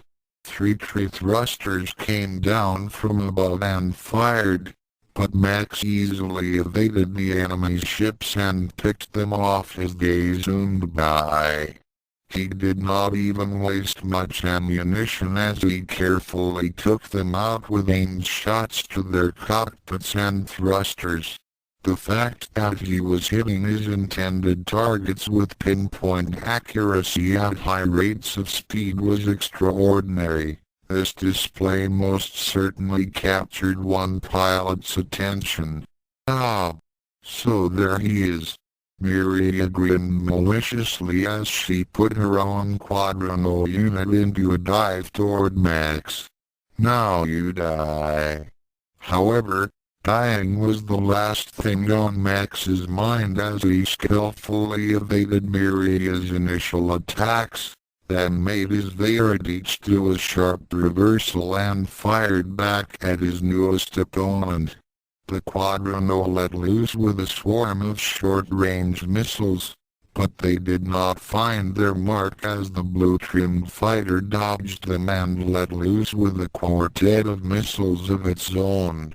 Miriya smirked as she easily evaded that pathetic attempt to shoot her down. Her smirk disappeared when her opponent suddenly shifted to battloid and let loose with his autocannon rifle, clipping her quadrino's left arm and damaging the tri-barrel blaster. She realized that the missiles he had fired had been a distraction.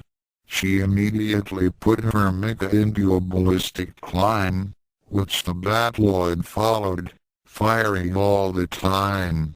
"You devil," the Zentradi pilot said fondly as she turned about and let loose with a sizzling barrage of particle beams and cannon rounds.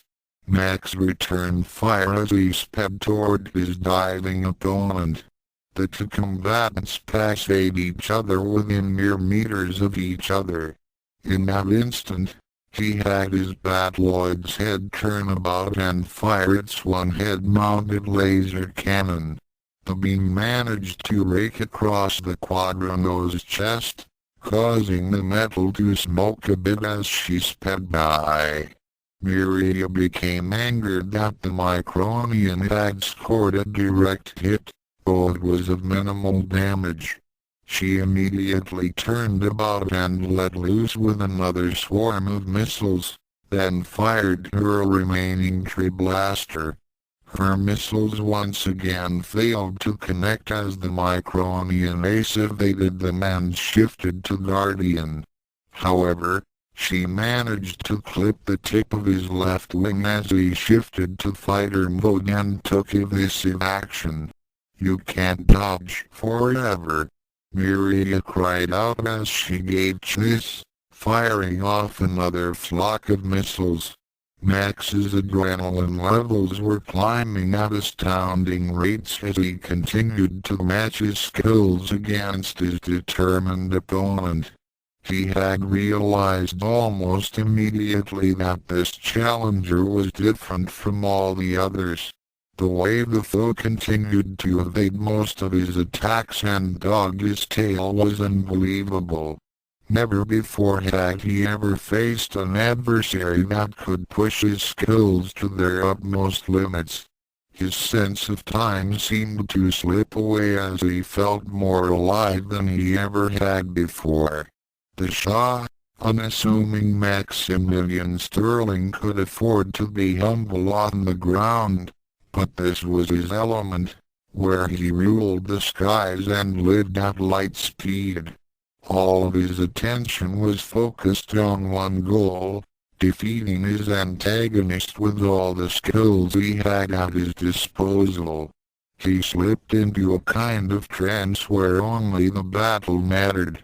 He almost forgot about the rest of the world in general until he heard Roy Fokker's voice on his communicator. "Max, the base is asking you to retreat. Right now." His voice shook Max out of his combat trance as he acknowledged, still evading his opponent's attacks. "Huh? They want me to retreat? Wait, I don't get it.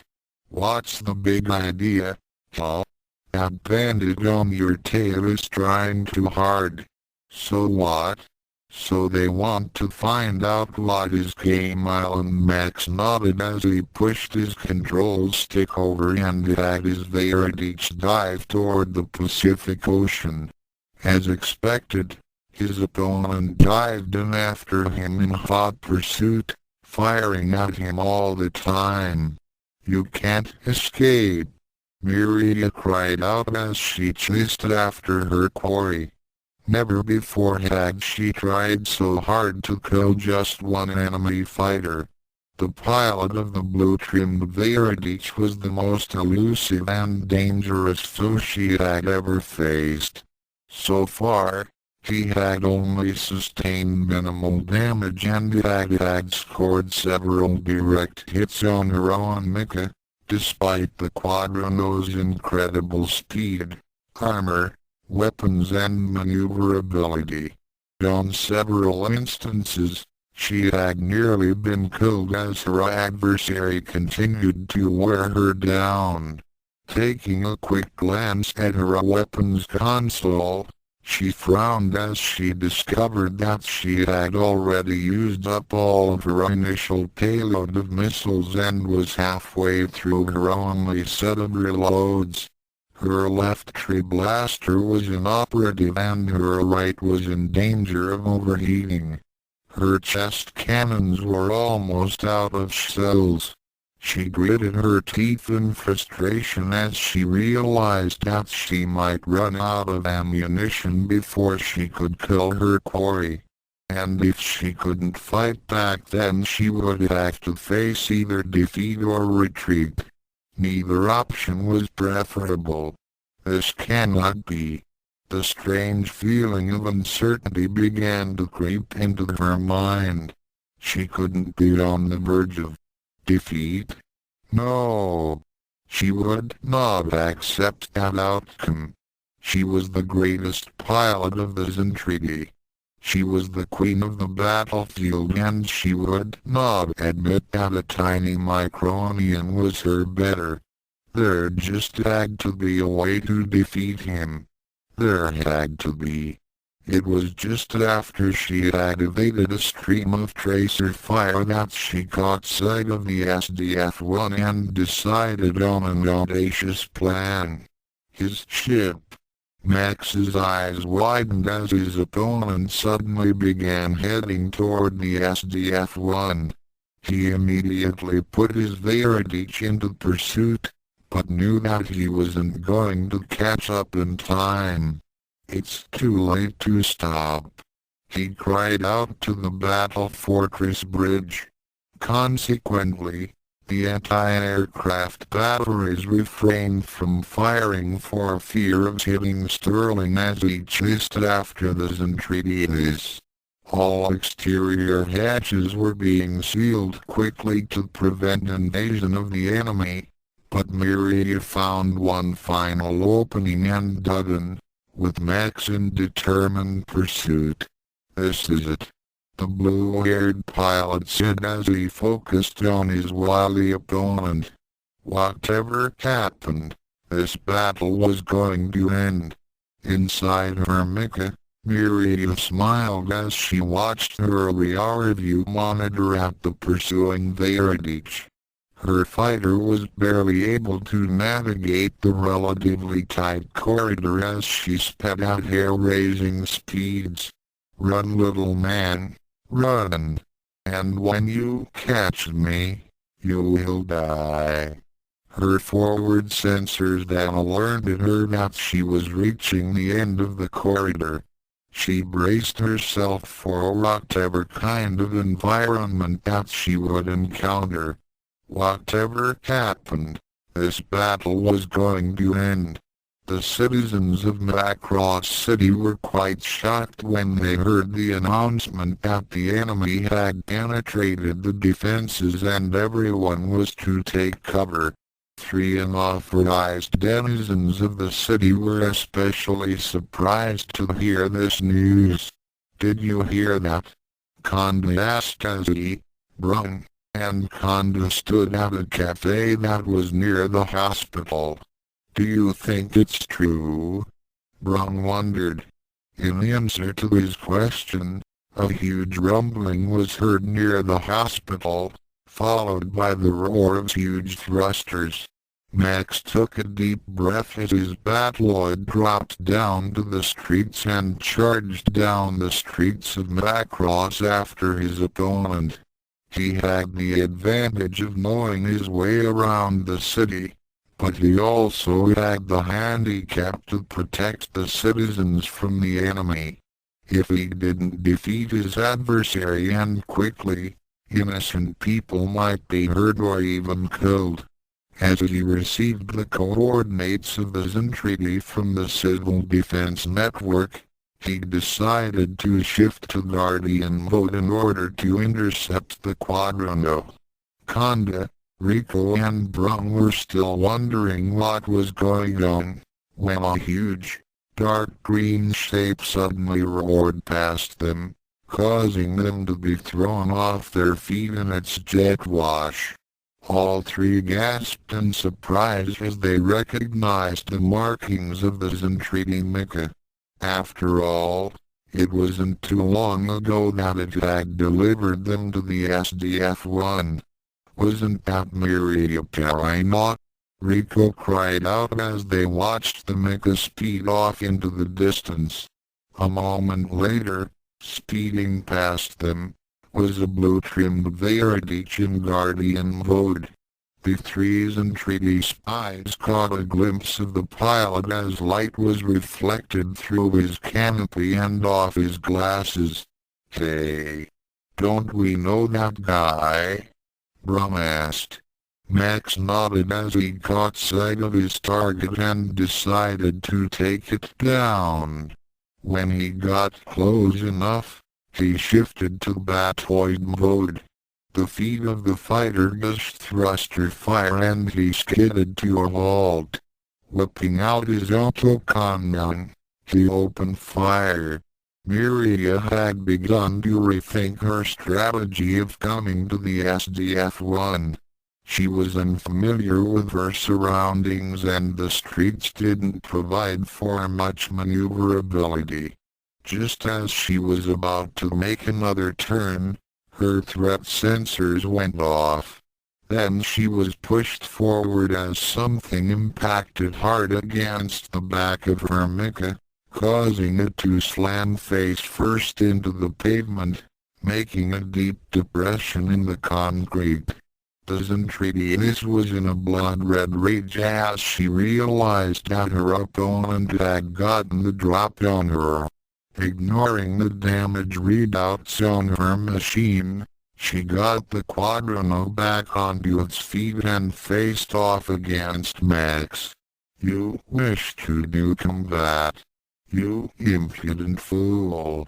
Chiron was right.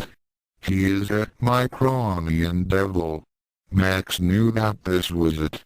The two of them had been pushed to their utmost limits, and it was almost certain that only one of them was going to come out of this encounter alive. He then looked down at his own console and noted that he was nearly out of ammunition. His next shots would have to count, and they would have to be final.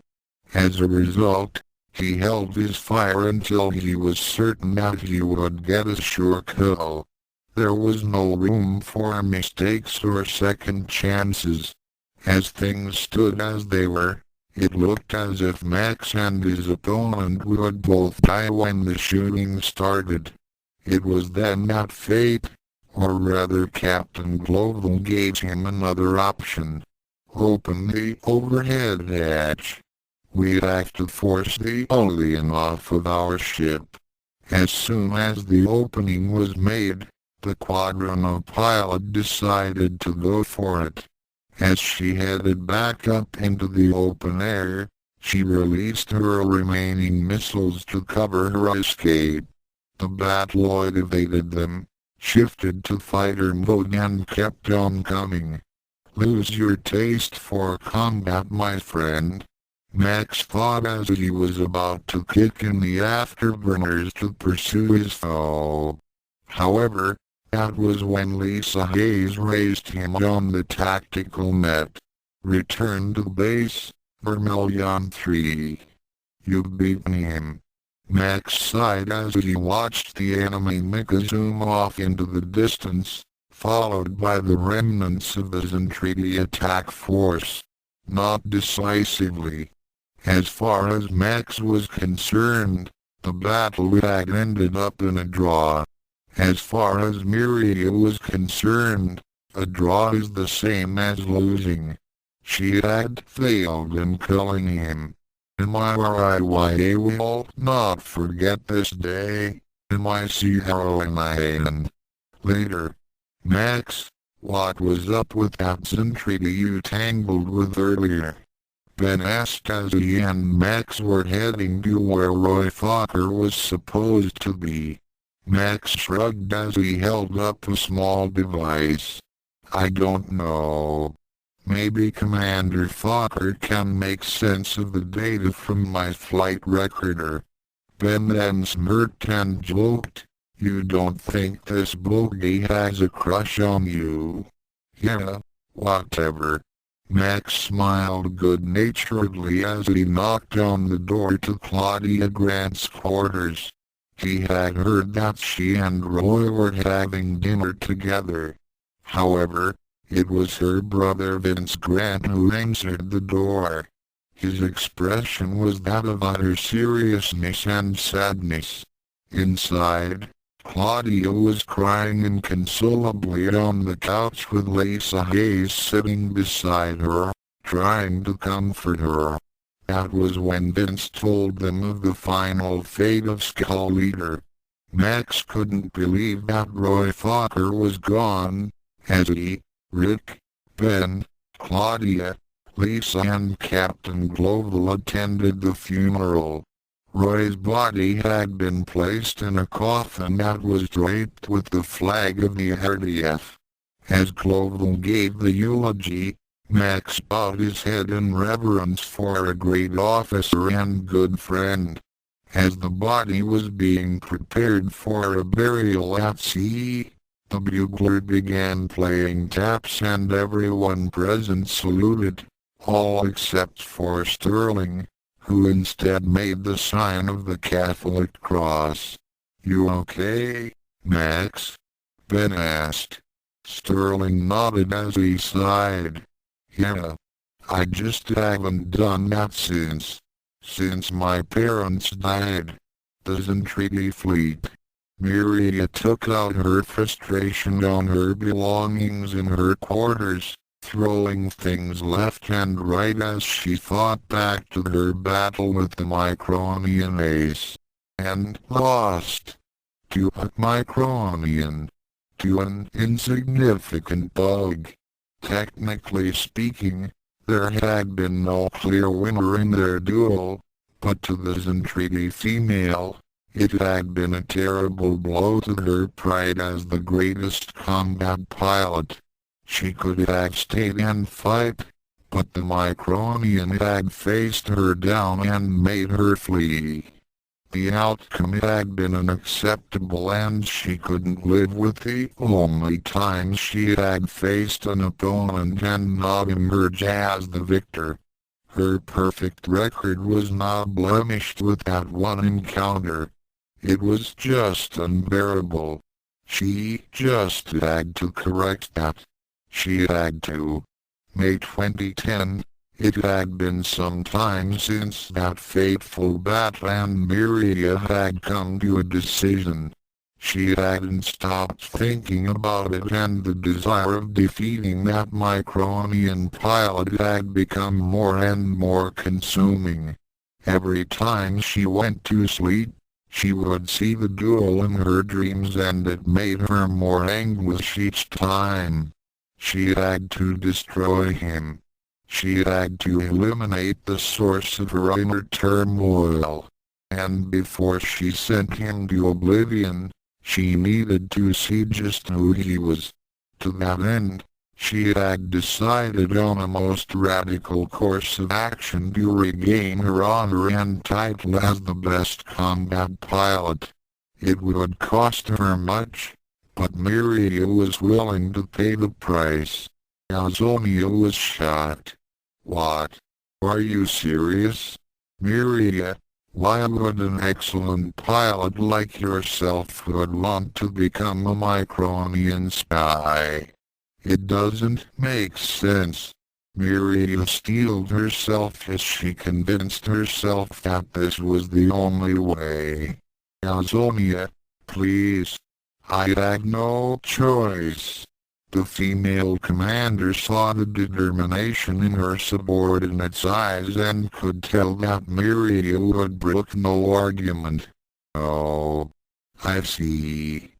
Without any hesitation, Miriya disrobed and entered the sizing chamber.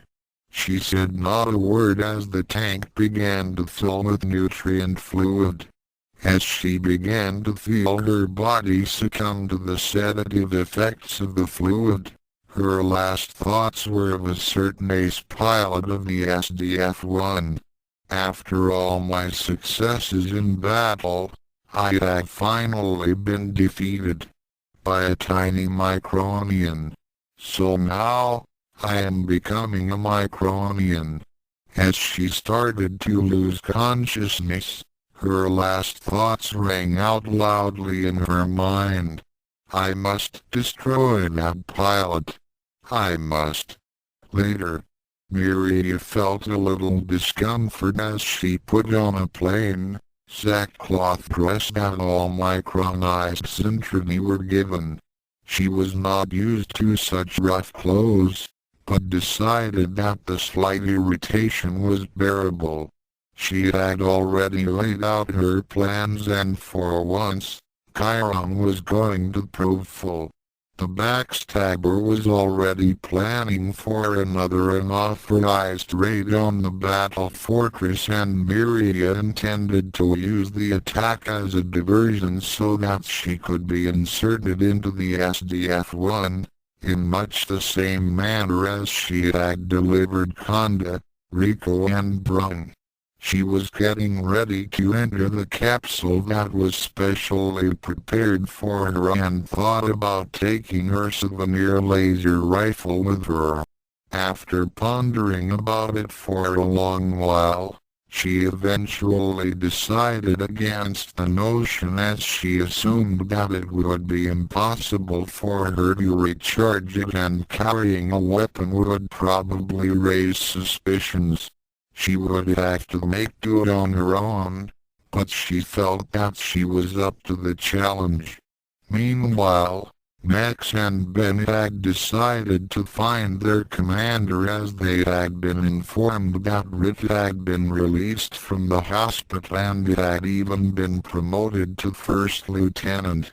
They had also heard that the North American/Ontario Quadrant would be accepting the civilians and thought that the news might cheer Rick up. As they walked past the various planes that were being serviced in the hangar deck, the two friends talked about their superior officer and the close friend that they had all lost in Commander Fokker. "It's been pretty rough with Commander Fokker gone," Ben remarked. "Yeah, he was a great guy," Max agreed. "I think Lieutenant Hunter is really taking heart. He and Commander Fokker were really close friends. Like brothers, you know. Sort of like us, eh Maxie?" Max agreed as he began to think back to the promise that he had made to Ben's mother. The Dixons had took him in after his parents had died and Ben had been with him like the big brother he never had. It was at that moment that he realized how important Ben had become in his life, and he had no idea of what he would do if something happened to the big goofball. He began to get a feeling of foreboding, but banished those thoughts from his mind when he caught sight of Rick Hunter and the Skull One. He motioned for Ben to follow. "Over there. I'm right behind you." Rick noticed the approach of his two subordinates and the three began a small conversation. "Hey, this is Commander Fokker's Skull One, isn't it?" Ben remarked. "Rick, are you going to be flying it?" Hunter nodded as he patted the side of the fuselage. "Yeah, I was really lucky to get it as my aircraft assignment. It's kind of ironic, isn't it? Commander Fokker was always so proud of the fact that he'd never been shot down. Now he's gone and I get his plane. Me. A guy who's always being shot down." Max noted the sad tone in his voice and decided to spring the news on him. "By the way, Rick, have you heard the latest news? Pretty soon the civilians will be leaving. We just heard it ourselves. Gee, I think that's terrific, Max." "Yeah. Apparently, the North American/Ontario Quadrant will be accepting them and the official announcement will be given tomorrow by Captain Global." Ben nodded as he added, "This is what we want to know."